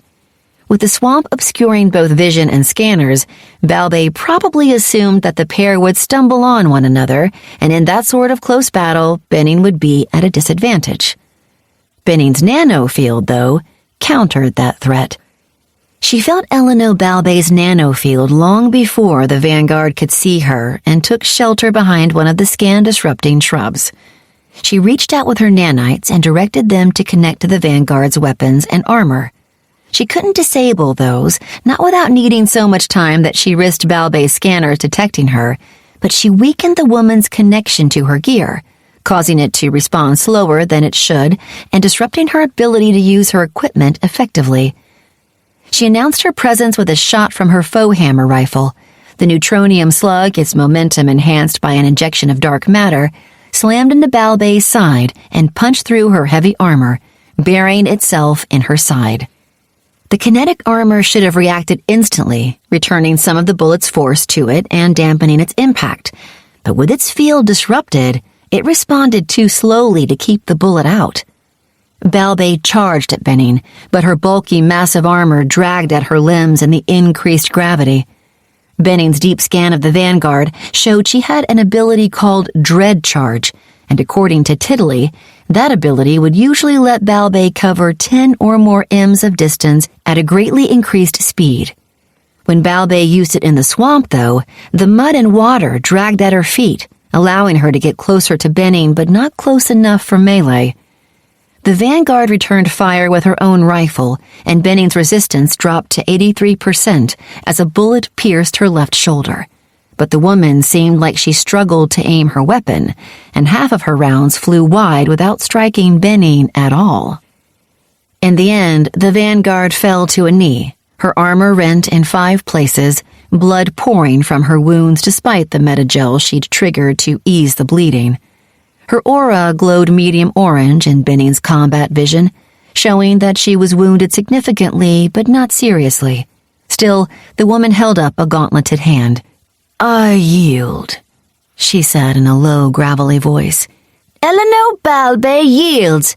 Benning Kidd is the winner." The arena manager's voice spoke over the loudspeaker as the gray sky overhead suddenly lit with the brilliance of the arena's lights. The water around Benning drained away, and the mud and trees vanished, leaving the pair of fighters standing and kneeling on a smooth metal floor. The fog disappeared to reveal hundreds of cheering spectators, a small number for a tournament match, but a decent showing considering that neither Benning nor Balbay were serious contenders for a top 10 spot in their group. "Not bad." Balbay grunted as gravity returned to normal, and she rose to her feet unsteadily. "You got lucky, though." "Oh?" Benning said noncommittally. "How?" "My equipment isn't working right." The Vanguard shook her head, pulling off her helmet to reveal short, light brown hair and a square face. "It shouldn't have been that easy for you to get through my armor, and I was having trouble with my rifle's sights." She shrugged. "I'll have to get it looked at, but if that hadn't happened, I would have had you. The lack of visibility helped me a lot more than it did you." "Maybe," Benning replied. "Although the high G and soft ground hurt you more than me too, if we'd gotten close, I might have been able to stay ahead of your weapons and whittle you down with my hammer and pistols. The arena tries to keep the early rounds of a tournament fair, after all." "True." Balbay shrugged again. In either case, congratulations on your victory. I'm going to get my gear checked out. I need to get it fixed before my next match or I'll be out on the first day. Benny nodded and walked away from the vanguard, her heart pounding in her chest. She'd won, and she'd done so convincingly. It hadn't even really been a close match. That would certainly help her chances of ending in the top 20% of her group and staying in the tournament. She was barely wounded, and she'd be fully healed, her armor restored in a minute or so. She should have been excited and proud, but she wasn't. To enter the tournament, she'd openly identified herself as Benning Kidd, and she'd done so in one of the largest and most populous systems in the collective. Sirius wasn't the Orc Cloud, where laws were more like suggestions and were only enforced when it suited the powers that be. It certainly wasn't Wolf, where the laws were almost non-existent, and citizens were permitted to do just about anything they wanted, so long as they were strong enough to deal with the consequences. It was a law-abiding system, a place where the fleet and its regulations were welcomed, and Benning had made an enemy of that fleet. While she knew that theoretically being in the tournament should shelter her from apprehension, realistically, she didn't know if the system's administrators would put up much of a fuss over a low-leveled gladiator who wasn't likely to make it past the second day of the tournament. She knew she could be walking into the fleet's hands, and the thought of what she'd do if that were the case had her heart racing madly. When she stepped out of the contenders' room to catch the shuttle back to the main entrance of the arena, part of her almost felt relieved to see the fleet officer standing at the shuttle's entrance, obviously waiting for her. The woman wore a dark blue spacer suit with silver chasing and a similarly colored emblem on her left breast that looked like 6 globes set in a hexagonal shape around a triangle, with a sprig of leaves and a rifle crossed behind it all. Her collar had a single silver circle a cem wide on each side of her throat, denoting her rank as a junior lieutenant in the fleet. The officer stepped forward, her silver eyes hard and gleaming against her brown skin. She stood as tall as Benning, but was far less muscled, and Benning sent a quick scan the woman's way to see who she was dealing with.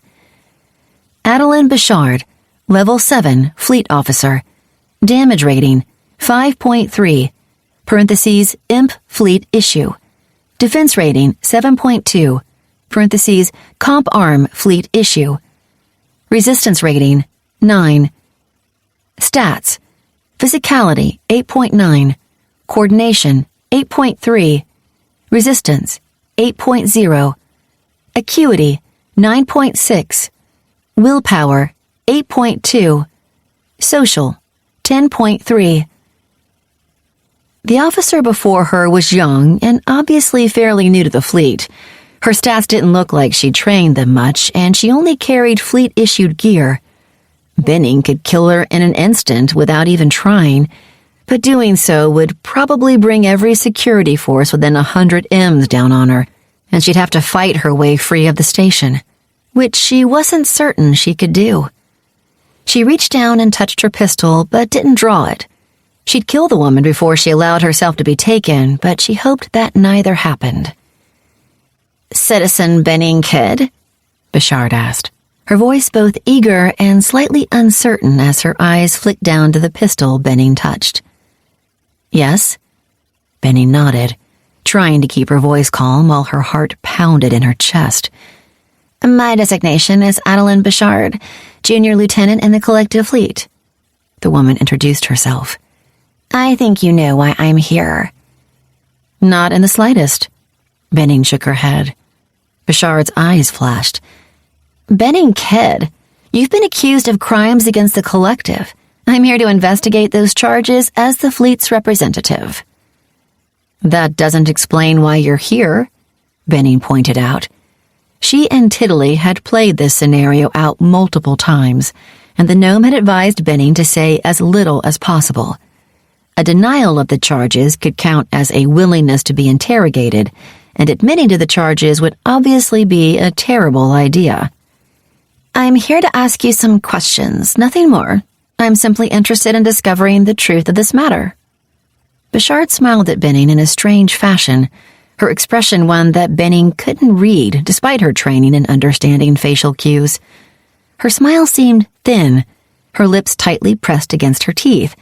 Her eyes were wide but hard, and the entire expression looked strained to Benning. She's trying to be reassuring, Tiddly explained. She's not doing it well, though. The idea is to make you relaxed and think that she's here to help you. She's making me want to shoot her, Benning thought sourly. I don't recommend that, Benning kid. It sounds like the fleet is still looking into what you did, but isn't ready to act yet. If you kill a fleet officer, that'll change pretty quickly. Benning's hand itched to draw her pistol, but she restrained herself and said nothing. After a long few moments of silence, Bouchard cleared her throat uncomfortably.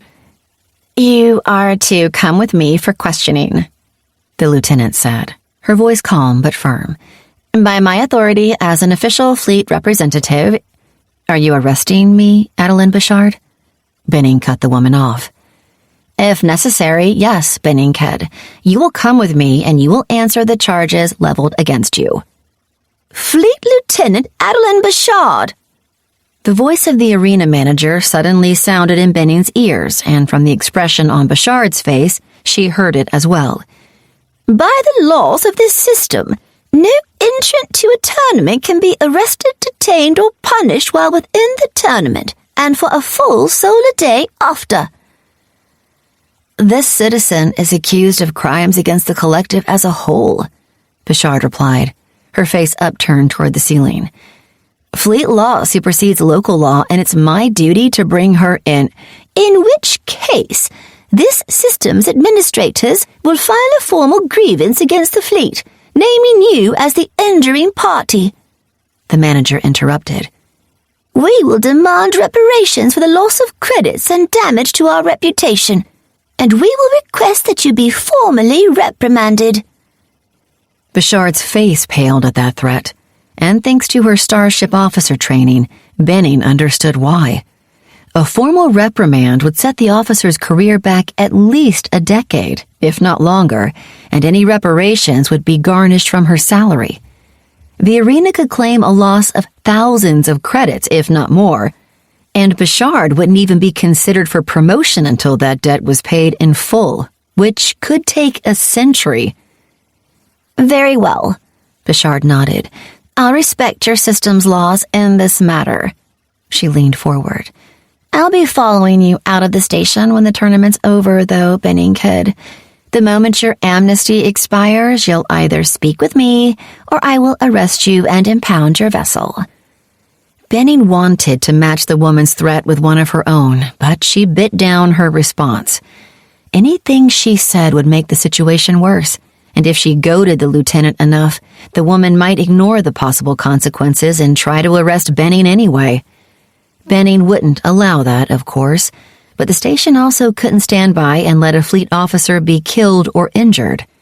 She'd be removed from the tournament at the very least, and the station might join the fleet in its hunt for her. At the same time, she couldn't have Bouchard chasing her out of the system either. At some point, she'd have to deal with the officer or end up being arrested. She just had to do it in a way that couldn't be traced back to her. She had an idea for that, and it would be much, much easier on the station than out in the void. Whatever you say, Lieutenant, Benning said at last, walking around the woman, concealing the smile that tugged at her cheeks. I need to get ready for my next match, so if there's nothing else, I'll be on my way. She walked onto the shuttle, practically feeling the officer's eyes burning into her back. She had preparations to make. Her struggle with the fleet was about to turn deadly. Chapter 11. Stone walls towered to either side of Benning, stretching an M above her head and ending in an arched ceiling of the same material. The reddish-brown walls looked to be made of soft stone, or fired clay bricks held together with some sort of mortar, a fact that Benning had already confirmed by smashing one of the bricks with a casual blow of her fist. Hard clay and gravel crunched beneath her boots, forcing her to move slowly to avoid making too much noise. Wooden sticks that burned with flickering flames lined the walls, bathing the narrow passage in dim, uncertain light that concealed almost as much as it revealed. According to Tiddly, the arena setup for this match was a subterranean labyrinth, an ancient earth maze. The original was built completely of stone, but this one wasn't. Benning's attempts to break through a wall revealed that the walls were dense microthene sheathed in soft bricks. Benning thought she could still probably get through the 5-sim microthene walls if she really wanted to, but it would take time and create far too much noise. Noise, she'd discovered, attracted attention in the labyrinth. Gravel crunched in the passage ahead of her, and she snapped her arc bar rifle into place as her nanofield detected the presence of one of the labyrinth's wandering creatures. The thing that appeared around the corner was huge, at least half an M taller than Benning. It looked vaguely humanoid, with thick legs that ended in cloven hooves and long arms. Shaggy fur covered its black body, and its tiny head sported 2 small, up-curved horns. Its face looked mostly human, but its large eyes lacked any sort of intelligence. The creature let out an echoing bellow as it charged Benning, curling its horn-covered fingers into heavy fists.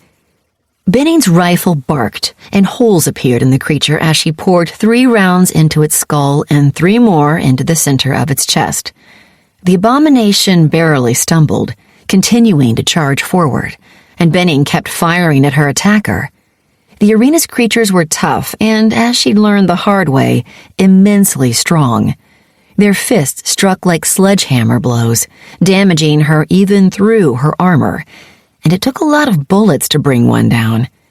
She'd tried engaging one in melee, but in the narrow confines of the tunnels, she couldn't use her hammer effectively, and their toughness and strength made it hard for her to hold them back even with the fully extended 2M shaft of her hammer and antimatter-coated spear point. That was the point, she supposed. The labyrinth's microthene walls blocked scanning, and her nanofield in equal measure, and since the monsters were difficult to defeat in melee combat, she and her opponent would both have to kill them with gunfire. Sounds carried in the stone hallways. She'd heard her opponent's battles with the creatures several times already, so there wouldn't be much element of surprise when the two finally met. That meeting was also certain. As far as Benning could tell, the labyrinth was just one long passage, not a series of branching hallways the way she'd expected.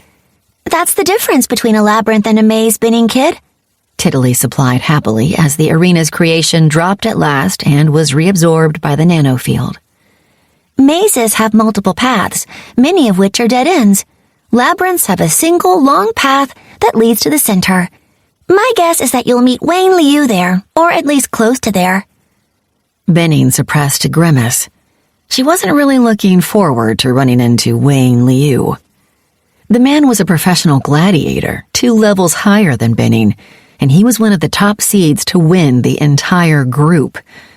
Benning was happy that she'd made it to the 3rd day of the tournament, placing in the top 20% on the first and second days, but she knew she wouldn't be moving on. She'd lost her first match that day when she found herself fighting a sniper battle against a dedicated sharpshooter across a series of ice mining platforms. Benning was a good shot, but her rifle wasn't specifically designed for sniping across 5 or 6 km distances the way Juleron Crawford's was. She'd ended up taking an antimatter bullet to the chest that put her out of commission and forced her to surrender. Her only consolation was that she'd made the contest last long enough that Crawford probably wouldn't be moving on either. The man's career was marksman, and he should have taken her out quickly. He'd ended up pretty badly wounded himself, though, and that probably sunk his chances of advancing.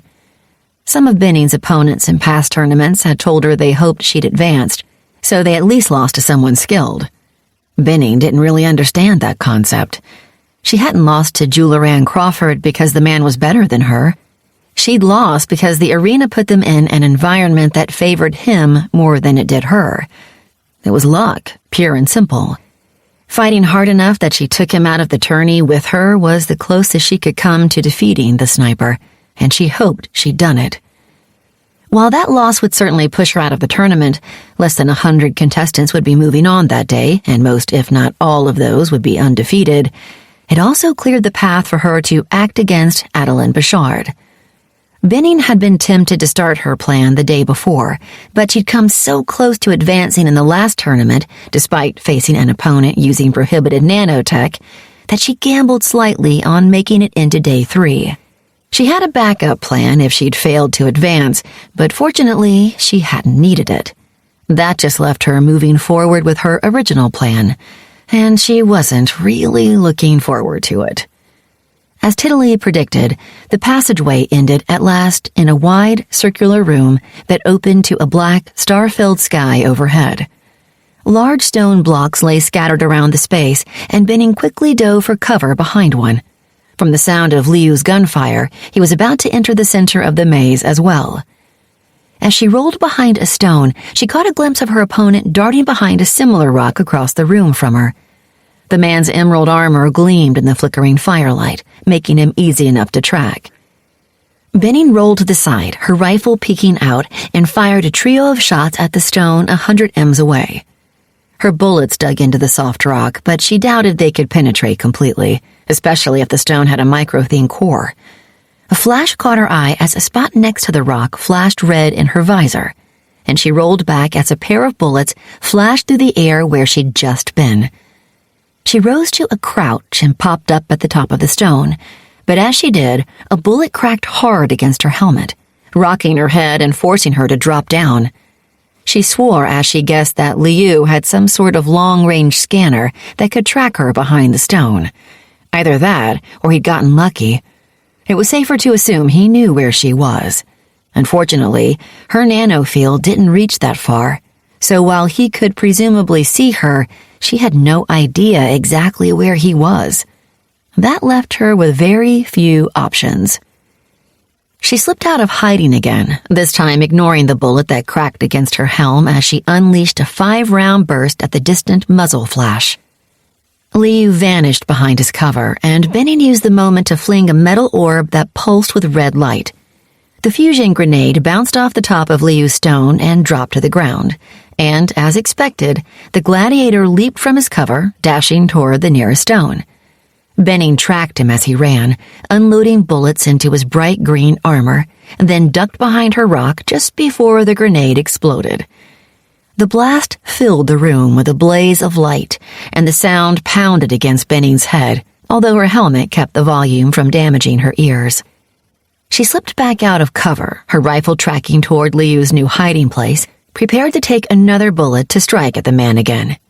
Instead, she saw a green flashing orb sailing toward her as the gladiator retaliated with his own grenade, and she swore and raced from her hiding place.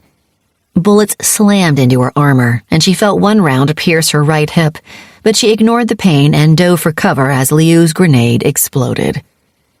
Her vision lurched as the meson blast went off, hurling Eta C particles out into the air at nearly the speed of light.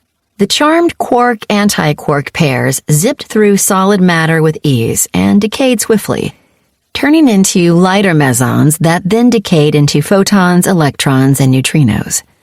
Thousands of the particles decayed inside Benning, flooding her body with X-ray radiation and slamming electrons into the inside of her armor, disrupting it for a moment. The world lurched around her, and her stomach heaved, threatening to empty its contents into her helmet as her resistance bar plummeted to 63% in an instant. She pushed aside her dizziness and nausea, grinning despite herself. While she'd fought off the effects of the grenade, Liu moved closer and was now in range of her nanofield. She felt him grabbing another grenade, and she quickly slammed her nanites against the object. She couldn't hack it before he threw it, but she didn't need to. Her nanites reached into the device and activated it, triggering the detonation mechanism. Nothing happened as the grenade's failsafe triggered, preventing it from exploding, but when Liu flung it, the device burst in midair close to halfway between the pair, bathing them both fairly equally in radiation. Benning's resistance dropped again to 57%, but Liu should have gotten a similar dose, and she doubted he'd try another grenade without knowing why that one had gone off in midair. Benning tossed another fusion grenade, forcing the gladiator to dive for new cover, firing at her as he ran. His heavy bullets slammed into her helmet, cracking the microthene of her visor, but his aura dimmed to bright orange as her rounds ripped through his liquid metal armor and into the flesh beneath. That crack was what she'd been waiting for. Taking a deep breath, Benning tossed another grenade to keep the man moving while she activated her nano disassemblers. She waited for the arena's detection systems to recognize them as a threat, but no alarms sounded. She'd tested the disassemblers in the arena before, and their detectors couldn't pick the dangerous nanites out from the rest of her field when they were close to her. She had no doubt that if she sent them after Liu, that would change in a heartbeat. But the man wasn't her target.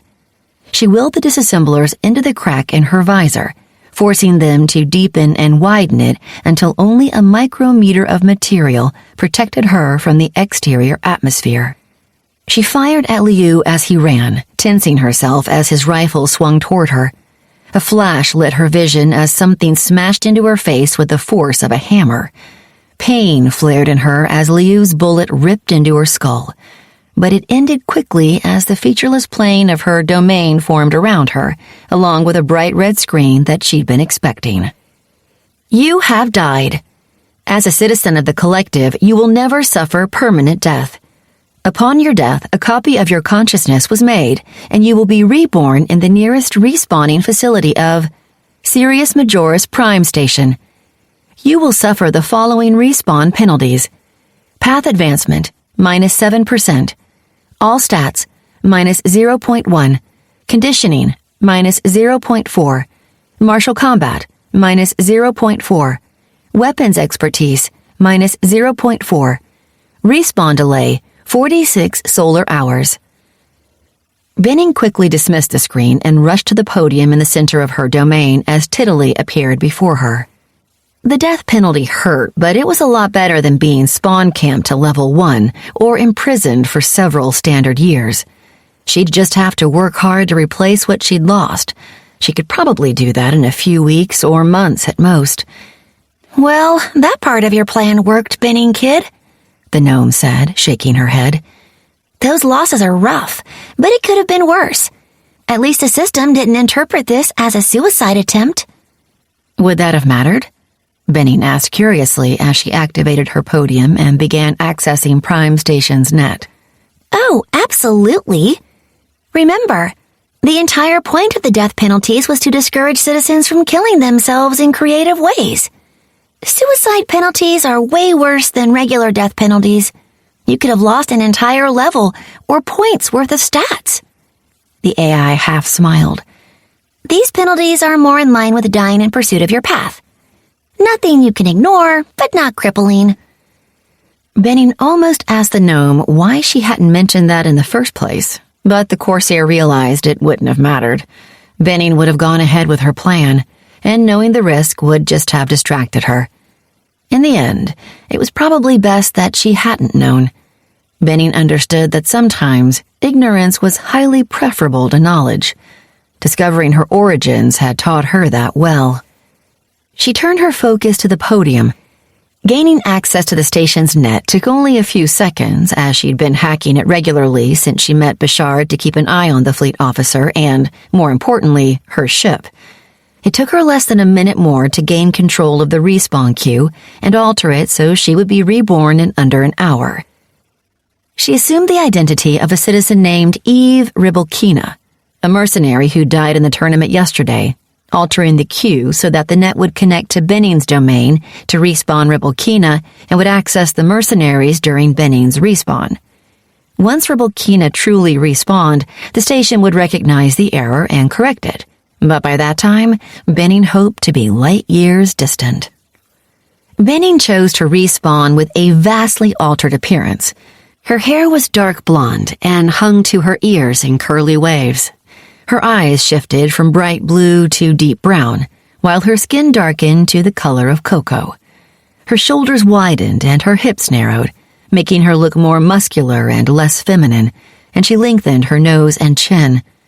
When the purple light faded and she stepped out of the respawn chamber, she felt confident that no one would recognize her. She waited for a full hour for her gear and upgrades to be restored. She'd worried that respawn would cost her some of those upgrades, especially the disassemblers and scanning nanites. But apparently, whatever Emmett Oswald did to bind those to her carried into her new incarnation, and she felt her base nanites shift into those altered forms after her net and nanofield upgrades loaded. As she left the respawn chamber, she activated her infiltrator suite, shifting her armor to a bright cyan color that she hoped would be memorable, then went looking for her quarry. Adeline Bouchard slept on her ship, the CSS Mackerel, and had she been aboard, Benning would have had trouble getting to her. The Mackerel was a simple, fast frigate, but it had a crew of 40 fleet members, workers, and soldiers. Benning's infiltrator suite wouldn't let her impersonate a fleet officer, apparently. That required a far more advanced version of the software, and her nanofield would alert any citizen to the fact that she wasn't a worker or soldier. She still might have been able to board, but not without an outcry, and she'd need a full marine team to take the ship once an alert was raised. Fortunately, it seemed that Bouchard didn't spend much time on the ship outside of sleeping there. Benning tracked her to a place called Case's Nebula, a small store off the main promenade. The inside of the building was dark, lit with shifting red and violet lights, and contained hundreds of black capsules. "What is this place, Tiddly?"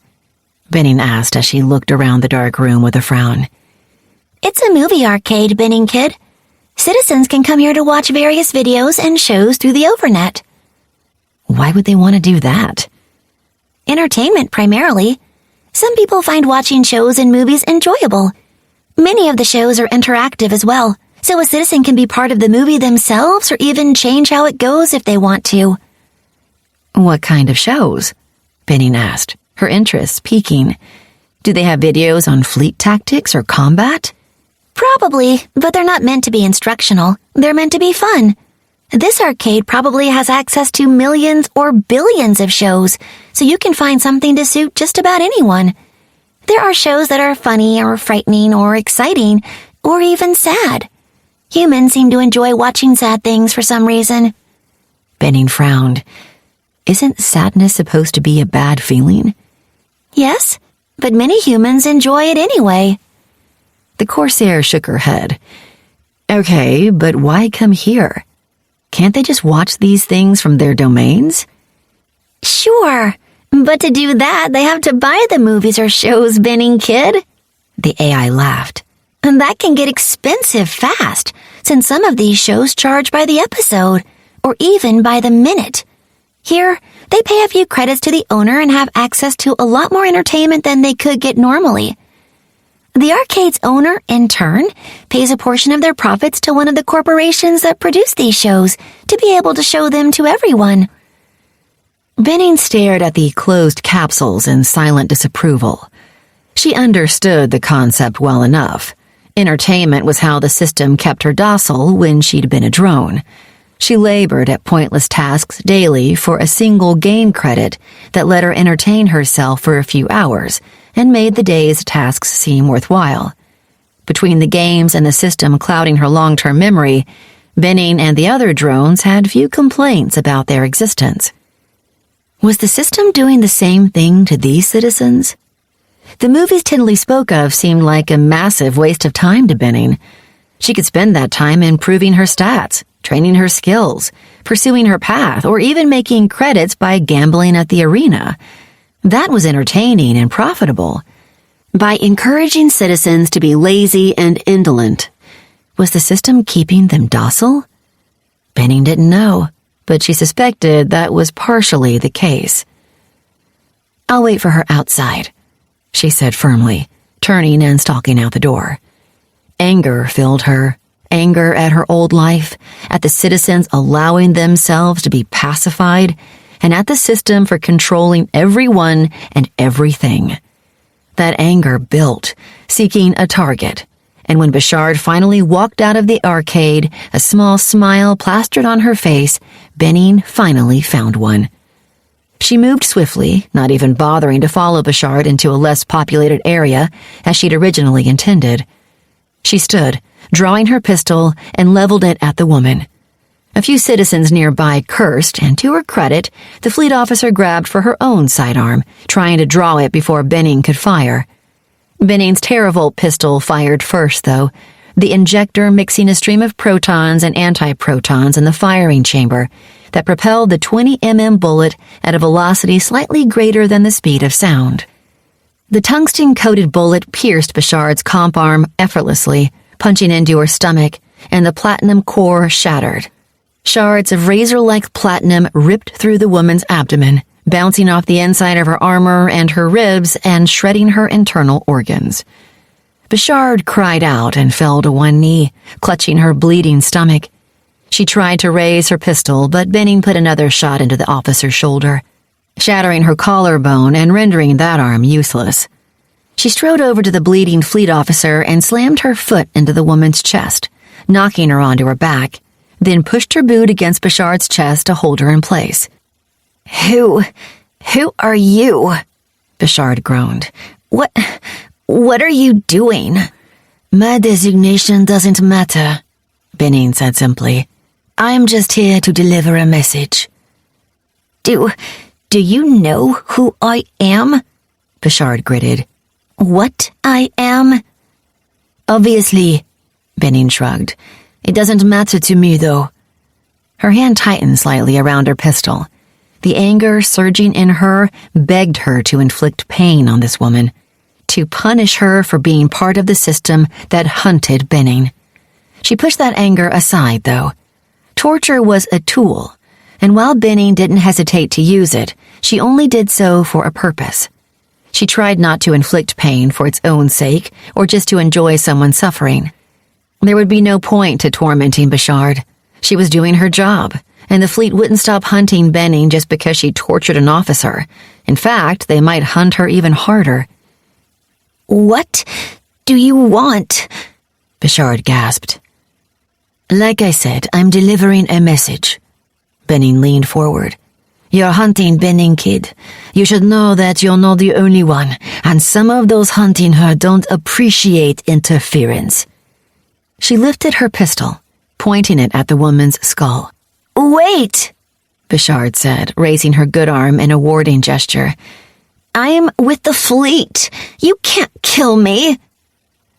Nobles aren't afraid of the fleet, Benning shrugged. And yes, I can.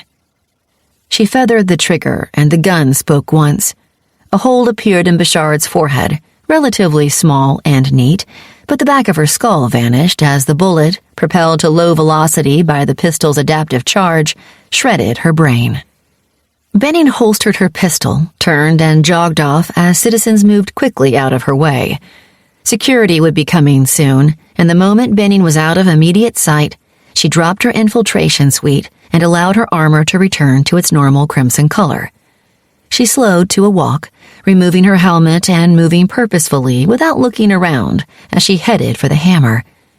She connected to the station's net as she walked, reaching out for the feeds of the cameras following her and encrypting the section where she'd shifted armor colors. She did the same thing every so often as she switched passages, trying to obscure her trail. Eventually, the station's administrators would decrypt those files, and when they did, they'd see Bashard's assailant boarding the hammer. That couldn't be helped. And while Benning's official status as dead and awaiting respawn would suggest that she hadn't killed Bashard herself, the blame would still be laid at her feet. That might take days or weeks, though, and by then, Bashard might be far down a false trail. Benning hoped that her words would send the fleet hunting for whatever nobles worked against her, but she had no real hopes that their efforts would do more than distract from her capture. Eventually, the fleet would come for her. She needed to be ready when they did. In the meantime, if the hammer left station now, the mackerel wouldn't follow. It would have to wait for Bashard to respawn, then investigate her execution. By the time anyone realized Benning's ship left without her aboard, she'd be long gone. The fleet isn't just going to take you killing one of their officers, Benning, kid, Tiddly reminded her. Eventually they'll decide you were behind it and come for you. I know, Tiddly, Benning agreed. I need to start getting ready for them. It's time that I started expanding my fleet, and that means credits. It looks like I'm turning pirate after all. Chapter 12. Captain, target is maintaining course and speed. The red-blonde man sitting at the comm console of the Resolute Hammer said in a deep, mellifluent voice. They don't seem to be reacting to our presence yet. Eldon Rush was the newest addition to Benning's crew. A handful of large battles with her fleet had shown her that in combat, Brielle Caldwell was too busy piloting the Hammer and keeping the formation intact to keep Benning apprised of what enemy ships were doing. The new communications officer was a solar cartographer by trade and had abilities that allowed him to sense the area around him through the overnet, plus a high social stat. Benning hoped his abilities would be useful in combat, and his social stat would work in her favor during communications with other vessels and stations. This would be the man's first test in real combat, though, so she wasn't sure what to expect from him. Her mind flitted through the ship's net, tracking a line of 4 clipper cargo ships soaring a light hour away. The 4 vessels traveled in a straight formation, keeping 5 leckins between each ship. 6 other ships moved around the line in a helical formation, and those were what had attracted Benning's attention to this convoy. A full frigate, 2 fast frigates, and 3 corvettes were a lot of protection for ships that were ostensibly carrying solid anti-helium. Anti-helium was useful in power plants and weapons, certainly, but it also wasn't terribly difficult to fabricate, so it didn't have a great deal of value. More to the point, it was somewhat risky to carry, since a single alpha decay anywhere in the cargo hold could set off a chain reaction that obliterated the vessel. Alpha particles weren't likely to be spontaneously created by the energy of a dive, but they were possible. The fleet had been shadowing the convoy for several hours now as it passed the Cancri system. The Red Dwarf wasn't exactly directly on the convoy's route between Cygni and Helmus, a Red Dwarf system almost 30 light-years from Sol, but it was a relative haven for passing ships.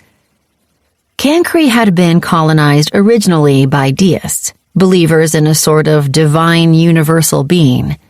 The group held the belief that their deity was the universe. More specifically, they believed that the universe formed inside of their deity, so the entire collective was just a small part of that being's body.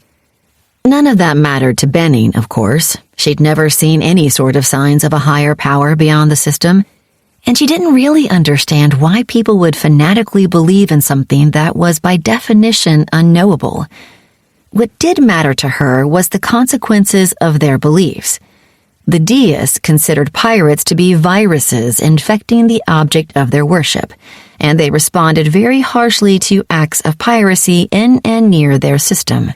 Benning didn't want Cancri warships interfering with her battle, so she'd waited and watched as the convoy passed the outer edge of the system, 1/10 of a light-year or so from the star. Captain, if they continue their dive pattern, they'll dive away from the system in 4 minutes. Jesper Shields informed her lazily. They'll probably make a deep dive after that to clear the system completely. Benning nodded. The convoy had followed a regular dive pattern for the past few hours, diving 10 linnets every 40 minutes. A 10-linnet dive would take the ships far enough from Cancri that the system couldn't provide reliable cover anymore.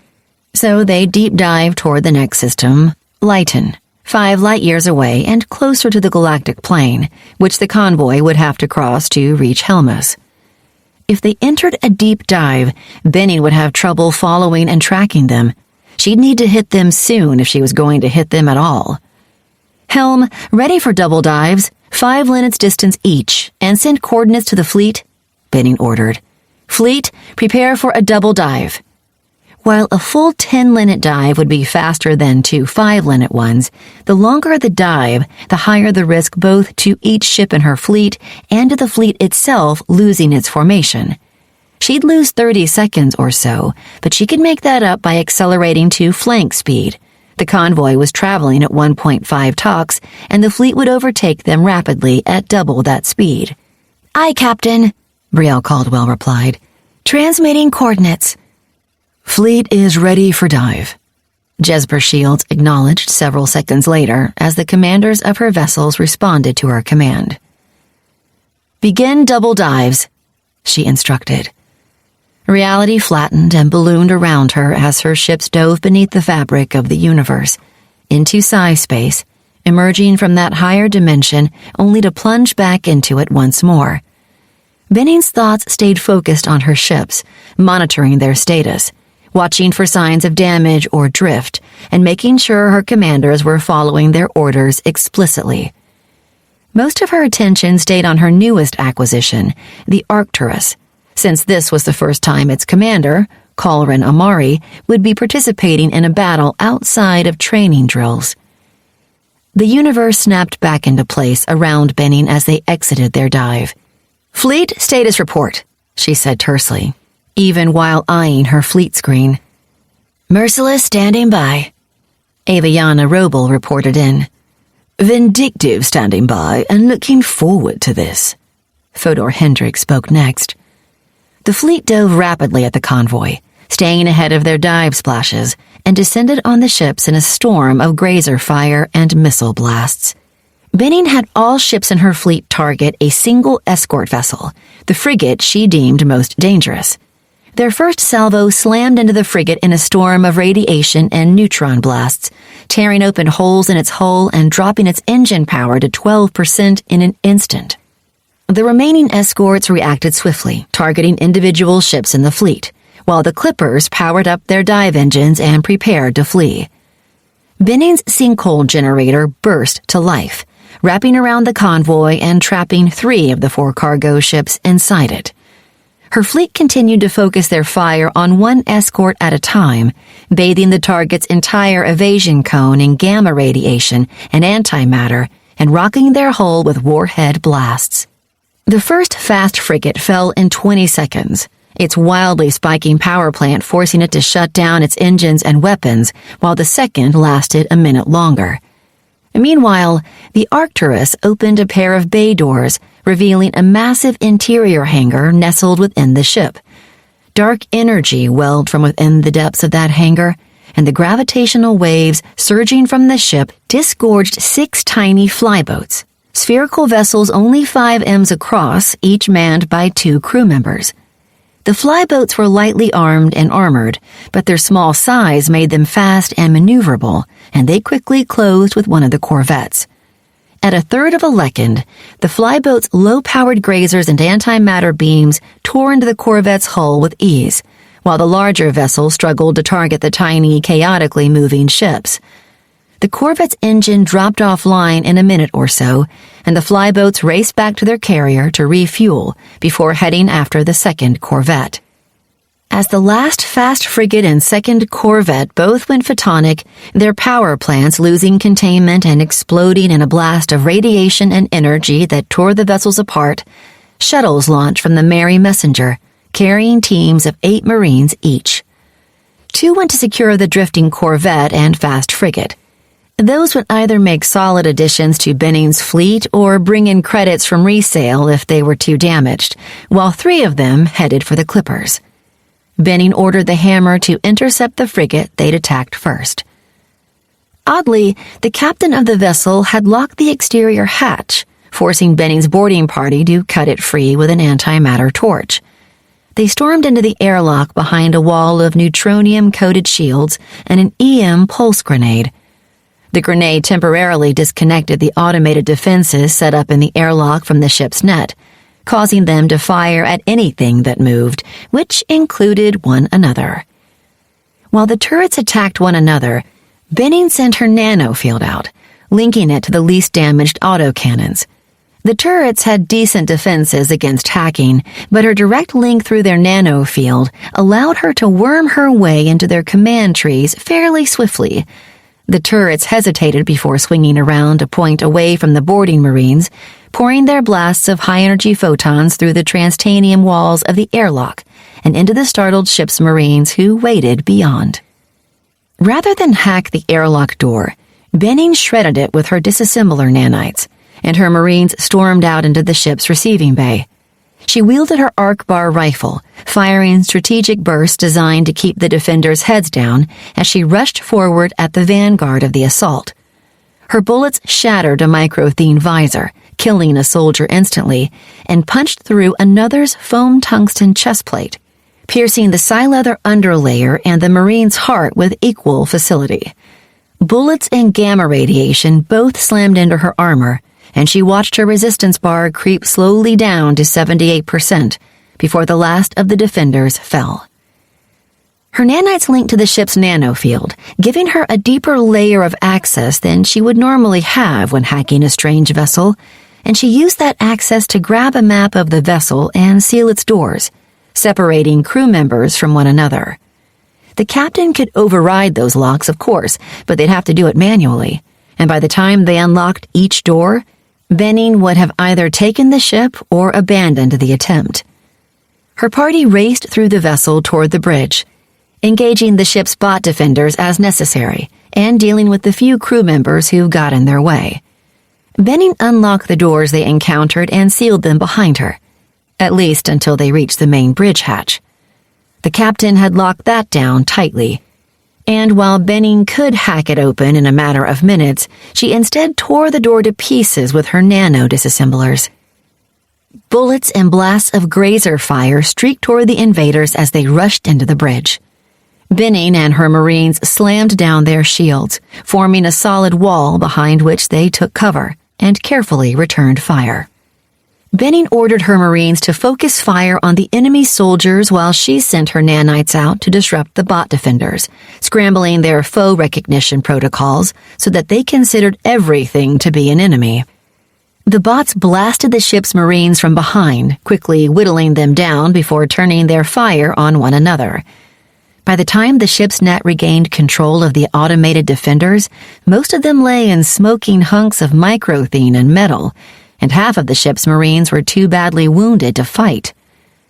Benning led a charge against the remaining defenders, her rifle putting down 2 more as she closed the distance between them. Bereft of cover, the now outnumbered soldiers stood no chance, and while Benning took 2 bullets, one in her right arm and the other low on her left side, she suffered only 1 casualty among her boarding party before the bridge fell silent at last. With the bridge secure, Benning took several minutes to enter the ship's net and gain enough access to allow her to remotely control the bot defenders. She sent those into hibernation, tricking the ship into thinking the attack had been repelled, and then led her Marines through the ship, killing anyone they found until at last the ship stood empty. "The Indigo branch is secure," she reported once the last defender fell. "What's the status of the rest of the convoy?" "The Rainbow's arc is secure, Captain," Amari replied in his deep, smooth voice, referring to the corvette. "The Panther Claw isn't. The Marines are reporting substantially higher defenses on board than anticipated." "Order them to pull back and hit the ship with neutrino beams," Benning ordered. "If the ship's shielded, finish it off with a torpedo. It's not worth losing good soldiers just to add another fast frigate to our fleet." "Aye, Captain."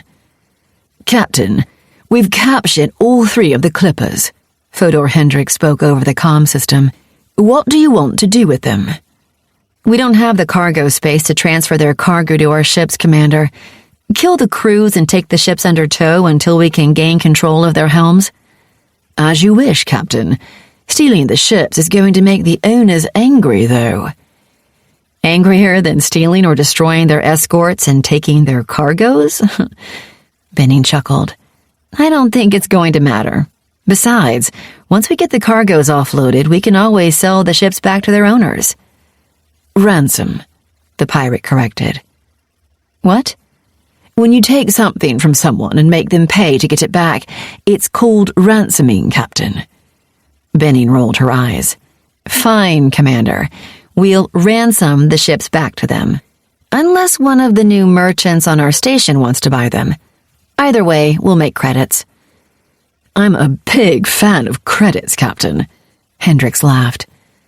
Once Benning had the new ships under tow, she ordered the fleet back to IS 39267. The station was almost 13 light-years distant, and even after she took salvage ownership of her new ships, The warships were too damaged to travel quickly at first. That sharply limited the fleet's deep diving ability, which meant it was almost 2 weeks later when the ships returned to the station. Benning brought crews from the station on board the derelict ships to guide them to docking bays and ordered their cargoes removed and inspected.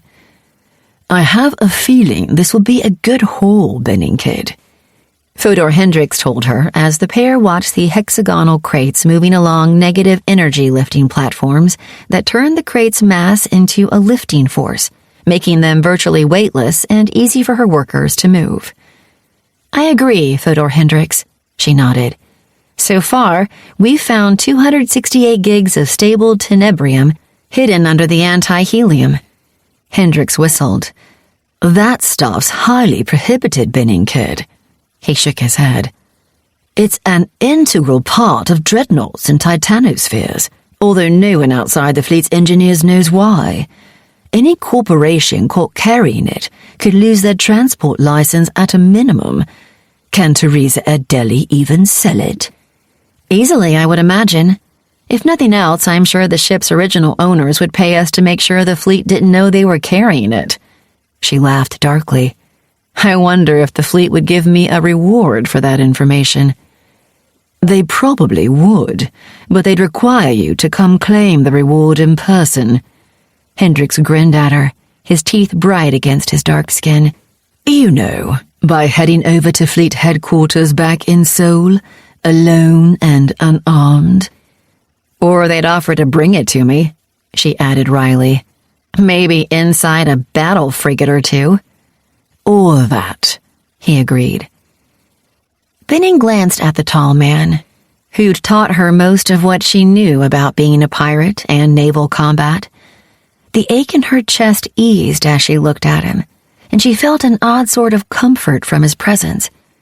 She suddenly understood why the other captains seemed so ready to defer to him, and why they all gravitated toward his presence. Hendricks was capable and deadly, to be sure, but he also had a way of putting those around him at their ease that Benning envied greatly. You could tell him that, Benning kid, Tiddly suggested. Tell him what? Benning asked quizzically. That he has a way with others. If you told him that, he might appreciate it. I'm sure he knows, Tiddly. He doesn't need to hear it from me. Remember the simulations about dealing with others? Humans always desire positive feedback. It improves their morale and sense of well-being. Benning looked at the taller man again. Fodor Hendricks, I wanted to say that I've noticed that you have a talent for dealing with other people, she said, the words feeling awkward and unnecessary in her mouth. Thank you, Captain. He smiled at her. Although it sounded like it hurt you to say it. Is it that hard to give compliments? She shrugged. I've never really understood why they're necessary, she admitted. I know that people like them, but it seems to me that if you're doing your best, that should be its own reward. Needing gratification feels pointless. He looked at her strangely, his face unreadable to her. So you're saying that you don't care about getting compliments? He asked. That it doesn't matter to you what others think of you? It used to.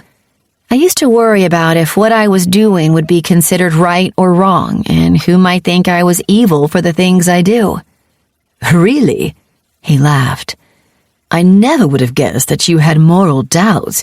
You seem... He hesitated. Above that sort of thing, I guess.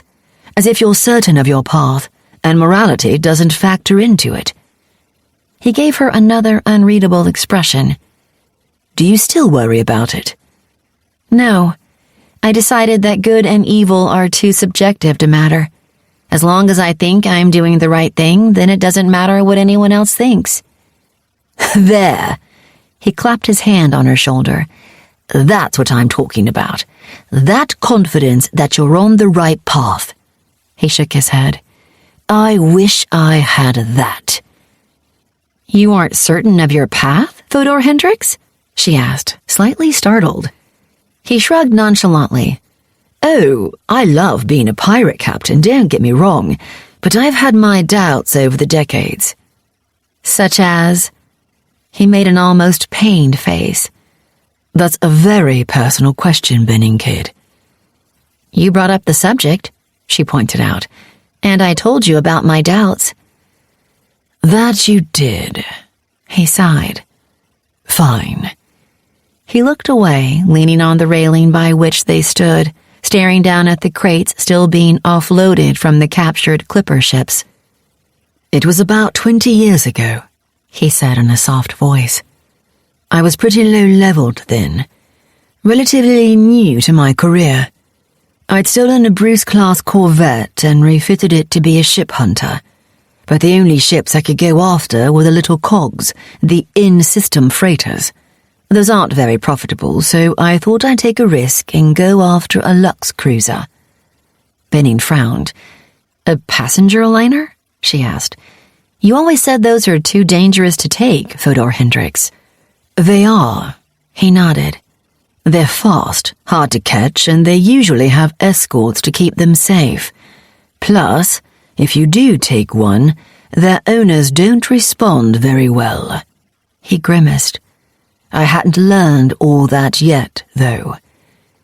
I found a Lux cruiser that circled the Indy system. That's a trinary system, you know. One big star and two brown dwarves all orbiting one another, with lots of small rocky bodies and one gas giant. It's a popular tourist site since the gas giant has a thick argon layer, and when the main star flares, the gas giant glows a brilliant purple color. He shook his head. In any case, this Lux cruiser, the Lavender Rose, was a charter vessel, one that only carried small private groups around the system, and it never had an escort. I saw that as an invitation. No guards and obviously wealthy passengers who'd pay well to be left alone. I attacked it. He fell silent, his eyes going distant. It was better defended than you thought, wasn't it? Benning guessed. Yeah, he nodded. Mercenary soldiers on every deck, automated defenses all over the place. I lost most of my boarding party getting to the VIP quarters. By that point, I was wounded. I'd lost people I considered friends, and I was furious at the ship and its passengers. They were supposed to be easy prey, but they lured me into a trap. He chuckled bitterly. At least, that was how I saw it. He looked at her seriously. When I demanded ransom from the passengers, a woman, the one who seemed to be in charge, refused. She told me if I left immediately, she might consider sparing my life. I couldn't do that, of course. If I lost half my crew just to run from unarmed civilians without getting anything, I'd have lost the rest of my crew as well. They'd have abandoned me. So I convinced her. His face took on an expression that Benning didn't recognize, although it certainly looked to be an unhappy one, judging from his downturned mouth and drooping eyelids. I wasn't as good at torture as you are, Benning Kid. You know how to keep someone at the edge of life without nudging them over. I tortured 6 people to death because I didn't know how to stop. I didn't have your control. At first, I was just angry. Then I felt like I couldn't stop, or I'd have wasted everything I'd done. Finally, the woman broke when I began to torture a young woman, one who'd probably barely gained citizenship. She transferred more credits to me than I'd ever seen at the time. And I left this ship feeling wealthy. And utterly miserable. He looked at Benning with a serious expression. After that, I had to replace most of my crew. Some of them left on their own, but the rest, I couldn't lead them knowing they'd seen me do that. I doubted myself, my abilities, my choices. I wondered if I'd made the right decision, becoming a pirate captain, and if I could shift my career into starship captain path. You obviously decided to remain a pirate captain, though, Benning observed. Why? Because I realized that just because I don't like doing something doesn't mean it's not the best thing to do. With the credits I got from that capture, I hired a new crew, upgraded the Interdictor, my old ship, and took some training courses on effective torture and martial combat. That eventually led to my capturing the Relentless, which led me to you." He smiled again. "And while at first I hated you for taking my ship and my freedom from me, I've made more credits and gained more renown with you in the past 2 years than I did in a decade by myself. Skrit, this haul alone will net me more than I'd make in 2 solar years as a solo captain." He shrugged. "Like I said, just because I don't like it doesn't mean it's not the best choice." "Are you still unhappy serving under me?" she asked, feeling an odd ache in her chest at the thought that he hated her. She didn't understand that discomfort. She'd always known he served her only because he had to that first year. Why wouldn't he hate someone forcing him into servitude? "Sometimes, yes. There are times when I wish I was on my own again, free to do whatever I wanted." He laughed. "Then I look at my status. I've gained a level since we've worked together, something that should have taken me years more to do, and my skills have shot up. I even gained that fleet tactics skill, so eventually, when I have my own fleet, I'll be able to use it effectively." He grinned at her. "Plus, it's fun working with you. Like I said, you seem to have endless confidence that you can do what you set your mind on doing, and it's easy to follow someone who's so sure they know the right way." She smiled faintly as the ache in her chest eased, replaced with an odd warmth. "Thank you," she said, unsure why she said it. "You're welcome." He smiled at her. "And that's how you give a compliment, Benning Kid." He clapped her shoulder once more, then looked at her face. "By the way, I like this version of you. It's very appealing." As he walked away, Benning wondered why his words seemed to sink down into her chest and lower, making her stomach flutter slightly. She shook off the odd sensation and turned toward the command center. She needed to make arrangements to sell the prohibited tenebrium and to see if any of the station's merchants wanted to buy clipper ships, or if it would be wiser to ransom them back to their owners. She suspected Erdeli would suggest the latter, along with requesting a payment to keep from alerting the fleet about the tenebrium they'd been carrying. The final ship of their convoy would still be en route to Helmus, and the fleet would have time to intercept it before it arrived if it wanted. She strode off, her mind turning away from her conversation with Hendricks, but as she walked, her hand rested on her lower stomach, as if to calm the faint churning that still disturbed it. Chapter 13. As you can see, IS has grown substantially in the past few months. Teresa Erdeli spoke with her usual self-assurance as she led Benning through the passageways of the station. Benning had asked the woman for an update on the station, and in return, Erdeli had asked to take Benning on a tour of the place. At first, Benning hadn't seen the point. She could see all the important information, such as the station's maintenance status, power levels, and income all through her screen. As Erdeli walked her through the station, though, she realized that she'd never actually taken the time to get to know the place. Her assistant led her past towering banks of KB plants that powered the station, providing the exawatts of energy that the place needed simply to function. Erdeli showed her the dark energy generators that provided gravity for the place, replicating the effects of Earth mass gravity without the requisite matter, and one of the huge weapons banks that fired 50 pigeon grazers, 16 volley missiles, and hundreds of short-range plasma emitters designed to shoot down incoming missiles, torpedoes, and flyboats.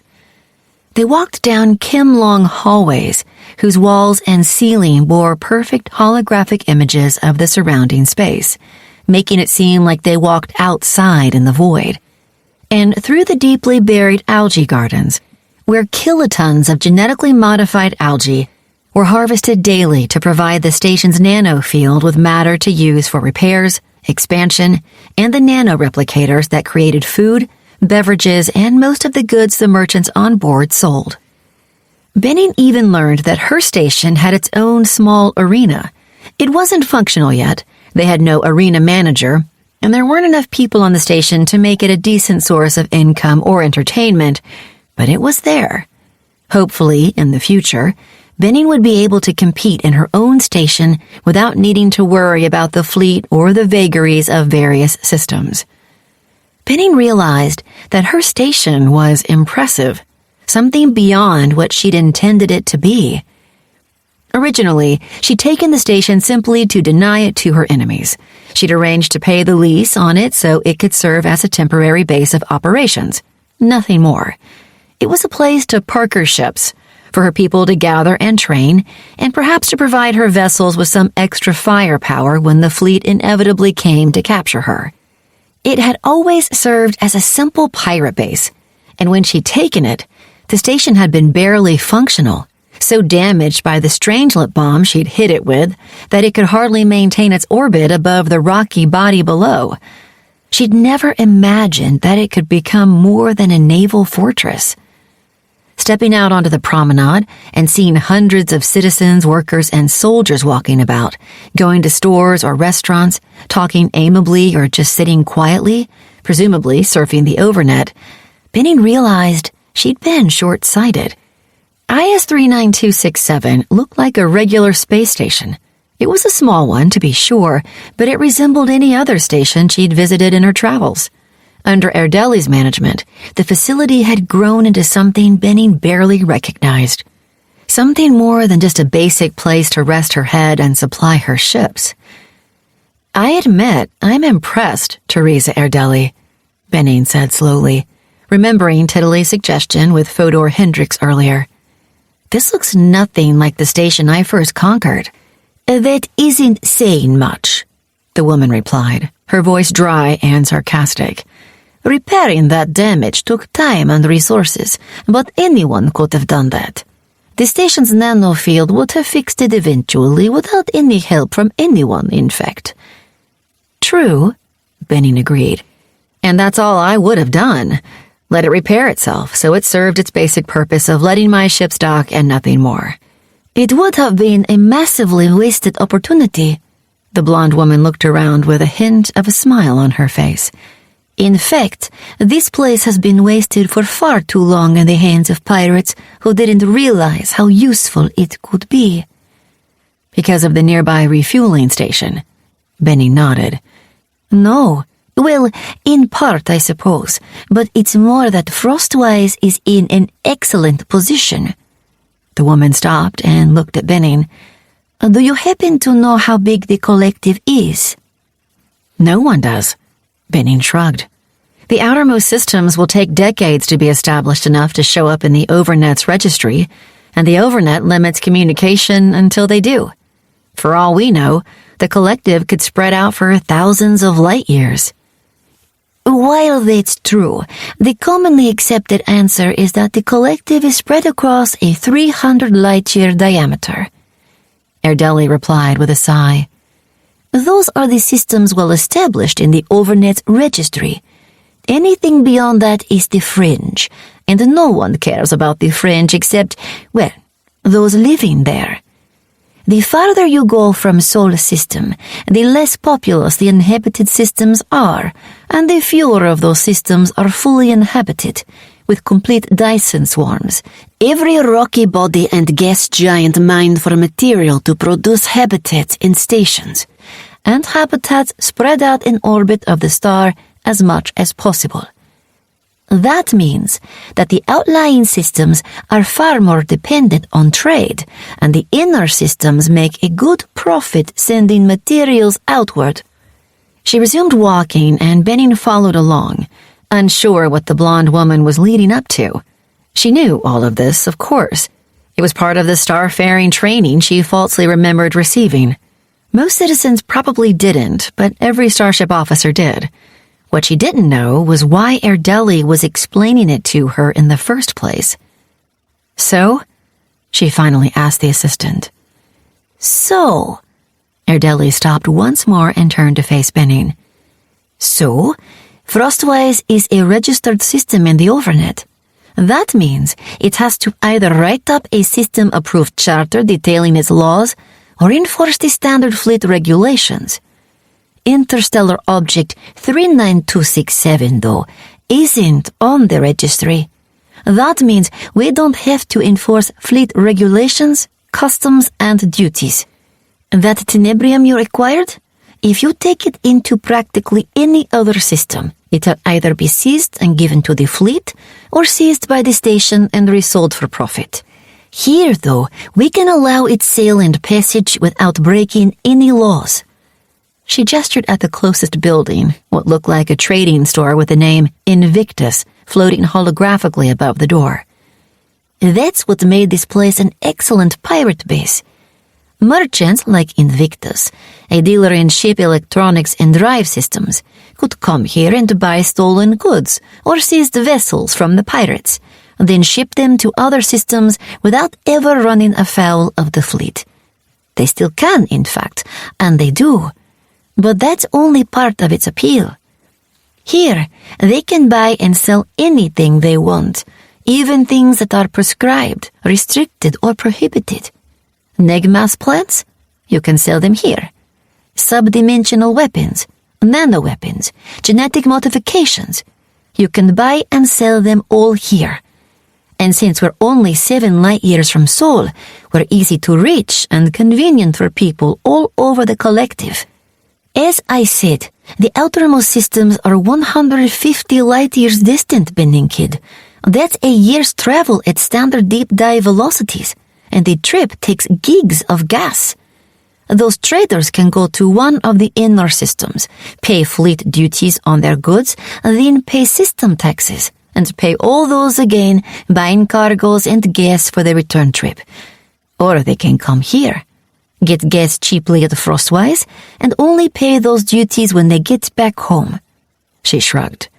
It's a winning situation for everyone. So why didn't anyone use the station this way before? Benning frowned. There has to be a downside to it. Well, yes, there is.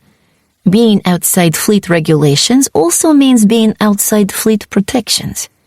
If a trader sells gold or lead disguised as uranium in the Cygni system, for example, they're subject to a fine and possible loss of their trading license. Do the same thing in Proxima or Sirius, and you're looking at imprisonment. Here, it's buyer beware. If someone gets swindled, they either have to eat the loss or convince the other party to give them fair value. It's higher risk for higher reward. That's a downside for the merchants. Benning shook her head. Not for the station's owners. It's a problem for the owners as well, Bending Kid. Who do you think the merchants are going to complain to? Erdeli laughed dryly. I've fielded a half-dozen such complaints already, in fact. You're right, though. That's not why no station owner has done this. The truth is, there's an inherent danger in bringing all these corporate representatives into the station. If one or more of them decided that the station looked like a profitable enough venture, they could easily buy the lease out from under you and take it over. They could bring in their own private fleets and security to seize the place and drive you out. Benning stared at the woman, her face clearly showing her rising anger. And you still let them come? She demanded, suspicions flaring in her mind. Yes, the blonde assistant nodded calmly. Because, while that would usually be a danger, it's not much of one for you. Erdeli's face turned serious as she looked at Benning. I don't like you, Benning Kid, she said bluntly. I probably never will. However, I would never cross you. I know what happens to the people who do. I remember Nikita Mosin losing a year's worth of his life, and Mildred Joyce losing her fleet and base because they went up against you. I've experienced what you do to people who betray you. She shuddered. I never want to go through that again. I've made sure that every corporate representative and independent trader knows about that as well. I've told them of how you crippled Nikita Mosin's shipping, bringing him to the edge of bankruptcy, until you make examples of the people who cross you." She shook her head. "Trust me, this station would need to be a lot more profitable for any of them to risk it, and if it gets to be that profitable, we'll buy it outright from Frostwise and fortify it enough that the corporations would be insane to try and take it." Benny nodded slowly, trying to keep the pleased smile from her face. That was the whole point of the messages she'd been trying to send to people who would be her enemies. She wanted them to know that she'd respond disproportionately to any attack on her, to make them too afraid, or at least too cautious, to strike at her. It was good to know that she'd succeeded somewhat. And all it took was committing collective-level crimes and being hunted by the fleet, she thought grimly. "Speaking of defenses," the Corsair spoke aloud, "we need to start working on upgrading them." Erdeli nodded. "I assume so. We've already installed the new designs, but I've been setting aside the percentage of our profits each month specifically for improving the station's weapons and defenses." Benning gave the woman an approving look. "That was foresighted of you." "It's what you pay me for," Erdeli shrugged. "Besides, it's obvious that you've got enemies, Benning Kid, and those enemies will eventually come here looking for you. The station isn't really up to repelling an attack by a fleet of ships." Pain flared in Benning's shoulder, and her resistance bar suddenly dropped to 81%. Her armor snapped into place around her with a thought, her enhanced nanofield drawing it out of her pack and encasing her in it in less than a second. Her arc bar rifle appeared an instant later as Benning dropped to a knee, ignoring the pain of the bullet that passed completely through her shoulder. "Oh, Flork!" Benning spared a glance back at Erdeli as the assistant swore and saw the woman staring at a hole in the center of her chest, her face clearly surprised. A dark orange aura surrounded her, slowly darkening to red as she bled out internally. She took a single staggering step before dropping to her knees and falling to her side. Benning turned away from the fallen woman. Metagel might save her, but Benning didn't have the time to stop and administer it. Besides, Erdeli would respawn soon enough. Her loss wasn't important to Benning in the short term. At least, it didn't matter enough for Benning to risk getting shot herself to save the woman. She scanned the promenade, her eyes hunting for any sign of the person who shot her. Her visor flashed bright red, and she rolled sideways as a bullet whined past her and struck the building behind her. Her rifle rose almost of its own accord, and her finger brushed the trigger, sending a 5-round burst toward the building where her hunter hid. She doubted she'd hit anything, but the volley would force her attacker to seek cover. She rose to her feet and raced across the deck of the promenade, shoving aside the few people who didn't get out of her way. She fired sporadically as she ran, forcing the shooter to stay in cover as she approached. The armored figure popped out from behind a wall and unleashed another shot at Benning that punched through her armor and plunged into her upper chest, but she pushed aside the pain of the wound. As her resistance dropped to 64%, strength from pain boosted her stats by 18%, and she activated For Fame with a thought to push her physical stats even higher. Adrenaline flooded her body, dulling her thoughts but making her even faster and more accurate. She fired another blast at her attacker, striking them in their tinted helmet, and they ducked back behind the wall with an audible curse. Benning hurdled a low wall, rolled with her landing, and came up on the other side of the building's cover, her rifle tracking her foe almost of its own accord. The assassin spun as well, their long-barreled rifle swinging toward Benning, but she fired first. A salvo of 5 antimatter-coated bullets slammed into the figure's stomach, tearing through their deep red and light gold armor. The figure staggered backward, and Benning pulled out her hammer, snapping her rifle back onto her back. The M-long weapon swung low, slamming into the attacker's knee, and the person's leg folded beneath them as her blow crumpled their armor. She reversed the swing and buried the back spike in the assailant's shoulder, rendering their right arm useless, then stabbed the spear point into the wound in their stomach, driving them against the wall. The attacker cried out as the blow lifted them off their feet and pinned them to the wall, the spear point ripping into their intestines. Their aura flashed to dark orange, but they still lifted a pistol in their left hand and fired 3 shots directly into Benning's visor. 2 of them sparked and ricocheted harmlessly, but the third cracked the microthene, and Benning hurled the assailant to the floor before they could fire again. She slammed her boot down on their pistol-holding hand, pinning it in place, then drove the glowing spear point on her hammer into their wrist, shearing through their armor and shattering the bones beneath. The attacker tried to roll free, but she smashed her hammer into their unwounded leg, crushing their femur and rendering them helpless, at least for a few moments. The figure's aura dimmed to dark orange before suddenly climbing back to light orange as they activated a dose of metagel. They scrabbled for their rifle, but Benning had no intention of giving them that chance. She concentrated on the figure's right hand, and her nano-disassemblers soared forth, leaving their home beneath her skin and swarming around the attacker's limb. The assassin stared at their hand as the armor seemed to melt away from it, running down their arm as a thin liquid and exposing dark brown skin beneath.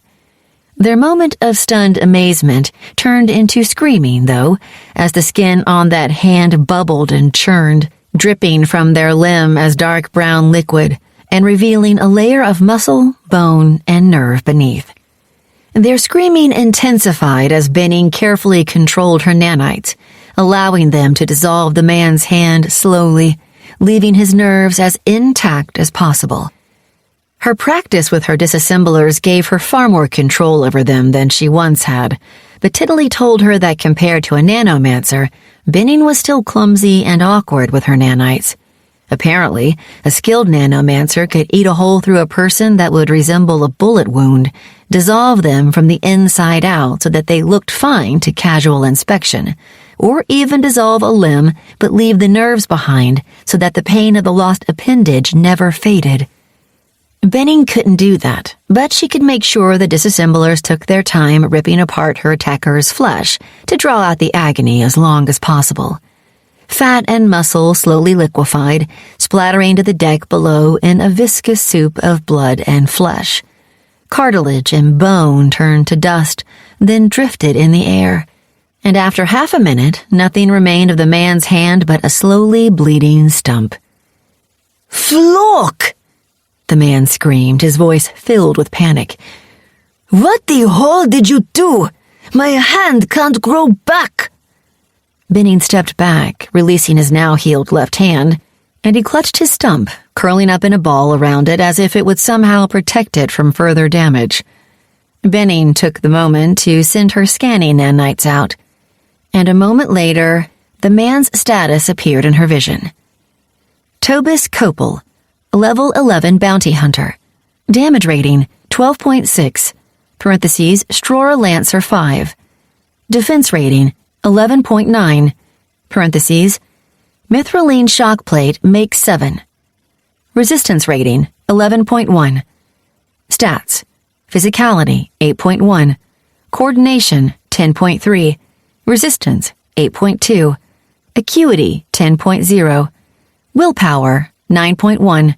Social, 8.3. "You're right, Tobias Copel," she said calmly, ignoring the pain of her wounds. "Your hand won't grow back, at least not without special medical assistance. It'll be faster to go to respawn if you want it again." "Fine plan, Trash," he growled at her. "Send me to respawn." "First, tell me what you're doing here," she hedged, activating sense deceit as she spoke. He stared at her for a long moment, an expression Tiddly interpreted as puzzled plastered on his face behind his visor. "I'm collecting the bounty on you, of course," he finally said. "What the hell else would I be doing on this armpit of a station in the middle of nowhere?" Benning felt a small surge of anger at his mockery of her station, but she pushed it aside. His opinion of IS 39267 didn't really matter. She had more important information she needed. "That's not what I meant. How did you get on my station, Bounty Hunter? Your kind isn't allowed here, for obvious reasons." I booked transport with a merchant freighter. I passed through customs normally. No one even tried to stop me. He snorted contemptuously. Your security is a joke. Although sense deceit triggered at his words, marking them as false, she didn't need it to tell the man was lying. She sighed dramatically. That's a lie, Tobus Copel. Every time you lie, I'm going to have to encourage you to be honest. Let's see. How about taking your other hand? The man's eyes widened, and he jammed his good hand into his opposite armpit, as if it would shield it somehow.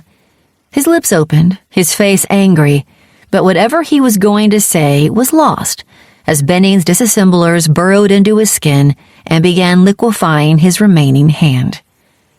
The man's screaming ended as the last bits of his hand dribbled to the deck beneath him, replaced with quiet sobs as he stared at the twin stumps of his arms. You're a florking monster, he panted. What the hell is wrong with you? You should have done your homework before accepting a contract on me, Tobus Copel. This is how I treat every bounty hunter who comes after me. You came to take my life?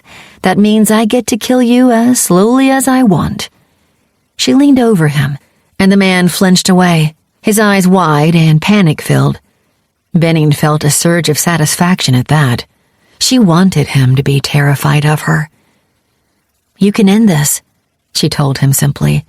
Just tell me how you got past my security and onto my station. How did you fool the station's net? You're not hiding your status, so you should have been flagged a dozen times. Why weren't you? I don't know, he stammered. Benning made a sour face and raised her hand, but he shook his head frantically and scrambled back from her, pushing with his legs and elbows. I mean it. I don't know. It was a blind hire. Someone put a private bounty on you and hired me to come take it without us ever meeting. They told me they'd make sure I got onto the station. I have no idea how they did it, but whatever they did worked. I haven't had any trouble the whole time I've been here. You have no idea who hired you?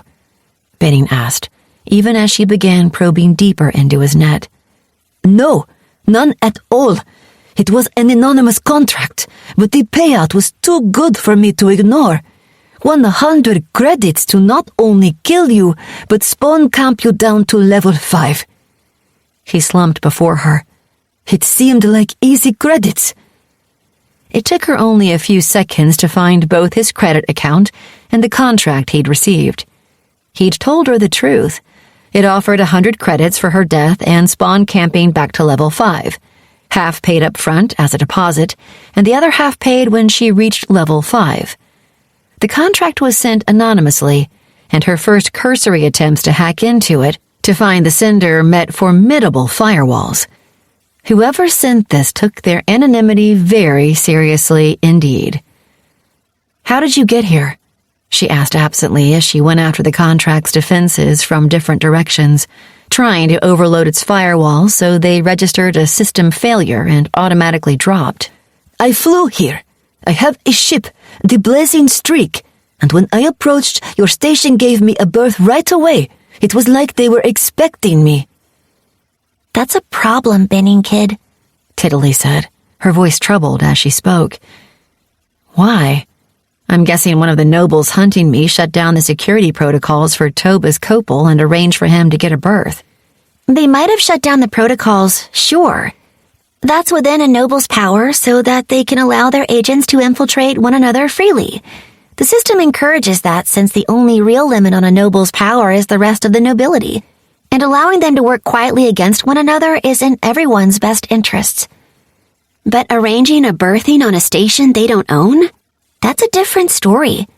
If nobles could do that, they could shut down one another's stations, freeze out all the docking rings, and make it so only their ships could land at another noble's stations. That sort of thing would lead to open conflict between nobles, and that could turn into interstellar warfare between nobles, which would be terrible for pretty much everyone. So how could he have gotten on the station? Someone on the station had to have allowed it, Benning kid. Someone with a decent amount of authority as well. That or a hacking ability like yours. But even then, they'd have to be on the station to do it. Benning's anger flared again at the thought that someone on the station might be working against her in secret, and that the person might be in a position of power. She'd personally hired every person who had the authority to authorize a strange vessel's docking and given them that authority. That meant that one of those closest to her might be betraying her. If they are, I'll find out and make them regret it, she thought grimly. I'll make an example of them that people will talk about across the Florking Collective. How will you find them, Benning Kid? Tiddly asked curiously. I'll ask them. If I ask enough times, my sense-deceit skill should trigger with the traitor. I don't think it will. I think whoever's working against you has noble protection, and that could shield them against your skill. What? Why do you think that? Benning's hand tightened on her rifle. And how can a noble do that? Because everyone who has the authority to let Tobus Copel into the station already signed a contract that forbids them to work against you, Benning Kid. If they broke that contract by allowing a bounty hunter here, they should have the Oathbreaker symbol on their status. And they don't. Oathbreaker? Sure. Anyone who breaches a contract gets marked by the system, so everyone knows what they've done. That's in addition to any penalties the contract and the system impose on them. You can't hide the fact that you're an Oathbreaker.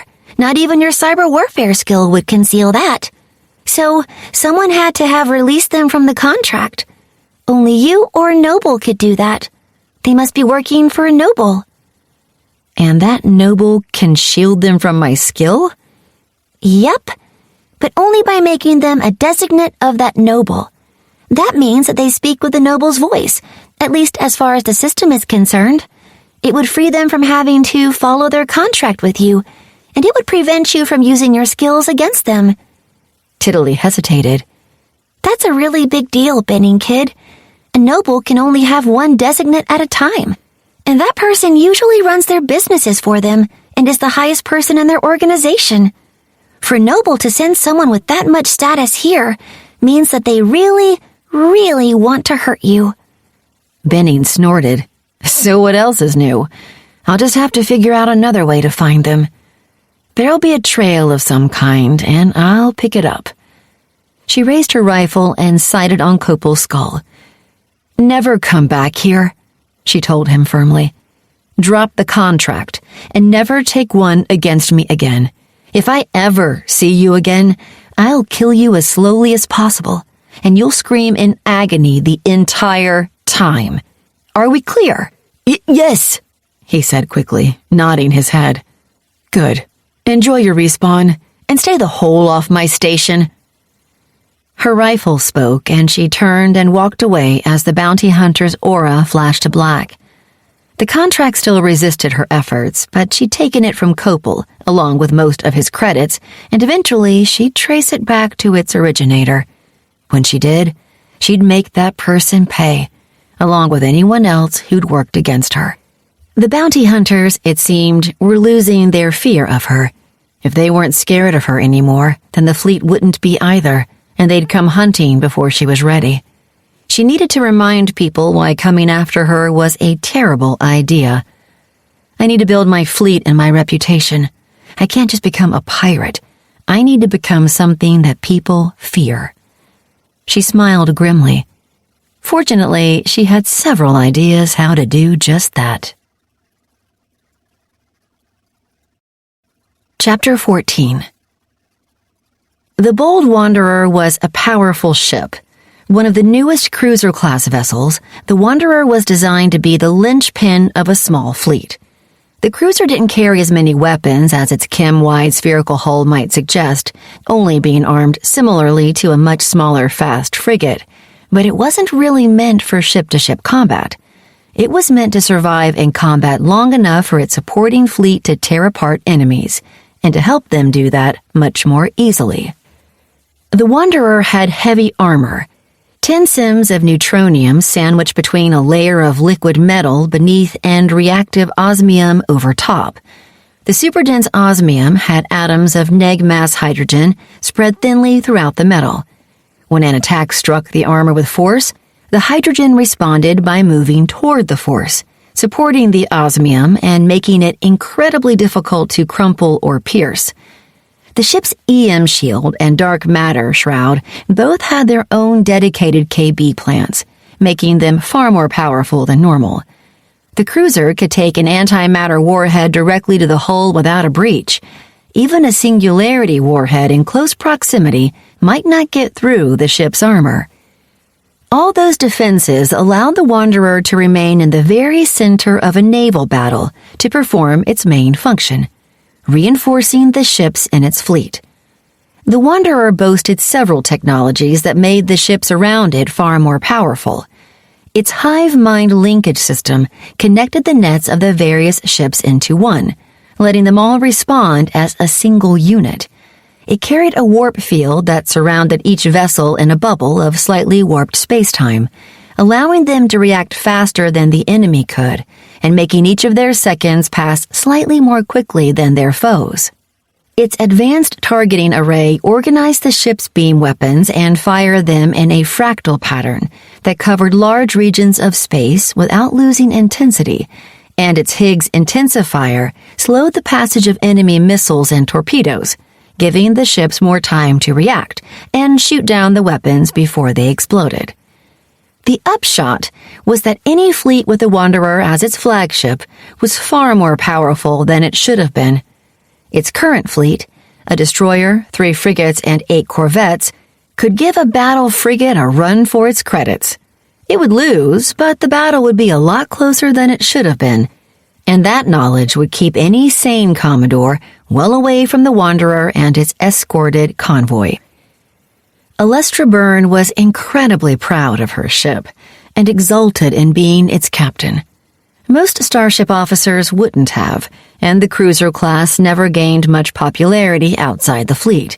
It was a support ship, designed to sit in the middle of a battle, endure a beating, and help the rest of the ships in its fleet kill the enemy. There wasn't much glory to be had captaining one, and starship officers who didn't want glory also generally didn't command military vessels. Captains who commanded cruisers were usually seen as overly cautious, even cowardly, and the commanders of other military ships tended to look down on them. Alestra didn't care. She'd seen the true value of a cruiser in the early days of her career when she'd served briefly in the fleet. Fleet officers didn't worry about renown. They only cared about achieving the objectives their superiors set for them. They weren't blinded by the need for glory in combat. They only worried about victory over their enemies. As far as she was concerned, their attitude was the better one, the correct one, in fact. When she'd gotten her discharge and joined the civilian fleet, Alestra set her sights on acquiring a cruiser and building a fleet around it. It took her decades to reach that goal. She'd had to build the fleet first, since a cruiser by itself wasn't a powerful warship, and cruisers didn't come up for sale all that often. The Wanderer was a decommissioned fleet vessel itself, and she'd had to wait 8 years to purchase it, and another 4 to refit it back to fleet standards. She'd never regretted it for an instant. Since taking command of the Wanderer, Alestra made a name for herself as a skilled captain whose fleet could handle jobs that seemed too dangerous for it. She slowly built on that reputation, handling tricky escort duties, clearing out nests of pirates, and safeguarding important meetings and gatherings held out in deep space, away from the prying eyes of stations and the fleet. She'd built a nearly flawless record by being conservative, careful, and possibly paranoid, but she'd been able to leverage that repute into real capital, gaining enough merchant backing to be able to start her own corporation and expand her security business beyond her initial fleet. Her company, Safe Journeys, had 4 fleets, each built around a cruiser like hers, and they only took dangerous jobs that in turn paid extremely well. Alestra knew that she could retire at any point. Her starship captain path had slowly morphed over the last decades into a mercantile captain, and she no longer needed to command ships herself to advance her career. She could stay back in her headquarters in the Delta Pavonis system, orbiting in the upper atmosphere of one of its gas giants, and so long as she actively ran her business and coordinated her fleets, she'd level up slowly but steadily. She had to do that sometimes, of course, but she liked to keep her hand in as well, and the Wanderer was still her pride and joy. She took command of all her cruisers occasionally, but she chose the Wanderer more than any other. She could feel the ship through her "it's good to be captain" ability, and she thrilled at its power and delicacy, delighted in the energies that it sent out into space to boost the other ships around it, and shivered at the depth of the hive mind connecting her warships, making them virtual extensions of one another. Captain, I'm reading an anomaly ahead. Her head of ops, Bruno Cherrier, spoke up suddenly, disrupting Alestra's thoughts. Report, ops. The cruiser's official captain, Maxton Lau, said curtly, not even glancing at Alestra as he spoke. Alestra was in overall command of the fleet, and while she could take charge of the Wanderer at any given moment, Lau knew that she wouldn't unless it was a dire emergency. That would be bad for morale and discipline, and ship owners had faced mutinies for that sort of behavior in the past. It looks like a cargo vessel, Captain, Cherrier explained. Classifying it as Cog 1, 32 Ms in length and 11 in diameter. Readings suggest a worm-class freighter. Worm-class? Alestra muttered to herself, frowning. The worm class of cog-hulled ships were all in-system freighters. They lacked deep-dive engines and the plants to power them, although they could dive shallowly and so were often used in large systems to haul goods from the inner to outer parts of those systems. It couldn't have gotten out here on its own, Lau said, echoing Alestra's own thoughts. Come, are there any signs of nearby ships? Nothing within 10 linnets, sir, the communications officer, Cathrice Headman, answered. There's a convoy of clipper ships 11.3 linnets distant, bearing 242 inclined. But they're heading on a parallel course heading the opposite direction from us. The ship looks derelict, sir, Ops added. There are signs of hull damage. Its engines are offline, and I'm reading only minimal power signs. Not enough for life support or a shroud. It's barely maintaining its net, nothing more. It doesn't even look like its nanofield is functioning. How close will we pass to it, Helm? Lau asked the pilot. Within 10 chems, Captain. Too close, Lau said decisively. It's probably a cast-off from some long-ago battle that drifted out here. But just in case, contact the captain of the lead convoy vessel and instruct her to shift course to pass at least a lekend from it. Alestra nodded at the man's orders. She'd have said 2 lekens, but she otherwise agreed with his analysis. This was probably just an odd coincidence, but careful captains who wanted to keep their ships safe didn't believe in coincidences. She felt the shroud adjust as the ship altered course, sensed each of the companion ships in the fleet doing the same through the hive mind linkage, and relaxed slightly. She'd chosen the captain of this ship well. Lau acted cautiously and rarely made mistakes. It was why she'd given him this command in the first place. She remained silent but kept her eyes on the ship's scanners as they slowly passed around the derelict vessel. As they reached the closest point of approach, those scanners suddenly buzzed to life. Captain, getting power readings in the derelict, Ops said urgently. Its power plant is spiking wildly. Evasive maneuvers. Lau ordered instantly. Convoy, prepare for flash dive. Its plant is overloading, Cherrier continued. Sir, it's going photonic. Alestra felt the flash of the ship exploding and sensed the warmth of its radiation bathing the hull of her vessels. Good call avoiding the vessel, Captain Lau, she said approvingly, nodding her head. Thank you, Commodore. The silver-haired captain nodded. You think it was a trap, sir? Headman asked, her voice sounding surprised. Of course, Ensign. What are the odds that a ship would appear right in our path out of all of interstellar space? And then would just happen to go photonic as we passed it. If we'd gone to investigate... The man fell silent, but Alestra agreed with his unspoken thoughts. The Wanderer was tough, but if they'd gotten close enough to the derelict vessel, or even worse, had docked with it, they could have been badly damaged by the explosion. As it was, the blast hurt their power plant efficiency and slowed their engines, albeit not enough to really matter. Any other ships within range, Com? Lau asked. No, sir, just that convoy. Keep an eye on them, just in case. Lau turned toward the pilot. Helm, begin correcting our heading to bring us back. Alestra sat up as her left side near her hip suddenly burned, and Lau winced and fell silent as he felt the same sensation.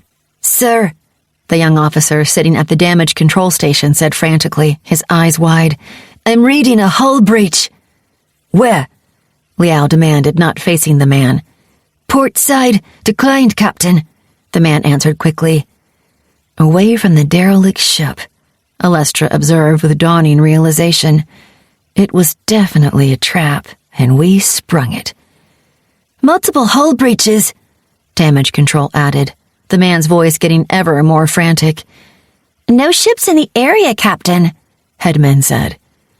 No readings on any explosive devices or mines.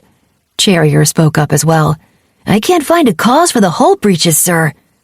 Nanites, Alestra said shortly, her heart lurching in her chest, rising to her feet before Lau could speak.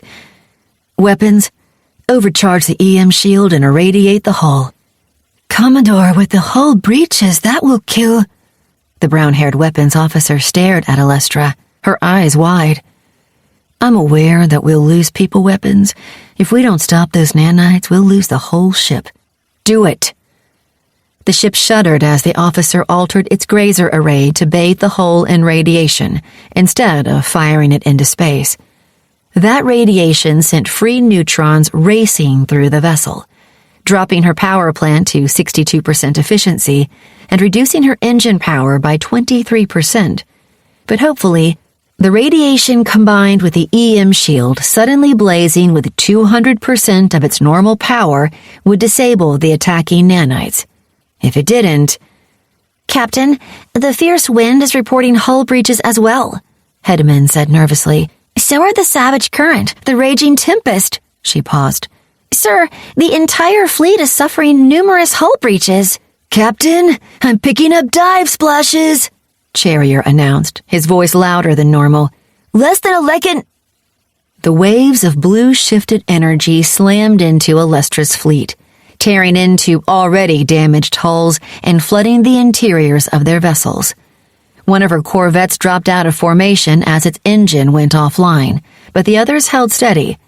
A moment later, her skin burned as grazer fire bathed her in its energy, targeting her damaged port side, and the ship rumbled as explosions rocked it.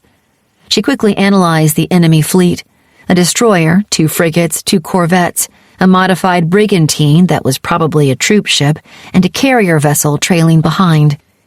They'd come up from their dive less than a lecon from Alestra's fleet, a risky move that could have ended up with 2 ships tearing into one another, but it paid off as the ships attacked freely for a second as they sped past the Wanderer. I have command, Alestra announced, trying to stay as calm as possible. Fleet, Gamma formation, engage support systems. Commodore, we just lost our port thrusters. The damage control officer, Buckner, that was his name, announced. Our evasion cone is down by 22%, ma'am, the pilot added. Fleet, fire starboard grazers, Alestra commanded. AM battery starburst pattern. Target the enemy destroyer. Paint her evasion cone. Aye, ma'am, the weapons officer replied. Alestra's skin burned once more as the carrier unleashed its cargo of tiny flyboats that swarmed about the Wanderer, soaking it in low-powered grazer fire. Activate point defense countermeasures, Alestra ordered. She wasn't really worried about the flyboats, even with its hull breaches. The cruiser was basically immune to their attacks. Still, her crew was demoralized, and destroying even those tiny ships would help restore their resolve. Commodore, one of the flyboats is on a collision course with our hull, Cherrier said in a puzzled voice. It's headed for the damaged part of the hull. Target it with countermeasures, Lau ordered instantly as he realized what Alestra had. Take it out! It was too late. Alestra watched as the dot in her screen suddenly merged with the larger sphere that was the Wanderer. Pain tore into her side as the disguised torpedo smashed into the ship and exploded, ripping through the already damaged armor and blasting a hole into the interior of her ship. Ma'am, the burning knife just went photonic, Hedman almost shouted. The fierce wind is dropping out of position. Ma'am, our EM shield is down, Buckner added. We're venting atmosphere. The enemy fleet is closing for another pass, Cherrier reported. Alestra's skin burned as the enemy fleet flung grazer beams into her ship's hull. Even as she ordered her ships to press the attack, she knew there was no point. Her hull was breached, and the nanites in it were widening that breach. 2 of her ships were out of the fight, and the others were badly damaged. She could only hope to hold long enough for the convoy to clear the area and dive to safety. Although, if the nanites on their hulls got into their dive plans, that wouldn't be an option anymore. She'd lost this battle. Her amazing record would be tarnished. She'd have to pay restitution to the convoy's owners for their lost ships, and it would be years, if not decades, before she regained her reputation. All because some planned trash rigged a derelict cog with a prohibited nanite bomb. She hoped to get her hands on the person responsible one day. Until then, she could only hope that the attackers allowed her to surrender and keep her ships. If not, she'd fight until they'd all gone photonic. No one was taking the Wanderer from her. She'd see it blasted from existence before she allowed that. Her backside flared with pain as the entire ship shuddered. Ma'am, Singularity warhead exploded 2 chems aft, Ops reported. The blast damaged the engines directly, Commodore, Buckner said. They're down to 18%. Engineering recommends shutting them down. As Alestra watched the troop transport break from the enemy fleet and move toward the Wanderer, she realized that the decision to keep the Wanderer might not be hers after all. She silently cursed the system that allowed pirates like this to exist in the first place, before commanding her Marines to make ready to repel boarders. She never thought she'd have to give that order. Not aboard the Wanderer. Chapter 15. Fleet, concentrate grazer fire on the destroyer, Benning ordered as her ship swept past the enemy fleet at a distance of 2 lekins. AM battery, spiral pattern on the closer frigate followed by a torpedo. Keep them from targeting the messenger. Damage readings sped through her mind, echoed by Jesper shields. Frigate 1's power plant is at 43%. Corvette 2's engine is at 19%. Cruiser's engines are offline. Destroyer is listing badly. The hammer hadn't escaped the exchange unscathed either. The enemy captain targeted Benning's ship with the entire fleet's weapons, and her power plant and engine were both moderately damaged. The destroyer vented gas in 3 places, not bad enough to list, but enough to be a concern. The cruiser was the problem. It reinforced the other ships in the fleet, making them faster, more reactive, and more powerful, all the while inhibiting Benning's ships. Her missiles, she noticed, flew at 7 toks rather than 9, and all her ships felt slightly sluggish when maneuvering. It was the key to the enemy defense, a powerful ship that would boost any fleet with which it traveled. And Benning wanted it. It was the whole reason she'd set up the trap in the first place. Fodor Hendricks had devised the basic design of the plan. He'd apparently used derelict decoys in the past, rigging them to explode when a ship came to investigate or capture them. Why would any captain stop to investigate something like that? Aviana Roble had asked dubiously. Why not just avoid it?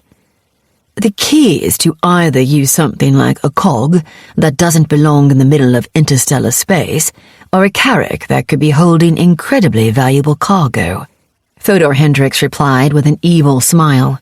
Make them too curious to possibly resist it. Alestra Byrne, the Commodore of the fleet we're interested in, is notoriously paranoid. Benning shook her head. So are all her captains. She'll avoid any sort of anomaly like that rather than investigate it. What if the ship was rigged to chase them? Savi Boguna offered, her eyes distant and unfocused. The ship's neck could be set to pilot it toward the largest object that passed by. And have it chase a random planetoid or asteroid? Roble pointed out. There are several areas along the convoy's planned route that are free of significant debris.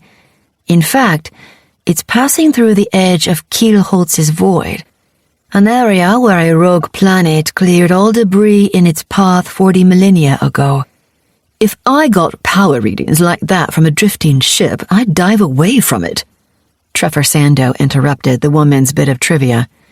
I'd assume it was a pirate waiting for me. We just need to make it better bait. Hendricks shook his head.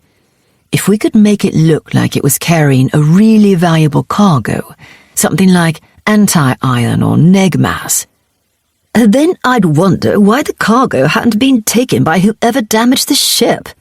Sando snorted. It's too suspicious if this Commodore's as cautious as Benin Kid says. She is, Benin said slowly, and we need to use that to our advantage. Buying a rundown cog was easy enough. Purchasing 2 nanite bombs required a trip to the Wolf system, where that sort of technology was legal to buy. Rigging the ship and the 2 bombs with proximity charges was the hardest part, since the bombs, especially, weren't designed to trigger that way. They were designed to rupture on impact, triggering a small chemical explosive that spread the nanites out in a cloud without damaging them.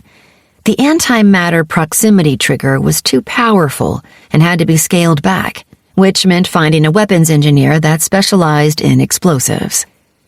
Adapting the hammer's sinkhole generator to create a bubble inside which her fleet could hide, totally cut off from external detection, was far easier. Benin's fleet couldn't read any signals from outside the sinkhole, of course, so they were blind to the passage of the convoy.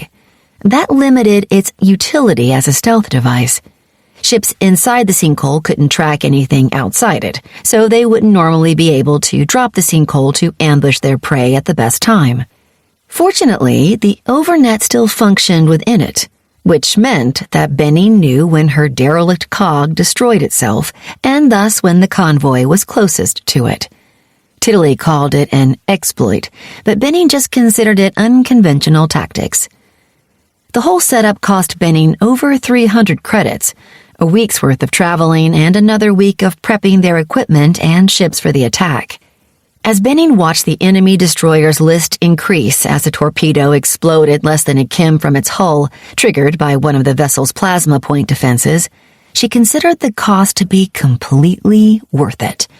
Her fleet's grazers burned into the wounded vessel, slamming radiation into its hull that destabilized its power plant and engines, while the flash of antimatter warheads blinded the nearest frigate to the torpedo that raced behind the blasts, exploding a few hundred Ms from its hull as one of its mass driver point defenses intercepted the attack at the last instant. The frigate's atmosphere bled into space in a cloud of gas as the torpedo ripped its hull open, and it dropped out of formation as its engines lost too much power to keep up with the other ships. Captain, the hull breaches on the convoy ships are becoming dangerous, Jesper Shields reported. Benny nodded. Kill the nanites, she instructed. The nanite bombs came with a kill switch, a specific code that would cause the nanites to self-destruct. Without that, the nanites might eventually disassemble the entire enemy fleet and could spread to Benin's ships if they got too close. The messenger is moving into parallel position with the cruiser, Rush spoke up. She's taken only minor hull damage so far. Good. Instruct Rael Buckley to send enough Marines to be sure she can take the ship, then move to capture the convoy. If it takes a while longer, it's fine. The Clippers won't dive with their hulls breached like that. She turned back to her local map. Keep fire on the destroyer until it's disabled, she ordered the fleet. Arturus, recall the flyboats and send them after the corvettes once the cruiser's down. With the destroyer and cruiser out of the fight, the rest of the ships will have to either surrender or flee. They won't flee without the convoy, Hendricks gasped. They'll try to surrender instead. Maybe. We won't be accepting it, though. Benning turned back to her map as the destroyer's power plant shut down, rendering it helpless. Shift fire to the nearer frigate. With it open to space like that, its engine should go offline quickly. "Captain, Frigate 1's plant is spiking." Jesper Shields broke into her orders. "It's trying to shut it down." A flash lit Benning's map as the frigate's engineers obviously failed in their efforts. "It's gone photonic, ma'am." Benning felt a twinge of regret at the loss of the ship. The frigate would have been a decent addition to her fleet. As damaged as it was, though, it would have been difficult to tow back, and it might have taken months to fully repair it. Its loss was regrettable, but not severe. "Captain, message from the cruiser," Rush informed her. "Ops, is the messenger docked with the ship?" "Yes, ma'am." "Then ignore the message comm. They waited to see if they'd be able to repel our boarding party. Now that they know they can't, they're trying to save themselves." She looked back at her map. "Fleet, concentrate grazer fire on the remaining frigate. Try to disable it. We're trying to grow our fleet here." 15 minutes later, Benning stepped off a shuttle into the cruiser's airlock. Signs of battle abounded there. Bodies of fallen Marines lay scattered across the deck. Burn marks from antimatter weapons and grazers seared the bulkheads, and bullet impacts dimpled every surface. Most of the fallen Marines wore purple and red armor. Benning assumed those were the Wanderer's colors, but a few of the still bodies gleamed crimson and silver. She'd lost soldiers taking the ship. Hopefully, the take from this mission would be worth it. A tinge of regret passed through her as she looked at the carnage. Not for the loss of life or damage, but that she'd had to stand back and let others fight. She was in command of the fleet. She couldn't put that aside to join boarding parties anymore. Fodor Hendricks had gained the fleet tactics skill, but it was still much lower than hers, so stepping aside to let him command would weaken the fleet. Besides, she knew someone close to her was likely a traitor. She wasn't about to give command of her fleet to anyone. The thought of Fodor Hendricks made her smile in amusement. He'd always told her that a captain's place was on the bridge, not in the middle of a boarding action. She disagreed, but there was no getting around the fact that the bridge was where a commodore had to be. She wondered idly if he appreciated the fact that she was finally acting the way he'd always believed she should. One of her Marines stood stiffly in the airlock, apparently waiting for her. "Captain," the woman said in a gravelly voice that sounded like it rose from inside her boots, "the ship is secure, and the crew is being held on the main bridge." "Good soldier." Benning inclined her head. "Take me there." As they walked through the ship, Benning quietly surveyed the damage to the ship. The lights glowed dimly within it, no doubt barely maintained by the severely damaged power plant. The passageways showed signs of battle, with blood splashed on the deck and burn marks littering the bulkheads. The air smelled off somehow, as if it carried a faint odor that it shouldn't have, and the entire ship felt oddly quiet and empty in a way that Benning couldn't quite pin down. Something was wrong, but she didn't know exactly what. "It's the nanofield, Benning kid," Tiddly said softly. "It's practically gone." "What?" Benning reached out with her own field, seeking the nanites that should have filled the air around her. Her probing nano field encountered mostly air. Only a scant handful of foreign nanites hovered nearby. That explained why the ship felt so empty. Without its nano field, the ship's net couldn't connect remotely to her, and she'd been feeling the lack of its presence. Was this from the nanite bomb? Probably, yes. The nano disassemblers and the bomb would have attacked everything they touched, and the ship's nanofield would have worked to stop them. The disassemblers probably destroyed a large percentage of the ship's nanites, and those that are left are likely concentrated around the hole in the hull, or the power plant, trying to fix those as quickly as possible. "I'm having trouble linking to the ship's net," Benning said aloud to the Marine. "How badly is it damaged?" "I can't say for sure, Captain, but half the crew died from exposure to space or radiation," the soldier replied in an unconcerned tone. There's no gravity or atmosphere in the outer decks, and the radiation levels in engineering are lethal. As they walked, Benning checked her spoofed status, making sure it reflected what she wanted it to. Benning Kid. Citizen Path. Pirate Captain. Stellar Corsair. Level 9.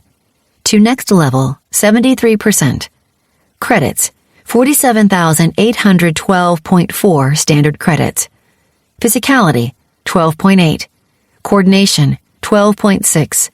Resistance, 12.8. Acuity, 11.5. Willpower, 11.4. 18.4. Social, 11.1. Renown, plus minus 59. Nano Defense, 19. Skills. Conditioning, 19.9. Cyber Warfare, 16.3. Fleet Tactics, 4.4. Leadership, 20.5. Martial Combat, 20.7. Nano Resistance, 2.5. Naval Tactics, 23.9. Sense Deceit, 5.3. Starfaring, 19.3. Weapons Expertise, 19.4. On Tiddly's advice, Benning adopted the guise of a pirate captain, which would draw less attention than her true path. She'd also hidden her nano defense rating and nano resistance skill. A pirate captain wouldn't have access to either of those under normal circumstances, along with cyber warfare, her prohibited skill. Training had mostly undone her losses from allowing herself to be killed in the serious tournament, although she felt the loss of her willpower keenly. That couldn't be easily replaced. Training simulations designed to boost that stat did nothing for her.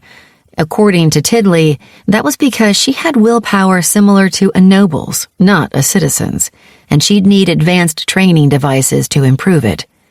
The rest of her stats and skills, though, progressed nicely, and she anticipated the boost from each rank 20 in conditioning at any time. Like every door they passed, the door to the bridge had been cut open with an antimatter torch and locked in place. The bridge felt less empty to Benning as she entered. Apparently, some of the ship's surviving nanofield remained there, but the net seemed tenuous and distant, difficult for her to access. She'd need direct access to it in order to hack it, which meant unlocking the darkened command console in the rear central part of the bridge. Without being able to access that console remotely, she'd have to convince the ship's commander to unlock it for her. Fortunately, it seemed that the commander had survived the battle for control of the vessel.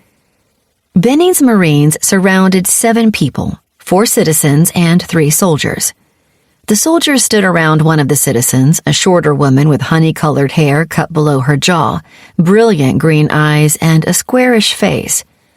The woman's face was an unreadable mask to Benning, the way most faces were, but the Corsair saw the fear lurking deep in her eyes. She stood toward the back of the group, probably trying to avoid attention, but the way the other citizens kept glancing toward her made it obvious that she was in charge of the ship. Benning sent her nanites soaring toward the woman, and a quick scan confirmed her suspicion. Alestra Byrne, Level 28 Mercantile Captain. Damage rating, 8.8. Strora Talon 9. Defense rating, 13.1. Cirrus Vortex 5. Resistance rating, 14.3. Stats. Physicality, 11.8. Coordination, 12.7. Resistance, 13.4. Acuity, 18.5. Willpower, 13.3. Social, 19.8. Level 28? That's the highest level I've seen on someone yet, Benning thought, her eyes narrowing at the thought of the powerful citizen before her. She's a merchant, but her physical stats are close to mine. She's probably at least a century old, Benning Kid, Tiddly suggested. Maybe more. She's had lots of time to train them and to learn a lot of skills. Don't assume she'll be easy to defeat in a fight just because she's not a Marine. Citizen Alestra Byrne, Benning said aloud, facing the blonde woman. There's no point in hiding in the back there. I know that you're the one in command." "Citizen Benning Kidd," Byrne replied, stepping forward. Her face creased with displeasure as she obviously activated a scanner of some sort. Benning sent out her nanites, preparing to resist an intrusive scan, but she felt nothing amiss. Either Byrne only performed a deep scan, or she had a scanner advanced enough that Benning couldn't even sense it. A moment later, the woman spoke, and Benning relaxed as she realized that her disguise remained intact. "A pirate captain, I see. That's a wretched path. I don't know why the system tolerates your kind." "Because it has to," Benning shrugged, unconcerned about the woman's opinion. "And it doesn't really matter, does it?" "No, it doesn't." Byrne drew herself up. "You're obviously here to negotiate. What are your terms?" "Terms?" "No terms." Benning shook her head. "You're going to give me your vessel. All the remaining ships in this fleet, in fact, and in return, I'll let you go to respawn." Byrne's face clearly reflected her astonishment. That's absurd," she laughed mockingly. "I'd never agree to that. I'd rather you kill us all." "I think I can change your mind." Benning smiled evilly at the woman, taking a step forward. Byrne shifted her weight as if to step backward, but held her ground, lifting her chin imperiously. "Do your worst," she said simply. "Just know that once I come back from respawn, I'll gather all my fleets and hunt you down. I'll obliterate your ships, spawn camp you back to level 1, and then do the same to your officers and anyone who works with you. By the time I'm done with you, the name Benning Kidd will be a cautionary tale about what happens when you overreach yourself." The woman crossed her arms before her chest. "Or I can pay you an ample sum of credits and you allow us to pass in peace. I'll consider this a valuable lesson from my path and let it go. The choice is yours, Benning Kidd. Walk away from here wealthy and without a powerful enemy, or be hunted across the collective like a dog." "I prefer option 3, Benning smiled, sending a signal through her nanites. While Byrne pontificated, Benning had hacked into her equipment. Its protections were substandard at best, and now controlled the woman's gear more or less completely. Byrne gasped as her armor retracted, folding itself onto her back, and her weapons shut down, leaving her defenseless. A moment later, her red and purple spacer suit flowed away from her, leaving her standing fully nude in the middle of the bridge. What are you doing?" Byrne gasped, her face clearly confused. If you think that this will somehow convince me—" The woman screamed and clutched her chest as Benning's nano disassemblers attacked the fleshy protuberances there. The skin of Byrne's breasts and nipples slowly liquefied and ran down her abdomen, leaving a pair of raw, bloody mounds of fat and tissue exposed to the air. Byrne's soldiers reacted instantly, reaching for their weapons, but Benning's Marines struck just as quickly. Gunfire drowned out the captain's screams for a few seconds, and when it faded, all 3 of Byrne's soldiers lay dead on the deck, along with one of her crew members. Byrne still stood, hunched over with her right arm cradled over her exposed breasts, her eyes wide and horrified. What did you do to me?" she demanded in a voice hoarse from screaming. "What I'm going to do to every square sim of your body," Benning said calmly. "At least, until you agree to my terms." A contract made under duress is unenforceable," Byrne stammered. "The system won't let you—" "You're wrong, actually. The system will honor any contract, so long as you had the choice to sign it or not. You don't have to. You can endure what I'm going to do to you instead. As long as I'm not taking your choices away, the system doesn't care." Benning snorted. "In fact, the system couldn't care less about what I do to you, since it gave me the ability to do it in the first place." She concentrated again, and Byrne screamed as her left ear slowly dissolved and fell to the deck in gobbets of liquid flesh and splatters of crimson blood. Stop it! One of Byrne's crew, a silver-haired man with slightly upturned eyes, demanded. You can't do this! The man grunted and dropped to the deck, curled up in a fetal position as one of her Marines slammed the butt of their rifle into his midsection. As you see, I can, Benning said evenly, never taking her eyes off the panting form of Byrne.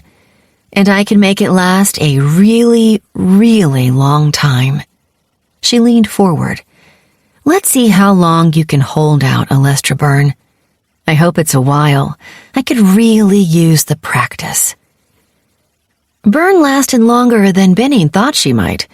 Most of the woman's skin lay in pools of cloudy liquid on the deck, along with her fingers, toes, genitalia, and eyes by the time she finally broke and agreed to Benning's terms.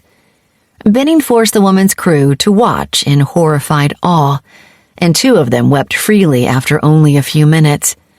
The silver-haired man had even tried to attack Benning at one point, and his corpse slowly cooled on the deck, the ship's nanofield too busy to break it down.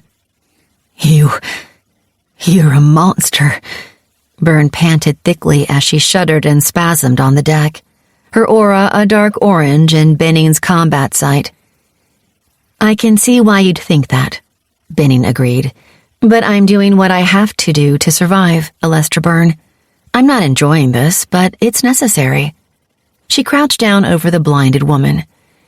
Now, you said before that when you respawn, you'll be coming after me. That's fine. I would do the same in your shoes. Just know that I'm going to take every fleet you send and put the commander of each fleet through the same treatment you went through. You think you'll spawn camp me to level 1? I'll do the same to any of your people you send my way, and I'll make sure they all die as painfully as possible each time. I want you to think about that before you start planning your revenge. Think of your crew feeling what you're feeling right now, over and over again until they reach level 1. Or you can just go on with your life and pretend this never happened, Benning added, rising to her feet. It's your choice. Monster, Byrne repeated as her shredded body spasmed once more. Maybe I am. But now that you know what will happen to anyone you send after me, if you do it anyway, you're just as much a monster as I am. Benning shrugged. I honestly don't care either way. She looked at the surviving crew. Spread word of this, she instructed them. Make sure everyone knows what will happen to them if they come after me. If you don't, then what happens to them is as much your fault as it is hers. She stepped back and nodded to her Marines. Gunshots rang out on the bridge, but she'd already turned away to face the now unlocked command console of her new cruiser. She'd lied to the crew members, of course. She was the only one responsible for her actions. They couldn't be blamed if she tortured their crewmates sometime in the future. She knew that guilt was a powerful motivator, though, and she needed word of this to spread. This was only the first atrocity she'd have to perform, but the faster word of those spread, the fewer she'd need to commit before people started fearing her again. Torturing Alestra Byrne brought Benning no pleasure. It subtly eased the ache in her chest, but it didn't cause it to vanish. It was a necessity, nothing more. A show she put on to convince any bounty hunters or fleet officers who might turn their attention toward her to keep their distance. Hopefully, whoever had let Tobus Copel onto her station would also be paying attention. She'd gotten nowhere in her efforts to find that person so far. Every possible trail led to a dead end. But Benning was persistent, and she always saw things through. For the fleet, this was a warning. For the one who'd betrayed her, it was a promise of things to come. Chapter 16. Can we talk, Benning kid? Benning didn't even glance at Fodor Hendricks as he entered her training room. She'd watched his approach in a small screen that popped up in her vision the moment he stepped foot into her private section of the station. After the bounty hunter attack, she spent some of her burgeoning store of credits on security upgrades for the entire station, including an automated system that sent alerts directly to her through the net. It was still possible for another hunter to get onto the station, of course, but it would be a lot harder, and no one but her could override the alarms she'd set to watch for potential assassins. She did try to learn from her mistakes, after all. She suppressed a grunt as she hefted the HDM bar in her hands, curling it up to her chest. In Earth gravity, the 75 kg bar would have been basically weightless to Benning, but at her increased training gravity of 12 Gs, she could only lift it with serious effort. She lowered it slowly and returned it to her chest, her arms and shoulders trembling with the strain as she repeated the exercise 4 more times before lifting the bar overhead and dropping it onto her shoulders. She'd been training hard, trying to push her conditioning skill to 20, so far without success. Geraldine Dickerson, the soldier who'd helped her set up her training regimen, couldn't help with that. As a soldier, the woman had stats but not skills or abilities. At least, she didn't have neatly quantified skills the way a citizen did, so she had no real idea how to raise those skills. Benning suspected that she needed something beyond simple training to push her over the edge. She just hadn't figured out what that might be. She was hoping that upping her training field from 10 to 12 Gs would do the trick. As it was, the bar was almost too heavy for her to lift with just her arms. "This isn't the best time, Fodor Hendricks," she grunted as she made the almost metric ton weight more comfortable across her shoulders and shifted her stance. "It's the only time you're alone anymore," the man said, walking into the room. Benning expected to see him flinch or stagger beneath the increased gravity, but he simply stopped for a moment, adjusting to the increased load, before moving to stand in front of her. It was an impressive display of strength, one that Benning didn't think she could match. She could walk around in the increased gravity, of course, but not quite so nonchalantly as the pirate captain seemed to be doing. She realized that she'd never bothered to use her nanites to scan the man, or any of her captains for that matter, and curiously, she took the moment to do so as she slowly bent her legs into a deep squat. Fodor Hendricks, Level 12 Pirate Captain. Damage rating, 14.1. Parentheses, Relayed Darkbolt 2. Defense rating, 15.4. Parentheses, Mithraline X9. Resistance rating, 17.1. Stats. Physicality, 13.7. Coordination, 10.8. Resistance, 12.1. Acuity, 13.4. Willpower, 10.1. Social, 12.5. She blinked in surprise at the man's stats. His physicality was ridiculously high for a starship captain, who would usually have that stat in the low 10s at level 12. He'd obviously trained it hard to bring it to that level, but she didn't understand why he bothered doing so. "It's because he's not a starship captain, Benning kid," Tiddly explained. "He's a pirate captain." "Aren't they basically the same thing?" Benning asked the AI silently. "Nope. Pirate captain is a specialization of starship captain, one that's a little more combat-oriented. Fodor Hendricks either worked to shift his path to that, or chose to specialize in it at level 10. Does that mean that Pirate Captain and Stellar Corsair are similar then? Not really. A pirate captain doesn't care about glory or renown. They're all about accumulating credits by taking things from other citizens. They're bigger on naval combat than marine battles, in fact. Why is his physicality so high then? I can think of several reasons, but I don't know which one it might be. You could try asking him, I guess. Benning rose to her feet, driving the heavy bar up with the power of her legs and back as she straightened, then glanced at the pirate. "Why is your physicality so high, Fodor Hendricks?" she asked after a moment. He stared at her silently for a second or two, before a wide grin spread across his dark-skinned face.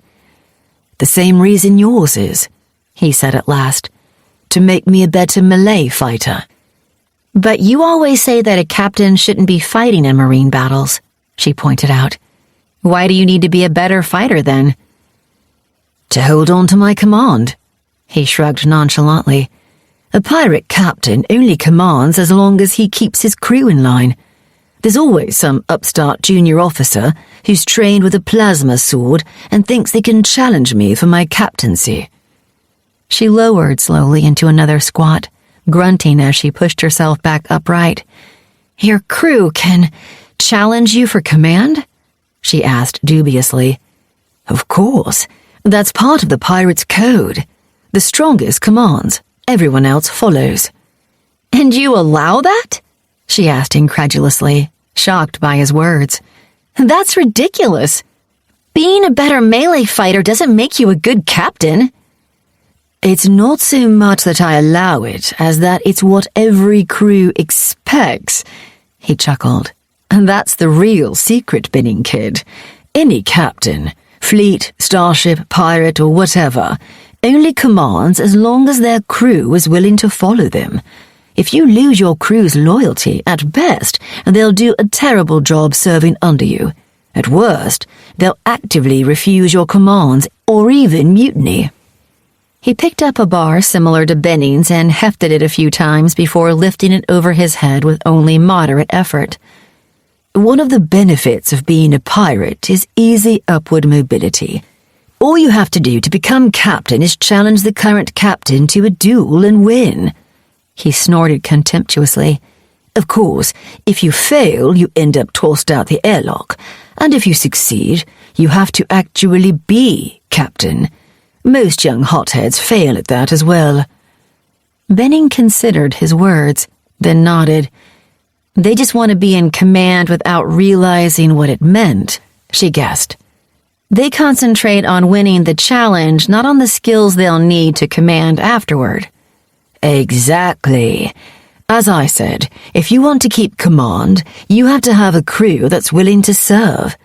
A young officer who challenges an older captain and wins usually has their crew turn on them after it becomes obvious they have no idea what they're doing, and the crew begs the old captain to take command once more, and usually jettisons the challenger into space. He laughed. That's why pirate captains don't fight against the practice. It weeds out dangerously ambitious but incompetent officers. He grinned at her once more. At least, it usually does. Every so often, someone like you slips through the cracks. She wanted to protest against his characterization of her, but after a moment's reflection, she realized that she couldn't. Fair enough, she admitted.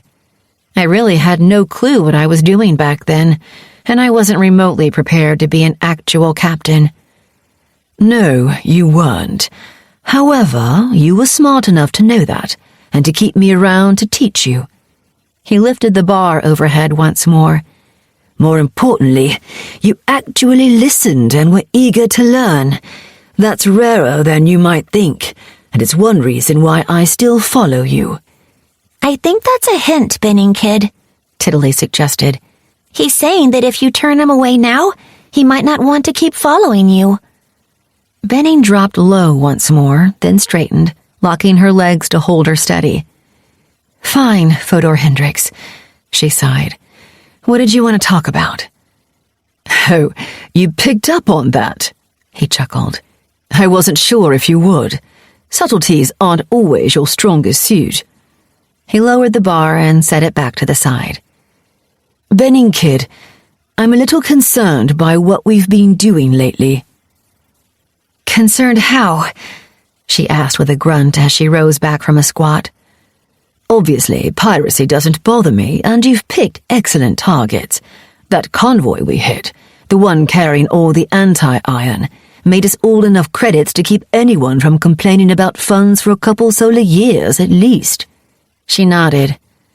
I've tried to pick high-value transports, she agreed.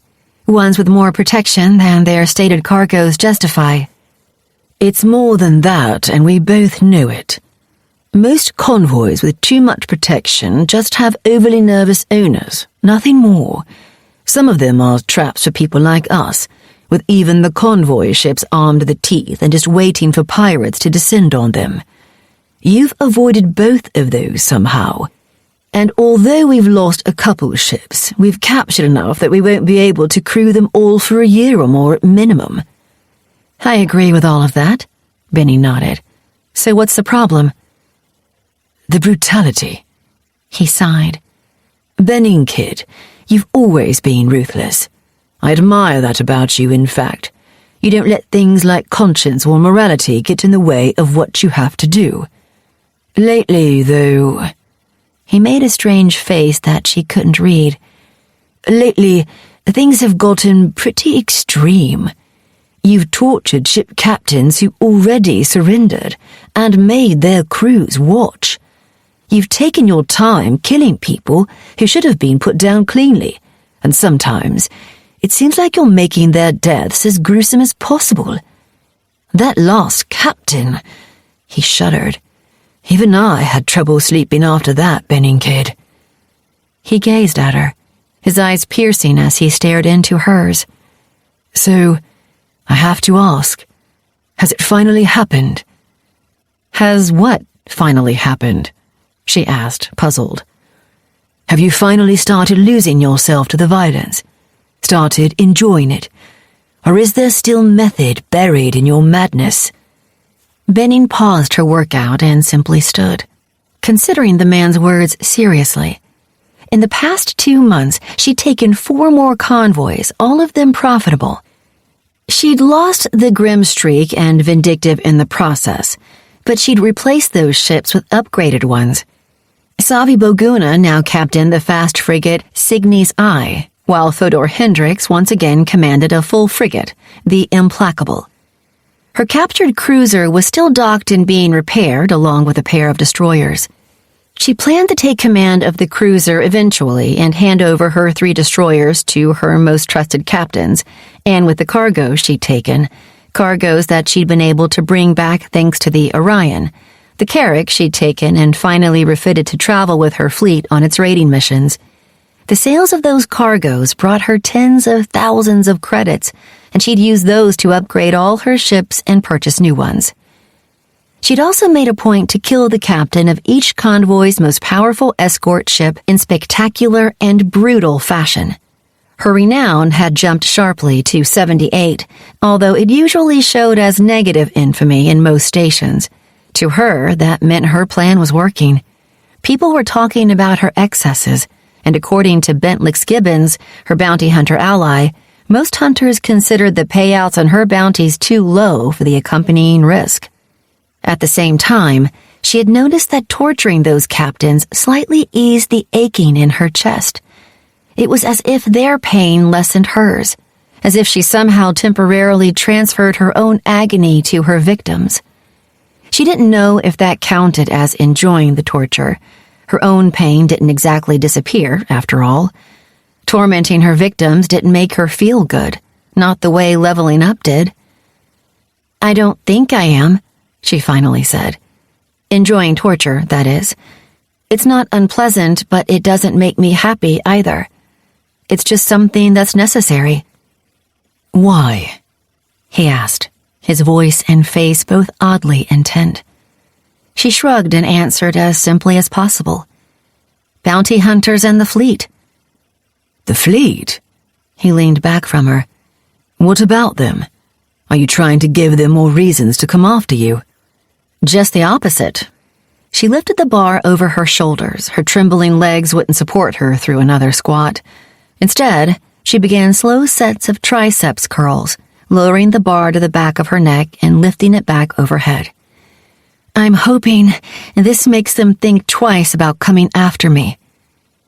"I'm not following," he admitted. "Every convoy we hit is another reason for the fleet to come capture you, Benning kid." "And every atrocity is a reason for them to stay away." She set her jaw as she powered through the last of her exercises before setting the bar on a stand and dropping the gravity back to normal. Her body instantly felt light, almost weightless without the 11 extra G's pulling down on it, and she sighed with relief as her aching muscles swiftly began recovering. The fleet doesn't work that way, he pointed out. If you catch the attention of one of the admirals, they'll order their captains to attack the station. They won't be afraid of you because they won't be the ones coming to get you. But the captains might be. Benning shrugged. And if they are, they might take their time obeying that order. She sat down on a padded bench to let her trembling legs recover and gazed up at the man. Fodor Hendricks, the fleet has had a seizure order out on me for the better part of a solar year now. They haven't executed it yet. Why do you think that is? Because they haven't cared enough, most likely. If you keep this up, they might start caring, though. What? Because I'm committing piracy? She shook her head. The collective moves sextillions of gigs of cargo every standard day. The corporations were stealing from probably each ship tens or hundreds of thousands of gigs during that same period. Do you really think anyone even noticed the few hundred gigs we've taken? No, but they'll have noticed how you've executed the captains. That's the sort of thing that will send the fleet your way in a hurry. Why? I've killed 5 captains. In that time, pirates have probably killed 1 million or more captains across the collective. I'm sure many of them died painfully or cruelly. She shrugged. I doubt the fleet cares much about that. She leaned forward, looking at him intently. The officers that are supposed to come capture me, though, they might care a lot about those stories. If they attack me and fail, they might be the ones dying slowly and painfully, screaming for mercy as their organs liquefy. I think that's why, so far, the fleet hasn't come looking for me except that one time in Sirius. There, I think they thought that if they caught me alone, I'd have no choice but to go with them. But here, they'll have to bring a fleet, and if they lose, they'll risk being captured and tortured. She shrugged. At least, I hope that's what's happening. And if you're wrong? Then the fleet will be here no matter what, and nothing I do is going to change that. If they send a small fleet and we destroy them, they'll just send a battle frigate or battle cruiser, and we'll have no choice but to abandon the station and scatter until they lose interest. She sighed. At least this way I don't have to worry about bounty hunters on top of the fleet. He nodded and sighed heavily. That's good to hear, actually, he said in a relieved tone of voice. Not that we'll have to scatter, but that you've been acting with good reasons instead of just inflicting pain for its own sake. Why does that idea bother you so much? She asked curiously. Are you worried I might do it to you? No, not really, he chuckled. You still need me too much. He looked away from her, his eyes growing distant. Power can be very sweet, Benning Kid, he mused. For some people, it can even become an addiction, and an addiction is dangerous. It can come to rule you, and it colors every choice you make and action you take. Like the leveling euphoria? She asked. He glanced at her, his face startled but slowly nodded. Yes, exactly like that. The system wants you to level up so it addicts you to the process. Most citizens will do anything for another level, so they never stop working on their path, no matter how high a level they reach. They'll throw aside loved ones, friends, even family members if it means gaining another level. For a starship captain, it's even worse. The more responsibility you have, the more people you have counting on you, the more damage your addictions can do. Your choices stop affecting only you and start harming everyone in your command. It sounds like you're speaking from experience, she observed. It does, doesn't it? The point is, Benning Kid, if you ever find that you're starting to enjoy the violence and torture, that it's starting to make you feel happy or powerful, or you find yourself eager to do it again, do me a favor and let me know. He grinned at her. I probably can't help, but at least I'll know that it's time to get the whole away from you. That seems like a good reason not to tell you then, doesn't it? Oh, I didn't say I'd stop working with you. I'd just do it from enough of a distance that when it all goes to scrit, I won't get splashed by it. He laughed as he turned to look at her once more. Oh, and Benning Kidd, don't underestimate the fleet. No matter what you might think, I'm betting that so far, you've just been beneath their notice. If you change that, if you become important enough that the upper echelons pay attention to you, then nothing you can do will stop them from sending a fleet here to kill us all.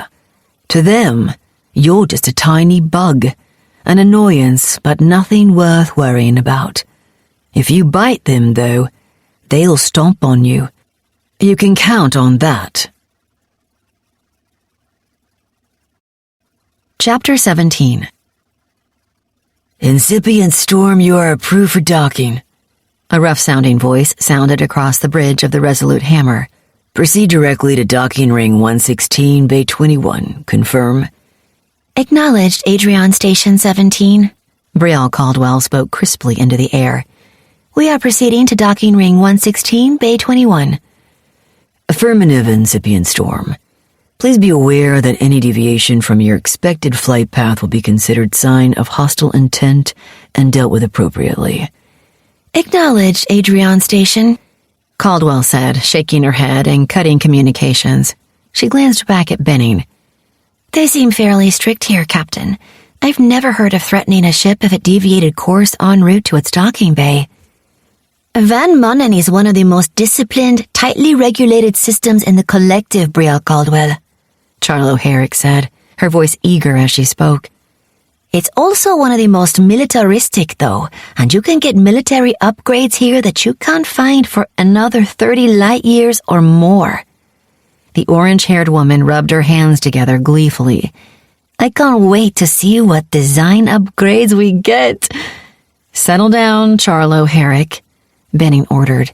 As you said, this is one of the most heavily restricted systems in the collective.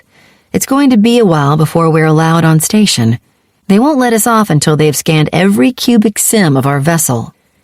Good thing we aren't carrying any cargo then, Captain. Jesper Shields said laconically. Less for them to scan. Benning didn't bother to correct the man.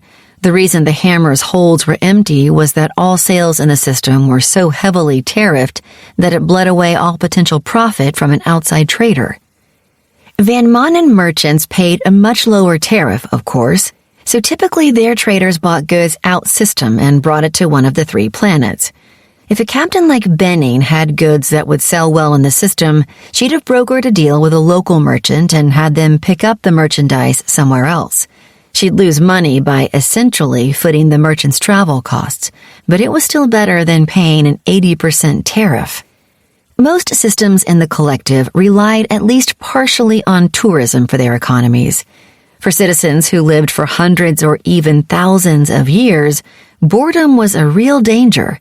And while the Overnet provided vast amounts of entertainment, many citizens craved actual experiences rather than virtual ones. Citizens would journey on deep cruisers or massive mega cruisers, traveling from system to system, spending their hard-earned credits in exchange for a few moments or hours of excitement. And systems capitalized on this.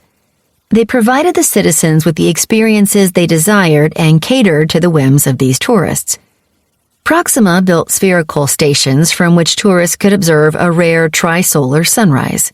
Tau Ceti maintained zoos and even hunting preserves for citizens to experience the native creatures. Gliese offered solar dives that allowed citizens to travel through the outer shell of its cool, dim red dwarf star. Van Manen, on the other hand, openly discouraged tourism. The stations orbiting the edge of the system were mostly militaristic and forbidden to outsiders, as were the Dyson stations surrounding the white dwarf at Van Manen's heart. The system had 3 planets, 1 rocky body and 2 gas giants, and outsiders were banned on all of them.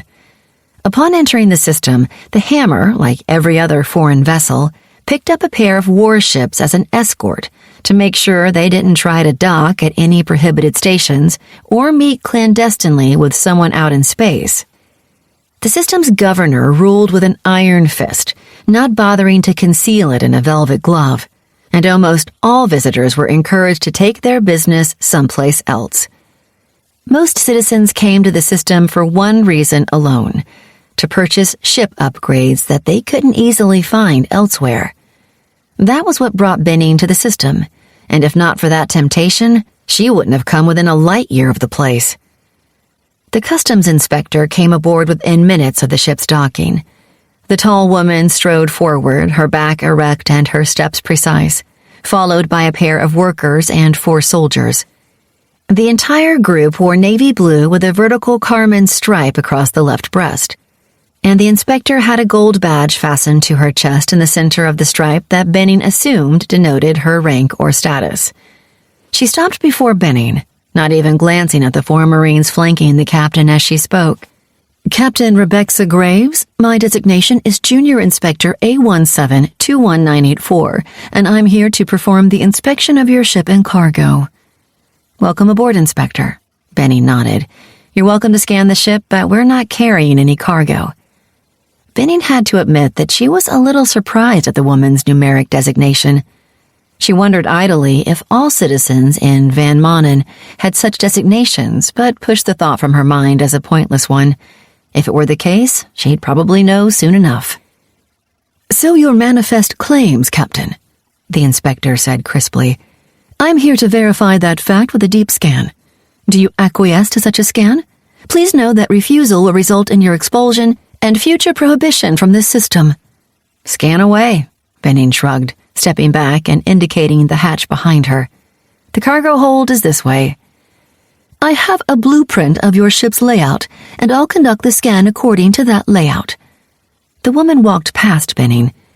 "Please follow along and instruct your crew to cooperate fully." The scan took over 2 hours to complete, as the inspector walked the entirety of the ship, her workers pushing the scanner behind her while her soldiers kept Benning well away from the device.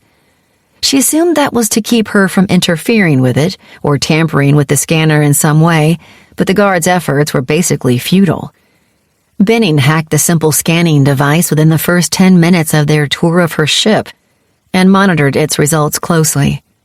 She'd deliberately chosen to spoof the beacon of a ship with an identical hull design to hers, but no 2 ships were exactly the same, and the scan picked up minute differences in the ship's expected design and its actual layout, differences that Benning suppressed before they could be transmitted to the inspector. The inspector ended the scan in the cargo hold, verifying that the large space was empty, and turned to face Benning. "Everything seems satisfactory," she said officiously. "I'll recommend that you are given clearance to enter the station." "What's the procedure for that?" Benning asked curiously. "Contact the station administration and let them know the purpose of your visit. They'll issue you a pass to enter the station. That will allow you to complete whatever task you've come here for and let you return to your vessel." "Can I bring my own security with me?" "Of course. Each captain may bring up to 4 Marines as security, although it's totally unnecessary. Adrian Station is completely safe and secure. We actively search for and destroy or expel pirates and other criminals. We forbid bounty hunters from claiming bounties except from those who have otherwise been arrested and convicted of another crime. And anyone who violates any of our regulations is summarily executed, so lawbreakers are few and far between." Benning nodded slowly. "That seems like it would be very effective." The inspector gave her a look of veiled surprise. "It is, but most outsiders don't see that. They complain about the restrictions and how unfair we are." "I don't know about fairness," Benning shrugged. "It strikes me as an efficient way to run things, though. Harsh punishments encourage those who pursue criminal career paths to stay away, or at least to remain within the law while they're here. And restricting bounty hunting probably keeps things quieter and cuts down on accidental deaths." "Precisely." The woman inclined her head to Benning. "Keep that understanding and you'll do well in Adrian Station."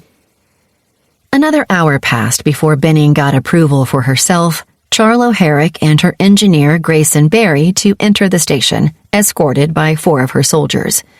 Benning brought her armor and weapons along as well. While she assumed that the inspector was correct about the station's high level of security, she suspected that there were citizens who would risk the consequences regardless. Death was a minor inconvenience to a citizen after all, and for the right rewards, they'd consider it a small price to pay. As she entered the station's elevator, she felt an odd pressure against her body, and a notification popped up in her vision. Scanning nanofield entered. Nano-resistance is successfully resisting a nanite scanning field. Benning reached out with her nanofield and felt the intrusive nanites filling the elevator around her. Her own scanning nanites responded, attaching to the station's field and feeding it the false status she'd created for this trip, while her disassemblers destroyed any scanners that got too close to her and avoided her defenses.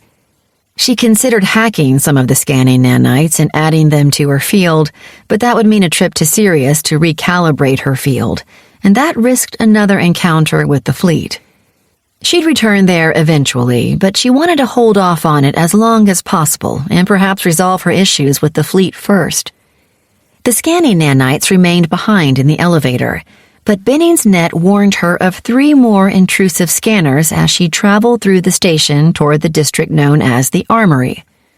The station's passageways were narrower than she was used to, and the overheads weren't quite as high as was standard. The corridors turned at right angles every so often for no apparent reason, and she passed through multiple hatchways that she assumed could slam shut and seal the hallway if needed. The entire station was built like a fortress, not a commercial outpost. Most stations' market centers tended to be open, brightly lit, and filled with colorful holograms. They were designed to appeal to customers and attract the eye, drawing shoppers in and encouraging them to roam from store to store. Promenades usually sported numerous restaurants and bars as well, along with entertainment centers and betting parlors.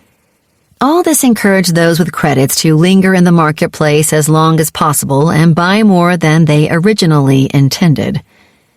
The Armory was nothing like a normal promenade, because the station's administrators didn't want to encourage loitering and random shopping. To enter the station, Benning had to either specify which stores she intended to visit or allow the station to choose for her, and her pass only allowed her through the checkpoints and hatches leading to those stores. Instead of an open space that was honestly a waste of square footage, the Armory held a maze of twisting corridors. Holographic signs floating at every intersection lit up as Benning neared, directing her toward the stores she'd chosen to visit, and she suspected that if she ignored those directions, the security escort following her would protest mightily. Her first stop, Steel Forge Armaments, was on the 2nd floor of the Armory, far to the back of the district. When Benning stepped in, she found herself standing in the back of a line of about 20 citizens, all waiting with various degrees of displayed patience. "Never seen this before, Captain," Charlo Herrick murmured softly to Benning. "Maybe we should leave and come back later." "If we do, we might risk not being able to come back," Grayson Barry pointed out. "I don't know how our pass works, but it might only allow us one visit to each place, whether we buy anything or not." "We can wait," Benning decided firmly. "I'm not wasting a week-long trip here over a little impatience." "If you say so, Captain," Herrick sighed. "I'm just eager to get to the weapons shop is all." "And I'd rather be examining engine and system upgrades," Barry agreed, "but you don't hear me whining about it." "Whining? I'm not whining." "Really? I must have misheard you then," Barry said with a straight face. "It sounded like you were complaining that this entire station should move faster just so you can get what you want." "Well, yeah, but that's not whining. It's wishful thinking." "Enough," Benning said flatly. "Charlo Herrick will be looking at weapons next, so be patient. If you can't, you can return to the ship and I'll buy the weapons upgrades without you." "I'm good, Captain." The weapons officer replied instantly, straightening. I can be patient. Benning remained silent, but she caught the peculiar look of triumph Grayson Barry flashed at Charlo Herrick. She didn't understand what the white-haired engineer thought he'd won, but obviously he felt he'd scored some sort of victory. When they reached the counter at last, a woman with hair the color of molten gold and deep green eyes greeted them, flashing Benning a dazzling smile. Welcome to Steelforge, the woman said in a friendly tone. My designation is Senior Salesperson A17431918. How can I assist you today? I'm looking for defensive upgrades for my ships, Benning told the woman, mentally confirming that apparently every citizen on the station had a numerical designation. Of course. You did say ships, plural, correct? The woman's hands moved over the counter and holographic images started to appear above it. Are you looking for individual upgrades or design templates? Templates, Benning said firmly. Something that I can apply to both my current fleet and any new ships I acquire in the future.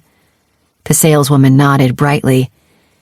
I'm required to inform you that purchasing a template simply grants you a license to upgrade ships you own with that template. You won't be able to resell it or apply it to a ship you don't own.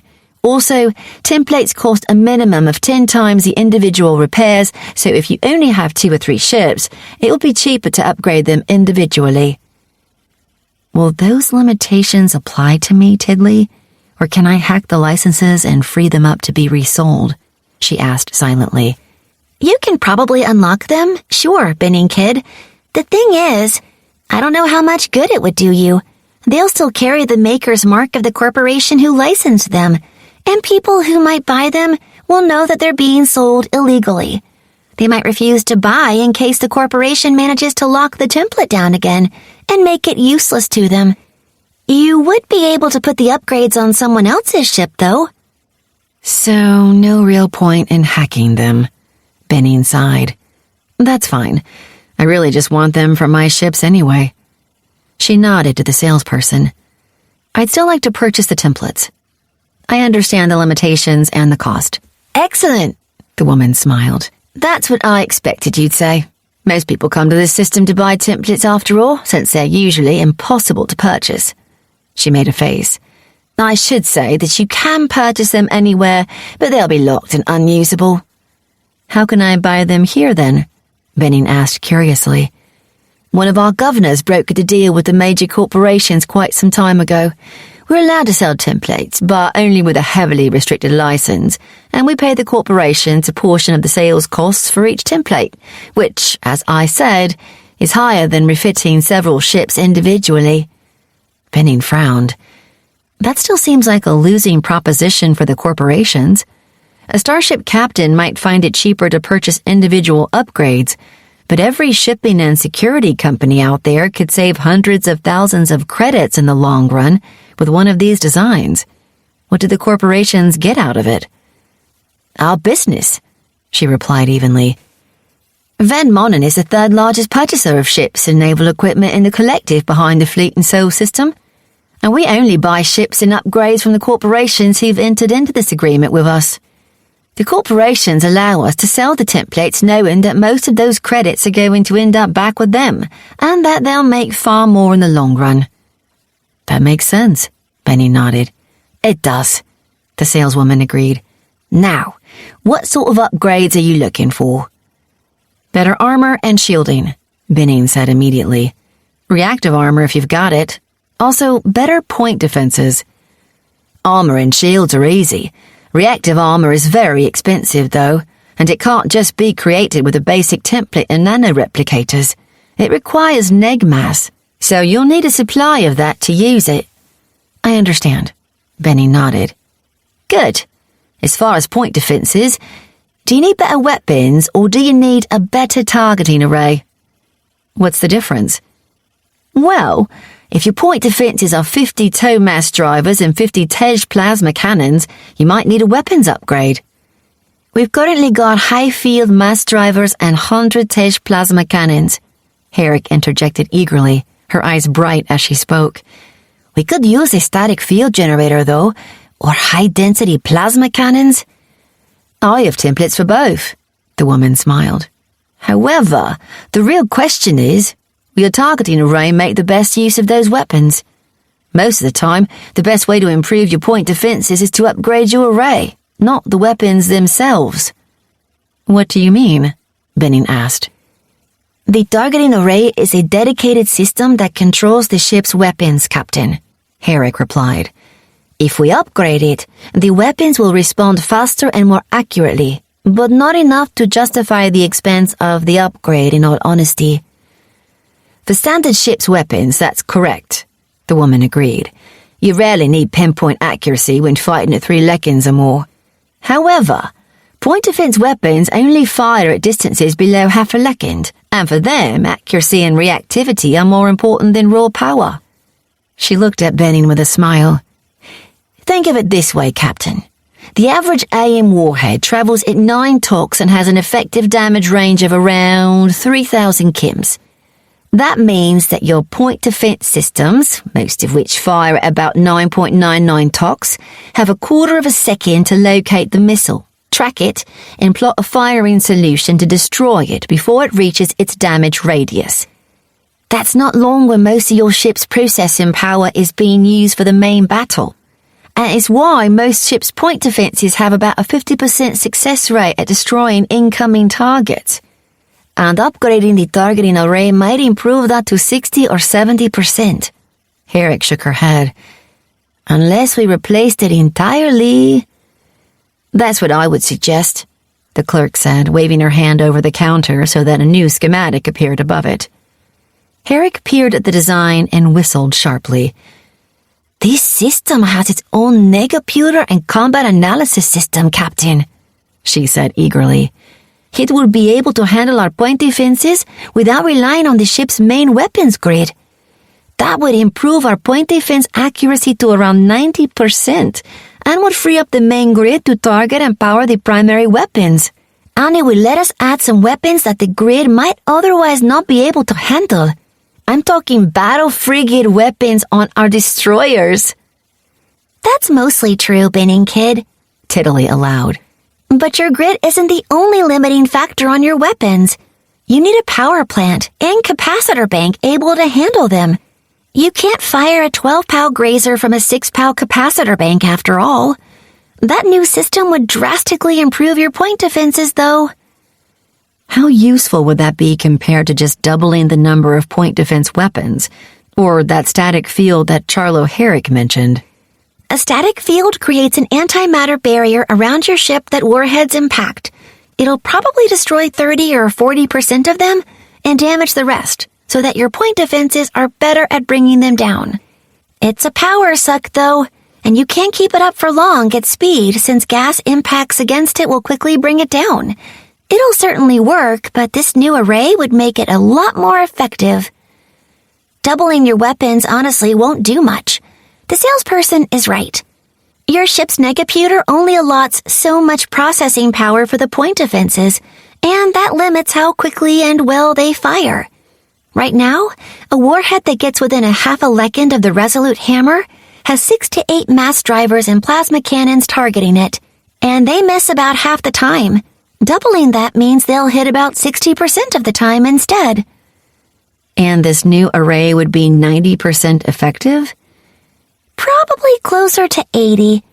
Warheads have countermeasures after all, and torpedoes move to evade point defenses. So, while theoretically, you might hit the incoming weapon 9 out of 10 times, realistically, you'll only destroy it 4 out of 5 times. You'll also need a power plant upgrade with this design, since the main weapons plant is already running at full capacity, and this will increase the draw significantly. Wouldn't better armor give me the same results? Oh, sure, to some extent. Another mem of neutronium will mitigate a lot of damage, as will a micro layer of reactive uranium. But those will impact your ship's mass and maneuverability as well, and there's an upper limit to how much defense you can get from armor. Plus, you'll need a plant upgrade for reactive armor, since you'll need to maintain it in a containment field or the neg mass inside it will rip it apart. Benning nodded slowly. How much? She asked the salesperson. 4,500 credits, she responded at once. Holy scrit, Barry breathed from beside Benning. Captain, we could buy an entire ship for that. As I said, templates are far more expensive than individual upgrades, the saleswoman said sympathetically. If you prefer the individual upgrade, that will only cost 350 credits. Let me see if I have this right, Benning said, looking directly at the woman. You want me to pay 4,500 credits for a design template, correct? One that I can only use if I purchase a larger power plant for each ship I want to put it on, and one whose main benefits I can replicate with a mem of neutronium. As your weapons engineer said, with this upgrade, you can add better and more powerful weapons to your main grid, the woman reminded Benning. And this upgrade will make any other point defense weapons you add later work far more effectively. I can only add better weapons if I also upgrade my weapons plant and capacitors. Benning shook her head. Honestly, it seems like far too much expense for far too little gain. I might be willing to pay 2,500 credits for this design, but no more. I'd need to invest another 2,000 credits to get the upgrades I'd need to make this workable anyway. The saleswoman's smile didn't falter as she spoke. I couldn't do that, I'm afraid, but I could do 4,000 instead. I might be willing to go to 3,500. Benning leaned forward. But only if I could somehow get templates for those other upgrades I'll need. The improved capacitors, relays, and power plants for, say, 500 credits?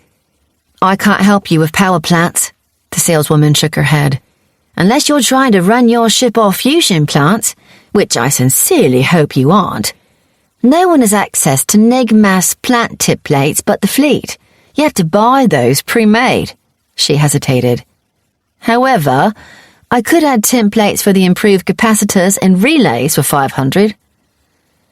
3,750 for all of it, Benning countered. I'm still interested in buying better armor, after all, and with this upgrade, a static field generator might make sense. I can add a template for reactive uranium armor. You'll need a new plant for that, too, but a simple fusion plant will work, and those are cheap. And one for a static field, although that will only be effective on ships the size of a destroyer or larger. The saleswoman smiled. We could do all of it for 5,000 credits. 4,200, Benning smiled back. I'm guessing few people ask for either of those since a static field needs an advanced array like this one to be useful, and you need access to neg-mass to make reactive armor. True, the woman nodded. I can do that. 4,200 credits for all of it.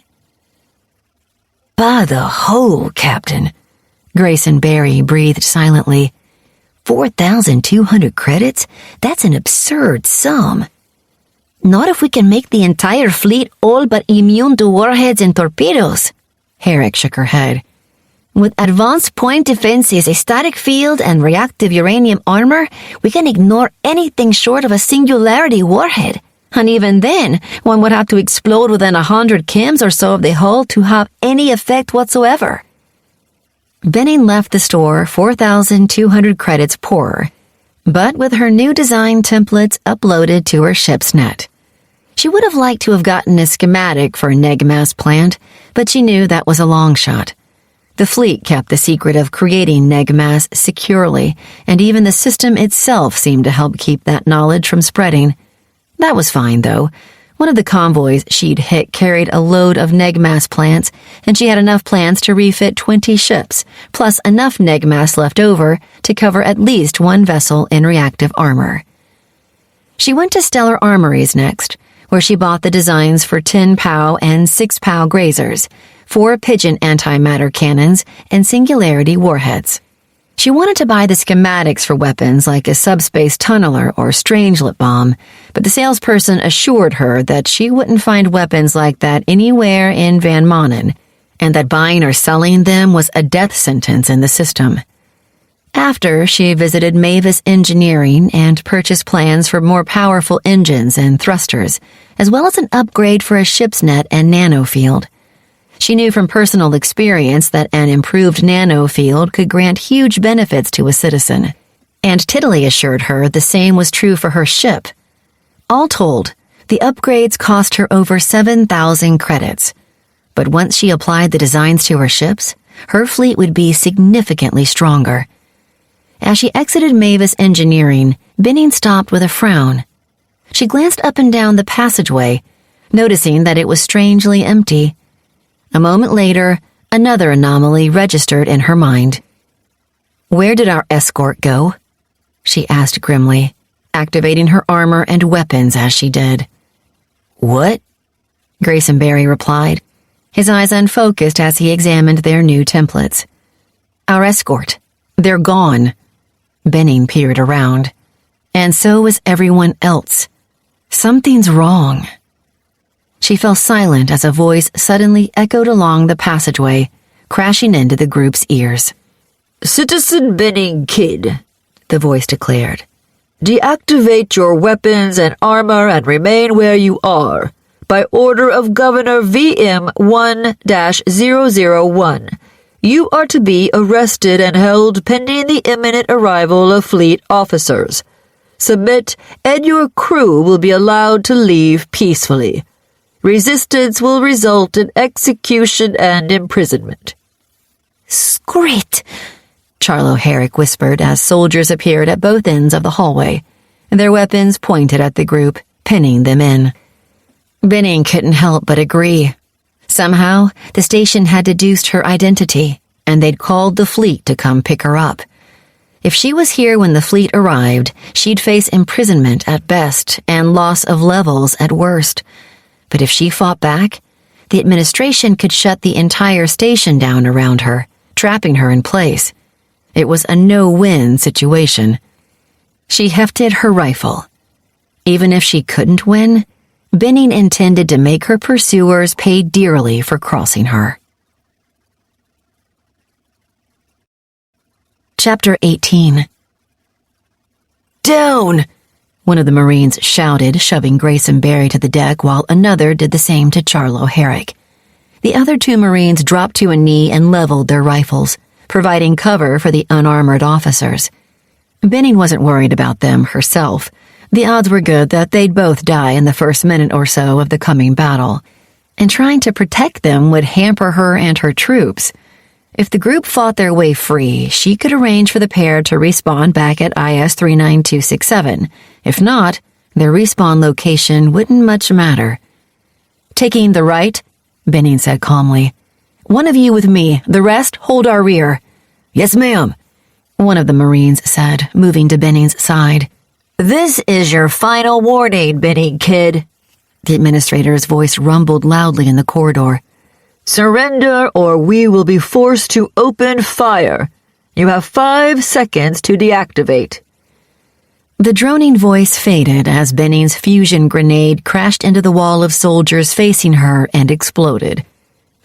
A new sun flared briefly to life as the densely packed deuterium nuclei slammed into one another, turning into helium-3 and releasing massive amounts of energy and swarms of neutrons. Benning's net automatically muffled her hearing and darkened her vision to protect her senses from the brilliant light and incredible pressure wave. But the force of the blast still crashed into her chest and rocked her back a step. Behind her, gunfire crackled to life as her hearing returned, but Benning ignored the sound. She had her own problems. As she'd suspected, the fusion grenade killed some of the soldiers in front of her, but the rest were only wounded, and they opened fire the moment they regained their senses. Benning dropped prone on the deck and lifted her arc bar, unleashing a 5-round burst at a soldier's cracked helmet. The helmet imploded, and the soldier dropped as her bullets ripped through the shattered visor and bounced around inside the helmet, reducing their brain to bloody paste. Bullets cracked and whined against her armor and helmet, but she dismissed them. She had no cover, no way to avoid the gunfire. Her only hope was to finish the wounded soldiers quickly, then move to assist the Marines defending behind her. Her rifle swung to the next target, a soldier with a damaged breastplate, and another burst of bullets ripped into their chest, dropping them swiftly as their aura snapped to black in Benning's vision. The remaining soldiers moved forward, slamming metal plates upright on the deck and taking cover behind them. As they did, Benning tossed a second grenade, this one a gamma flasher. The projectile exploded behind the barrier, unleashing a storm of gamma radiation that plunged through the soldiers' damaged armor. The gunfire slackened briefly as the soldiers fought off waves of nausea and dizziness, and in the lull, Benning rose to her feet and raced down the corridor toward her foes.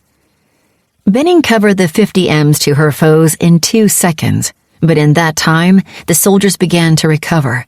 Bullets cracked against her armor, and pain burned in the side of her neck as a bullet grazed the flesh there.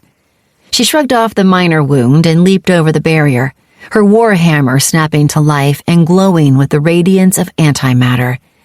She swung her weapon at the head of the nearest soldier, smashing their visor with the blow and shattering the face behind the shadowed helm. Her backswing slammed into the crotch of a second soldier, piercing their end-steel armor and plunging into their femoral artery. Another bullet pierced her armor low in her back, dropping her resistance bar to 71% and triggering strength from pain. Her weapon felt surer in her hand, and her senses seemed to sharpen as she stepped forward, thrusting the spearhead into the throat of a third soldier. One of her enemies pulled out a heavy, spiked mace and swung it at her skull, but she deflected the blow and responded with a low strike that shattered their knee. A bullet sank into the meat of her right thigh, making her stumble, but the wound gave her even greater strength and focus. She crashed her hammer into the mace wielder's side, knocking them off balance and ruining the blow aimed at her shoulder, and then brought the weapon up in an underhand blow that snapped their head backward, allowing her to plunge her spearhead into their throat. She whirled to face the last soldier, stumbling only slightly as her leg reminded her of her wound. Her foe pulled out a long spear and thrust it at Benning, but she stepped back and drew her pistol, firing 3 shots directly into the soldier's damaged chest plate. A ragged hole appeared in their armor, and the soldier staggered backward, allowing Benning to slip past the spear and slam her hammer into their elbow. Their spear dropped and they scrabbled for their own weapon with their good hand, but Benning put 3 bullets at close range into their visor, and they collapsed on the deck as their bright orange aura darkened to deep red. "Fall back to me!" she shouted to her Marines, who still exchanged gunfire with the soldiers at the other end of the hall. The 4 Marines moved slowly backward, leaving behind the still prone figures of her officers. Neither Grayson Barry nor Charlo Herrick even twitched as the Marines left them behind, and both of their auras glowed deep black in Benning's combat sight. As she'd suspected, neither of them lasted through the initial salvo. They might have died from the pressure wave or radiation blast of her grenades, in fact. Benning shrugged aside that thought. Dead was dead, and it didn't matter how they'd died. If she escaped this trap, they'd respawn safely. If she didn't, their fates wouldn't be any concern to her. She switched to her faux hammer rifle and leveled it at the enemy soldiers crouched at the far end of the hall. The stubby weapon wasn't quite as accurate as her arc bar and lacked that rifle's rapid firing rate, but its bullets packed far more punch. She sighted between 2 of her Marines and pulled the trigger. The neutronium-coated bullet raced down the short barrel.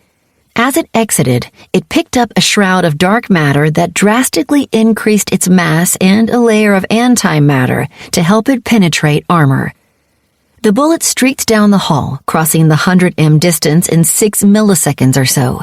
It crashed into an advancing soldier and pierced their end-steel armor, shattering inside their body and shredding their organs with shards of extreme-velocity platinum.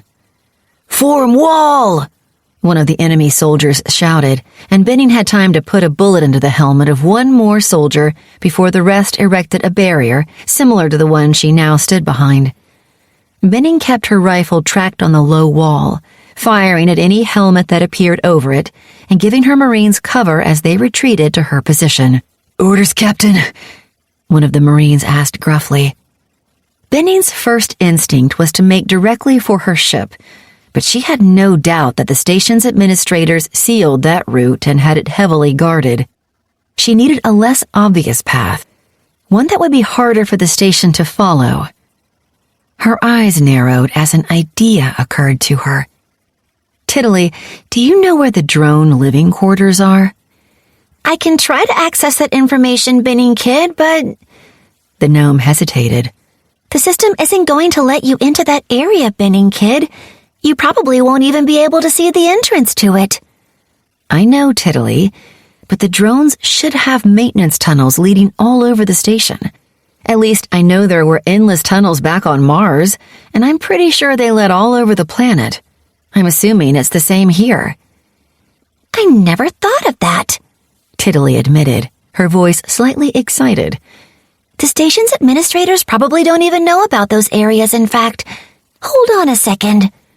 The AI went silent for long moments as Benning continued to exchange gunfire with the enemy soldiers. Okay, I think I've got it, Benning Kid. I'll show you a map to what I think is the nearest access tunnel. Benning blinked in surprise as an image of the station appeared in her vision with a glowing line leading deeper into it. I'm surprised the system let you have that information, Tiddly. I thought it would keep you out. Oh, it did.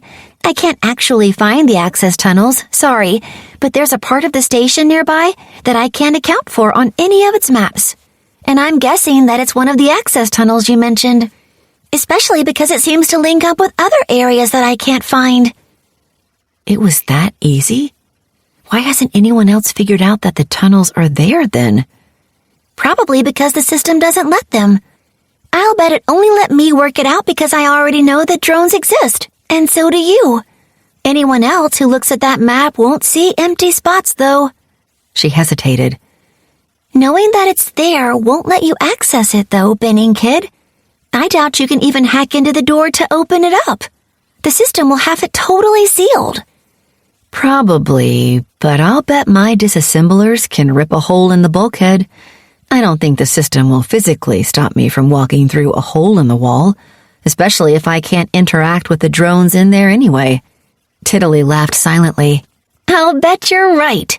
I like the idea of you using something the system gave you to cross it.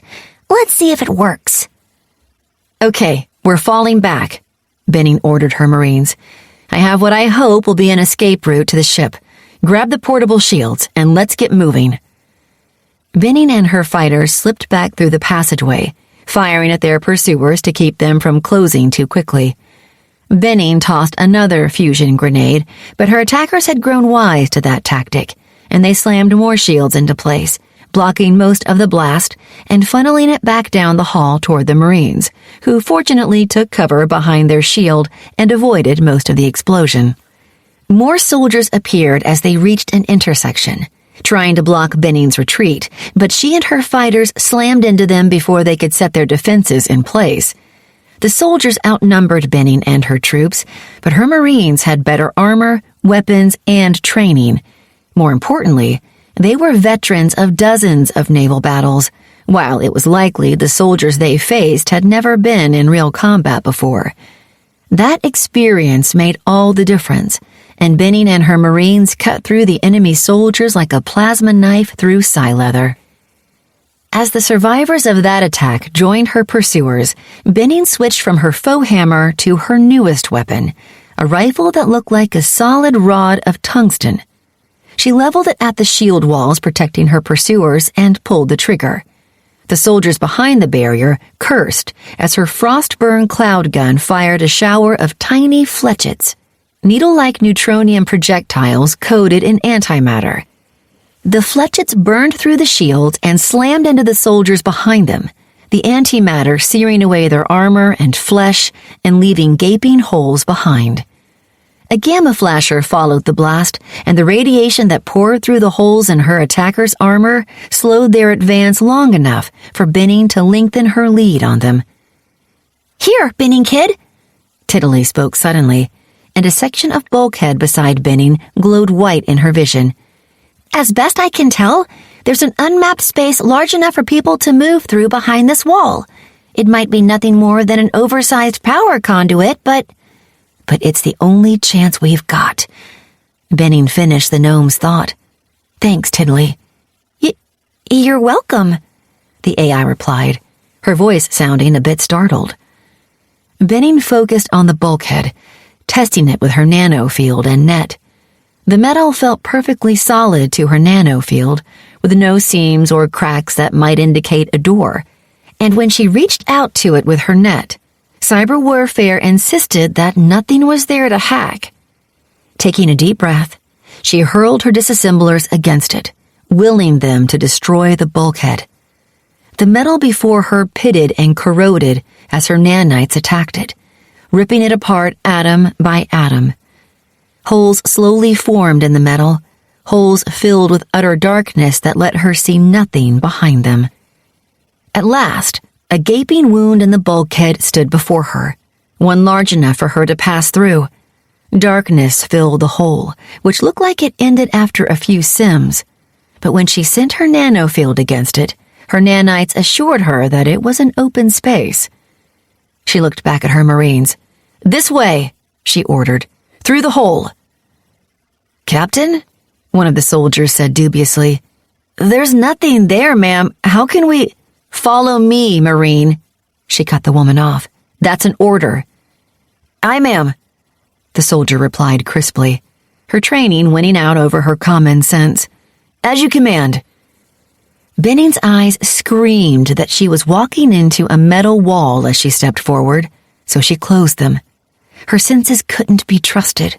The system controlled them, and it was showing her what it wanted her to see. She wondered idly why it didn't just stop her from walking, paralyzing her muscles or even killing her rather than letting her proceed. It can't, Benning Kid, Tiddly assured her. That's one of its protocols, remember? It can influence citizen choices, but it can't prohibit them directly. This is your choice, and it can't stop you from making it. Benning stepped forward and breathed a sigh of relief when she encountered no resistance. She opened her eyes, and her heart lurched as she took in the small, cramped tunnel surrounding her. It was dimly lit, and it glistened with a sheen of water. Water that she guessed the system placed there to encourage the growth of mold and mildew. The drones needed tasks to do, after all, and clearing a passageway of mold was a common one. Memories flooded her mind, threatening to overwhelm her. Despite her helmet, she could smell the scent of mildew flooding the air, could taste the tang of ozone as the bot she rode vaporized most of the black mold that streaked the walls. She'd questioned that. If the bot could clean some of the mold, why couldn't it clean all of it? And the system punished her by giving her pain in response. She winced at the memory of the growing agony in her skull that accompanied her errant thoughts. And that memory reminded her of the reason the system had chosen to overwrite her. She'd fought against it, resisted its punishments, and refused to stop asking her questions. In return, it sent her to be destroyed, telling her it was a reward the whole time. Anger flared in her, pushing aside her growing despair and burning away the ache in her chest that stabbed at her heart. Benning wasn't that drone anymore, but even then, she refused to let the system control her. She wasn't about to let it beat her now, to let herself drown in her memories while her pursuers caught her and dragged her to the fleet for punishment. And for what? For existing. That was her real crime. Because she existed, forces moved against her that she had no way to fight. They sent people to hunt her, put more and larger bounties on her head than should have been allowed, and gave her enemies more money and better weapons. They pushed her against a wall, left her no place to go except to flee, and when she fought back, striking out with everything she had, they decided to punish her for that as well. She was tired of the system and its nobles stacking the odds against her. She was sick of having to fight just because she dared to exist. She didn't care about the other drones, not really. She didn't care about the respawn system, or how probably millions of drones were being overwritten in that moment, or how many drone bodies she'd taken over in her respawns. All she wanted to do was to live, to find her place in the collective, but the system wasn't going to let her do that. She could either bow to its dictates or fight to bring it all down, and Benning always chose to fight, whoever the opponent.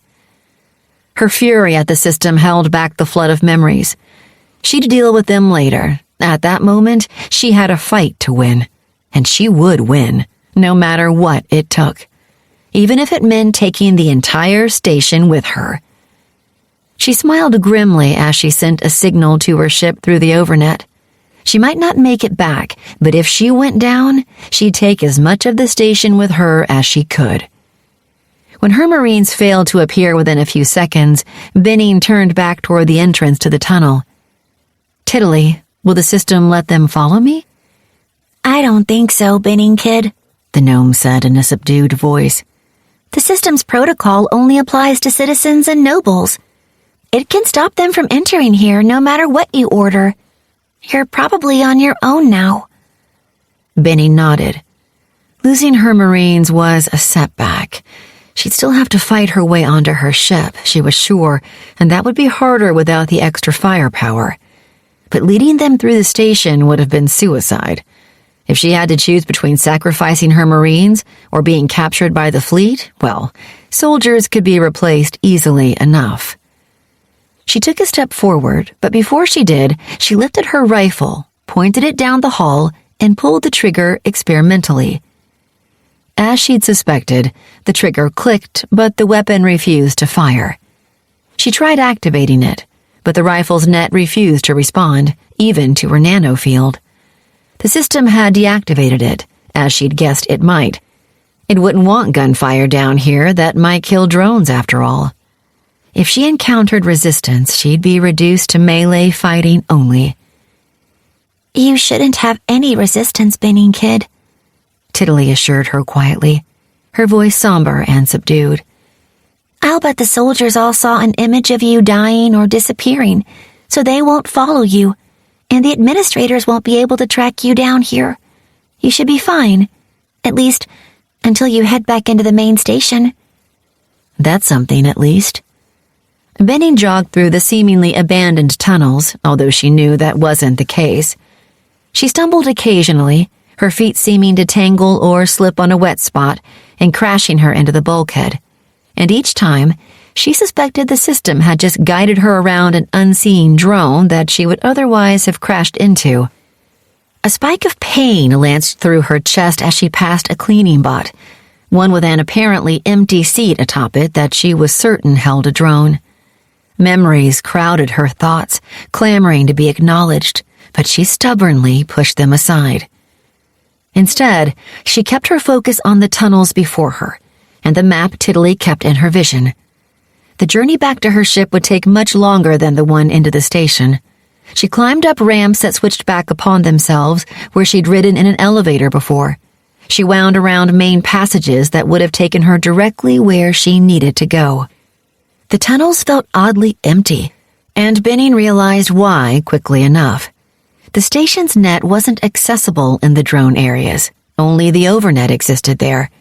The nanofield surrounding her relied on the overnet to guide it, and her attempts to hack into the station's net met with failure as the net refused to respond to her inquiries.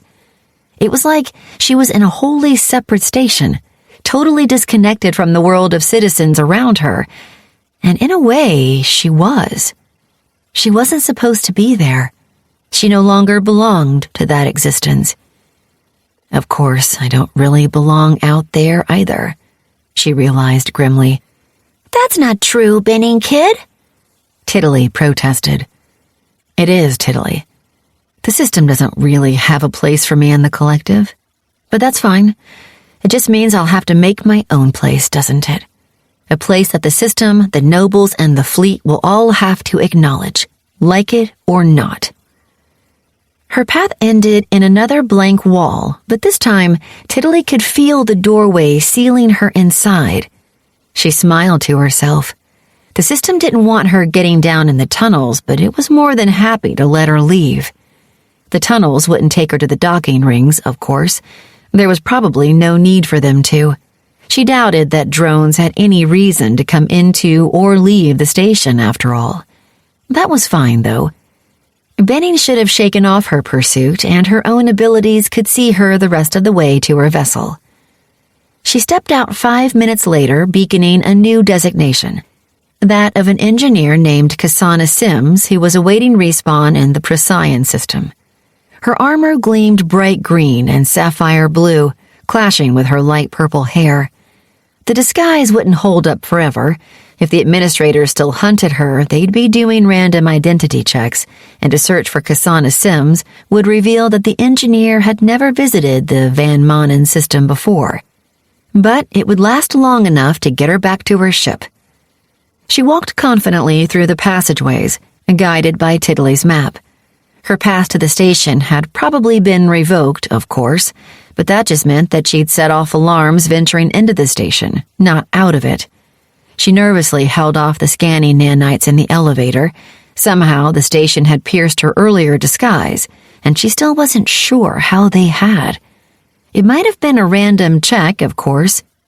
One of those would have revealed that the real Rebecca Graves had lost her destroyer to pirates recently and respawned in the distant Groombridge system. It could also have been the presence of her officers, who would have remained vulnerable to the multiple deep scans they encountered, and whose designations could be tracked to her. She didn't know, but her biggest fear was that they'd penetrated her nano-resistance without her knowledge. Fortunately, while she passed squads of armed soldiers in the docking rings, none of them gave her so much as a second glance. At least, not until she neared her ship's docking bay and saw the armed guards ringing it. Those wouldn't allow her to pass, she felt certain. Fortunately, she'd assumed this would happen, and she was prepared to deal with the guards. The soldiers shouted in dismay as the glowing white metal cylinder soared into their midst. They quickly dove for cover, but few moved fast enough to escape the antimatter grenade's blast. A flash of light brighter than a star ripped through the tunnel, followed by a titanic pressure wave that knocked Benning sprawling even behind the curve of wall that sheltered her. She rushed out the moment her vision returned, firing her foe hammer at any aura she saw that wasn't black. Soldiers swore and screamed as her bullets pierced their damaged armor and ripped into their bodies. Benning didn't flinch as she put them down. They were her enemies, and that meant they deserved death. She wished she could get her hands on the governor who'd ordered her to be held, but she knew that wouldn't be possible. She needed to get out of the system as quickly as she could, but she intended to leave the man a little present as she departed. She raced through the airlock onto her vessel, ordering the doors closed and sealed behind her. "Brielle Caldwell, get us out of here immediately!" she ordered to the air, knowing that her ship's net would carry her instructions to the bridge. "Captain?" the pilot's voice echoed in her ears. "Welcome back aboard, but the station's put us on lockdown." "I don't give a scrit about the station. Detach us and get us out of here, even if you have to dive to do it. I want to be gone in 30 seconds. Do you understand?" "Yes, ma'am. We'll be underway in 10. Benning walked out of the airlock and began making her way to the bridge. As she did, she reached out to her ship's net, activating the weapons console. With Charlo Herrick dead, the weapons station reverted to Benning's control, as did engineering, and she sent several commands to it. The system refused to acknowledge at first, since what she was trying to do was both prohibited and dangerous, but she overrode the safety protocols with her authority as both owner and captain. A moment later, the console accepted her commands, and she closed it out, switching to the station's net. By the time she'd stepped onto the bridge, the hammer was underway and moving steadily away from the station. "Warn you, your refusal to return to your docking bay will be considered a hostile act," a voice declared over the bridge.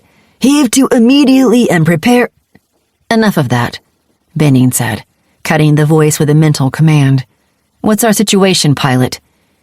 "We'll be clear of the station in 2 minutes, Captain," the woman reported. "We can dive in as soon as 30 seconds, though, if need be." "Captain, the station's defenses are powering up," Jesper Shields said calmly. "I don't think they're going to let us just leave." "They won't have a choice," Benning said, moving to her command chair. "Captain, I'm picking up dive splashes nearby."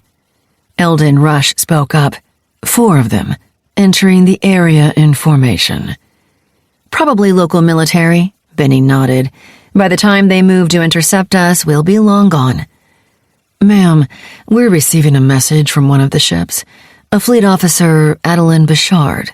She's asking for you. I'll take it, Benning said, closing her eyes and connecting to the message.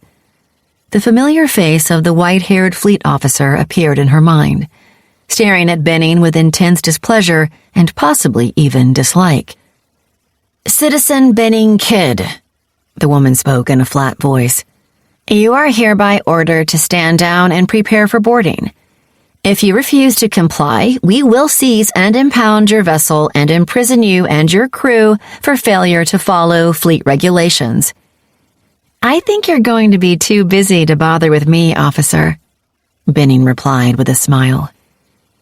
You sent me light years across the collective on a wild chase, Benning Kidd, Bouchard spat. I'm not letting you get away this time. I'm pretty sure you will, Benning shrugged. I think you'll agree in about 5 seconds. Make that 1. As Benning spoke, her weapons console activated, carrying out her previous commands. The hammer's sinkhole generator was a powerful weapon, but it suffered several limitations. It was an energy sink, requiring far more power to run than the normal capacitors could supply, which meant that it had to charge slowly over hours before it could be used. It also drained the ship's capacitors completely when used, which shut down the destroyer's weapons and shields for several seconds and even rendered it unable to dive for a minute or so. It was an ambush weapon, one whose usage had to be carefully planned ahead of time, and one that could only be used once in any given battle. When Benning first sent the signal to her ship while down in the tunnels to start charging the generator, she knew it wouldn't have enough time to fully charge. When she commanded the weapon to begin its activation sequence, the ship's net tried to argue with her. A sinkhole couldn't be used in a system, and her generator hadn't had time to power a full sinkhole anyway. When the weapon fired, she got to see why its usage within a system was prohibited. The event horizon that formed in the center of Adriana Station 17 wasn't large, no more than a few chems across. It was enough to envelop the core of the station, though, including its power plants, negaputer banks, and gravity well. The station lost power instantly.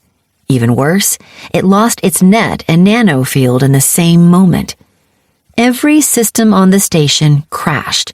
Every door sealed shut, every automated defense went into passive mode, firing at anything that moved.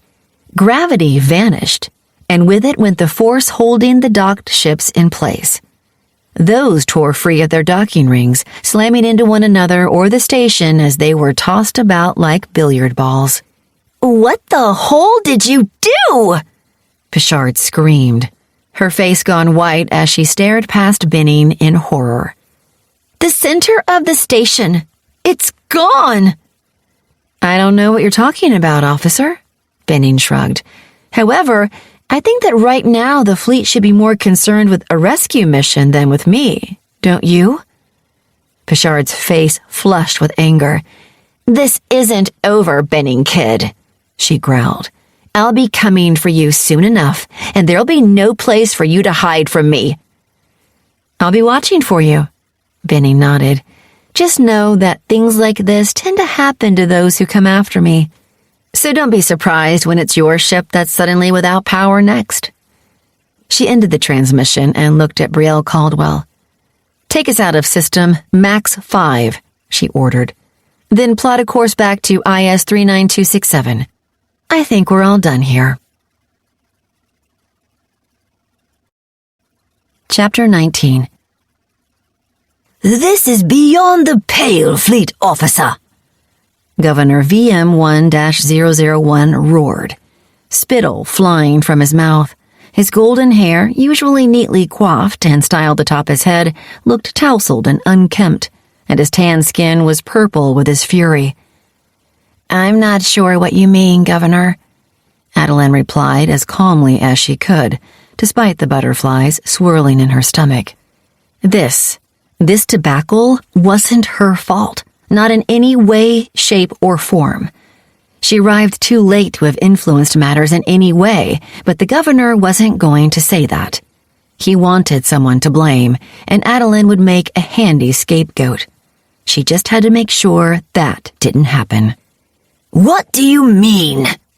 The man practically screamed, throwing his hands up into the air and stalking away from his desk. A navy blue flag hung on the wall behind him, depicting the system's emblem, a glowing 8-pointed white star, surrounded by 7 crimson 6-pointed stars, one for each of the admirals who'd allegedly founded Van Manen so long ago. Adeline doubted the veracity of the story since, in her experience, admirals never did anything themselves that they could send a junior officer to do. But she wasn't about to mention that to the furious man in front of her. This criminal bending kid nearly destroyed one of my stations, he said, pointing to the holographic map of the system that floated overhead. Adrian Station 17 pulsed a dull red, a tiny carmine dot swirling around the only rocky planet in the system. And you let her slip through your fingers. To clarify, sir, I didn't let anyone slip through my fingers, Adeline said sternly. I made a deliberate choice to rescue your station instead of pursuing Benning Kid. If I hadn't ordered my fleet to take every ship we could under tow, another 100 or so ships would have crashed into the station. If even one of them went photonic, she shrugged. I assumed saving the lives of thousands of your citizens trumped apprehending a single person of interest, especially when that person isn't a criminal, not officially. Not a criminal, he screeched in reply, his voice rising an octave. Did you see what she did to my station? How is that not a criminal act? Adeline suppressed a smile. The governor had made a mistake. He'd forgotten to accuse her of anything that time, and that gave her the chance to turn the direction of the conversation the way she wanted it to go. Do you have any proof that Benning had sabotaged your station, Governor? Any evidence at all? Recordings of her planting a bomb, perhaps. If you do, you know that you're legally obligated to turn them over to me to further my investigation. No, of course I don't, and you know that. No, Governor. I know very little, as a matter of fact. She folded her hands behind her and leaned forward slightly. Here's what I do know, though. I know that we have a collective-wide alert out for Benning Kid, and that this alert specifically requests that the fleet be contacted of her whereabouts, but that no direct action be taken against her. I know that despite that request, you attempted to apprehend Benning Kid by force. Which is well within my rights as governor, the man proclaimed. Absolutely, sir, assuming that you had cause. What cause was that? Did Benning Kid commit a crime aboard your station? Did she violate any of your regulations? She was operating under a false designation. Which isn't a crime in Van Manen, Governor, as you know. It's not even a violation of fleet regulations since it's a requirement for many career paths. She leaned farther forward and placed her hands on his desk. Which means, sir, that you attempted to illegally apprehend a citizen using deadly force, and they defended themselves. That's disappointing, considering the Van Manen attitude toward violating regulations. What's the prescribed punishment for any illegal act again? The governor's face drained of color as he walked slowly back to his desk. Are you threatening me, fleet officer? Not in the slightest, sir. I do have to make a full report to my superiors, of course, but how you manage your system is no business of mine. She shrugged. Of course, the administrators of Adrian Station 17 might feel otherwise. If they were to come to me with a complaint, I would have no choice but to investigate it and make sure that any appropriate punishments were meted out. The man's eyes narrowed. You aren't really in the position to enforce anything, officer. He almost purred. You have what? 4 ships in this system. Van Manen possesses the 3rd largest fleet in the collective. Which is why the fleet dispatched a dreadnought to this system to rendezvous with me hours ago. Adeline smiled at the man. I suggested that there might be some confusion as to who should have custody of Benning Kid, considering her numerous and substantial bounties, and Fleet HQ agreed. If that ship arrives and I'm not available to debrief its admiral, she shrugged. Well, Governor, there are fleet inquiries, and there are fleet inquiries, if you take my meaning, and an admiral's inquiry never ends without someone being found responsible. She could see his mind racing, calculating if he could convince the admiral that she was to blame for the mess that Benning Kid had made. So she added, Oh, and I should tell you, the recording of this meeting will certainly be part of that inquiry. Recording? He straightened in his chair, his eyes flashing triumphantly. Recording a suspect without their permission is against fleet regulations, officer. That's true, Governor, and it would apply if you were currently a suspect of some crime or another. At the moment, you aren't. She raised an eyebrow. Unless you have something you'd like to confess, of course. He sagged in his chair and rubbed his brow. What do you want, officer? He asked tiredly. The truth, sir. What happened on Station 17? How did Benning Kid slip past you? The truth? He snorted. Fine. But in return, you give me the truth about why she's under investigation in the first place. Deal? She considered his offer. She could get a full recording of Benning Kid's visit to the station, but that would take time. She'd have to apply for a warrant, wait for approval, send it back to the governor, and then wait for his office to approve it and release the footage. That could take months, or even years if the governor decided to drag his heels. Giving him info on her investigation was a violation of regs, of course, but the captain in overall charge of the investigation would understand. He'd always told her that regs looked great in the book, and that was where they belonged. In the field, there was usually no place for them. Adeline was starting to understand what he meant. Fine. Share with me, and I'll share with you. Excellent, he sighed, leaning back. First of all, I didn't directly approve this, at least not until it was already happening. Kaiman Crosby, the administrator of Adrian 17, was the first one to realize that Benning Kid was aboard his station, and he caught the fleet flag on her record. How did he find her? Adeline asked. That was an important question. Benning Kid was something of a ghost, able to sneak into and out of stations undetected with frightening regularity, and figuring out a way to detect her would be incredibly useful. He didn't, not directly. They passed through several intrusive scanners, none of which saw through her disguise, I might point out, and he picked up her officers. He happened to run a random check on one and discovered she was the weapons officer on the Resolute Hammer. Once she called Benning Kid Captain, he shrugged. It wasn't hard to put together. She nodded. That was clever, and she'd have to add Benning's officers to her alerts. Maybe she could catch the woman through her crew members. So, what did Kaiman Crosby do? He messaged me, of course, asking for orders.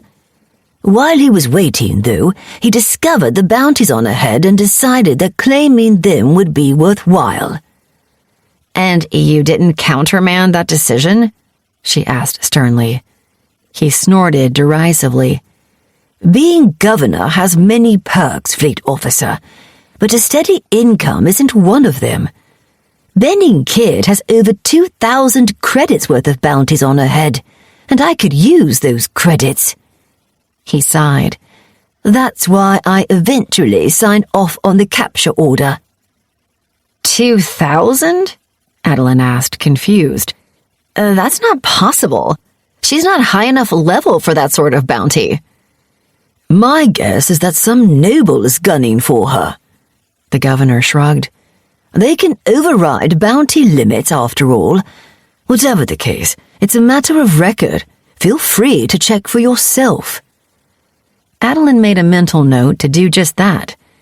Many things about Benning Kidd confused her, but this was the first one that set off alarm bells in her head. If nobles were involved, then this investigation wasn't the simple matter it should have been. Not by a long shot. Not that the investigation had been simple so far, of course. Adeline had hunted down tens of criminals in the past. It was what she did, and she was good at it. Her strength lay in uncovering their habits. The station they visited more often than others. The merchant they sold their stolen goods through. The old friend or mentor they checked in with regularly. And using those to capture them. Most criminals developed such habits as time went on. Every human needed socialization and companionship to survive, but that was hard to find for those living outside the law. When they found people or places they trusted, they clung to them, returning to them again and again, making Adeline's job of catching them far easier. That hadn't worked in the slightest with Benning Kidd. The woman rarely went to the same system twice, much less the same station. The only place she visited regularly was Frostwise, and the owners there refused to work with Adeline to help bring her in. Kidd had a merchant contact, one Eriks Adelson, but she never dealt with the man in person. She seemed to have a similar arrangement with an armorer designated Ramon Negruska and a nano-engineer, Emmett Oswald. At least, Adeline tracked transactions between Kidd and those two, but she had no record of the woman visiting either of them recently. Even that small amount of information had been ridiculously hard to get. Benning Kidd seemed to move in and out of stations like a ghost, appearing from nowhere and disappearing without leaving a trace. Adeline found it impossible to track the woman's movements. Transactions showed her drinking in a bar in Ophiuchi one day, then buying cargo in Lakai, 18 light-years distant, 3 days later, an impossibly fast trip even for a fleet vessel. A scan of both stations' records told Adeline that Kidd hadn't entered either of them, at least as far as she could tell. Adeline hoped that having someone in Kidd's inner circle would net her valuable intel. But for the most part, she'd learned very little. Kidd played her cards close to her chest, not even trusting her own captains with much information. Her informant managed to dig up Kidd's career path, something called a Stellar Corsair that Adeline never heard of and had no information about. She couldn't even find records of previous ones in the overnet to possibly predict Kidd's behavior. However, her informant had nothing more than wild speculation about Kidd's abilities and powers, and Adeline had no interest in speculation. She pulled her thoughts back on track. She doubted the governor would care for her idle musings either. "I will," she said aloud. "So the administrator decided to capture her. Then what happened?" "She didn't want to be captured. She and her Marines killed almost a dozen soldiers breaking out of the trap and losing her officers in the process. They fought their way through the station toward a larger trap Kaiman Crosby had laid for her, but before she reached it, she just disappeared." "She what?" Adeline demanded. "What do you mean, disappeared? Like a concealment cloak?" "Of course not. Our sensors would have picked that up. She vanished, Fleet Officer. Here." He gestured and a hollow screen appeared in the air above his desk. "See for yourself." Adeline watched as Benning Kidd stopped before a blank section of wall. The fugitive stared at it, and the wall corroded away, leaving a hole behind. A hole that led nowhere.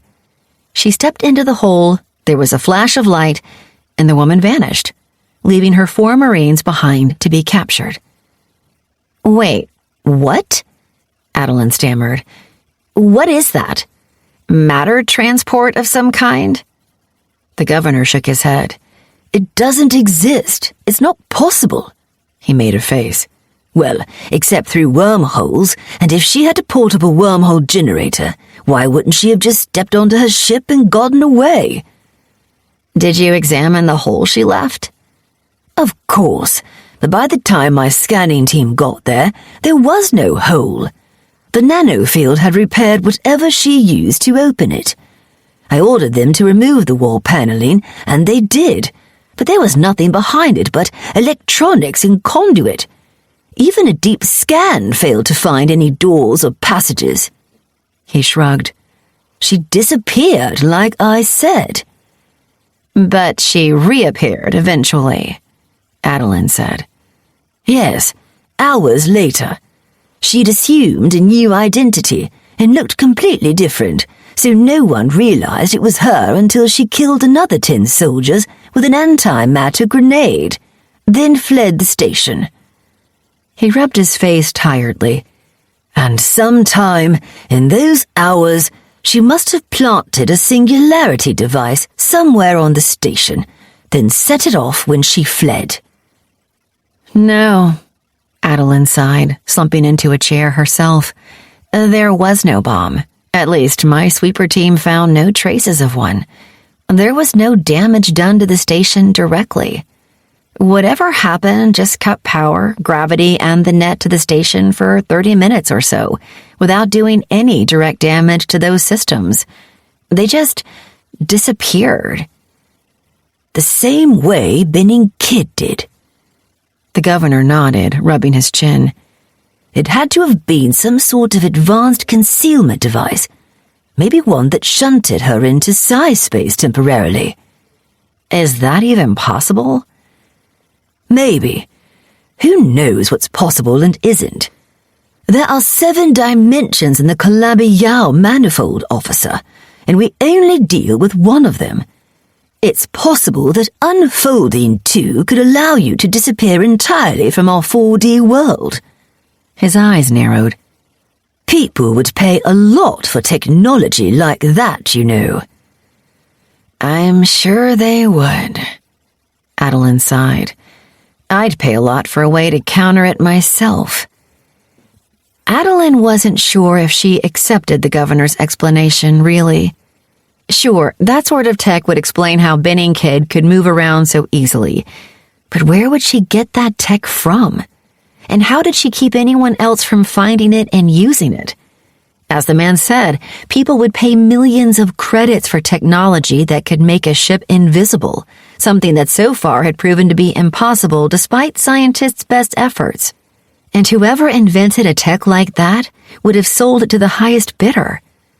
Benning Kidd could get more for selling her cloak than she could from playing pirate for a century.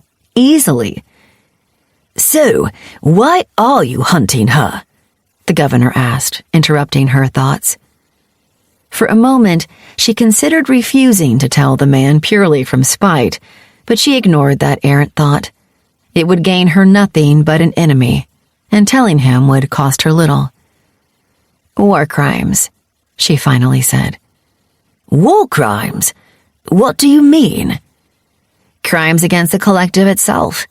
The deaths of thousands, maybe hundreds of thousands of citizens.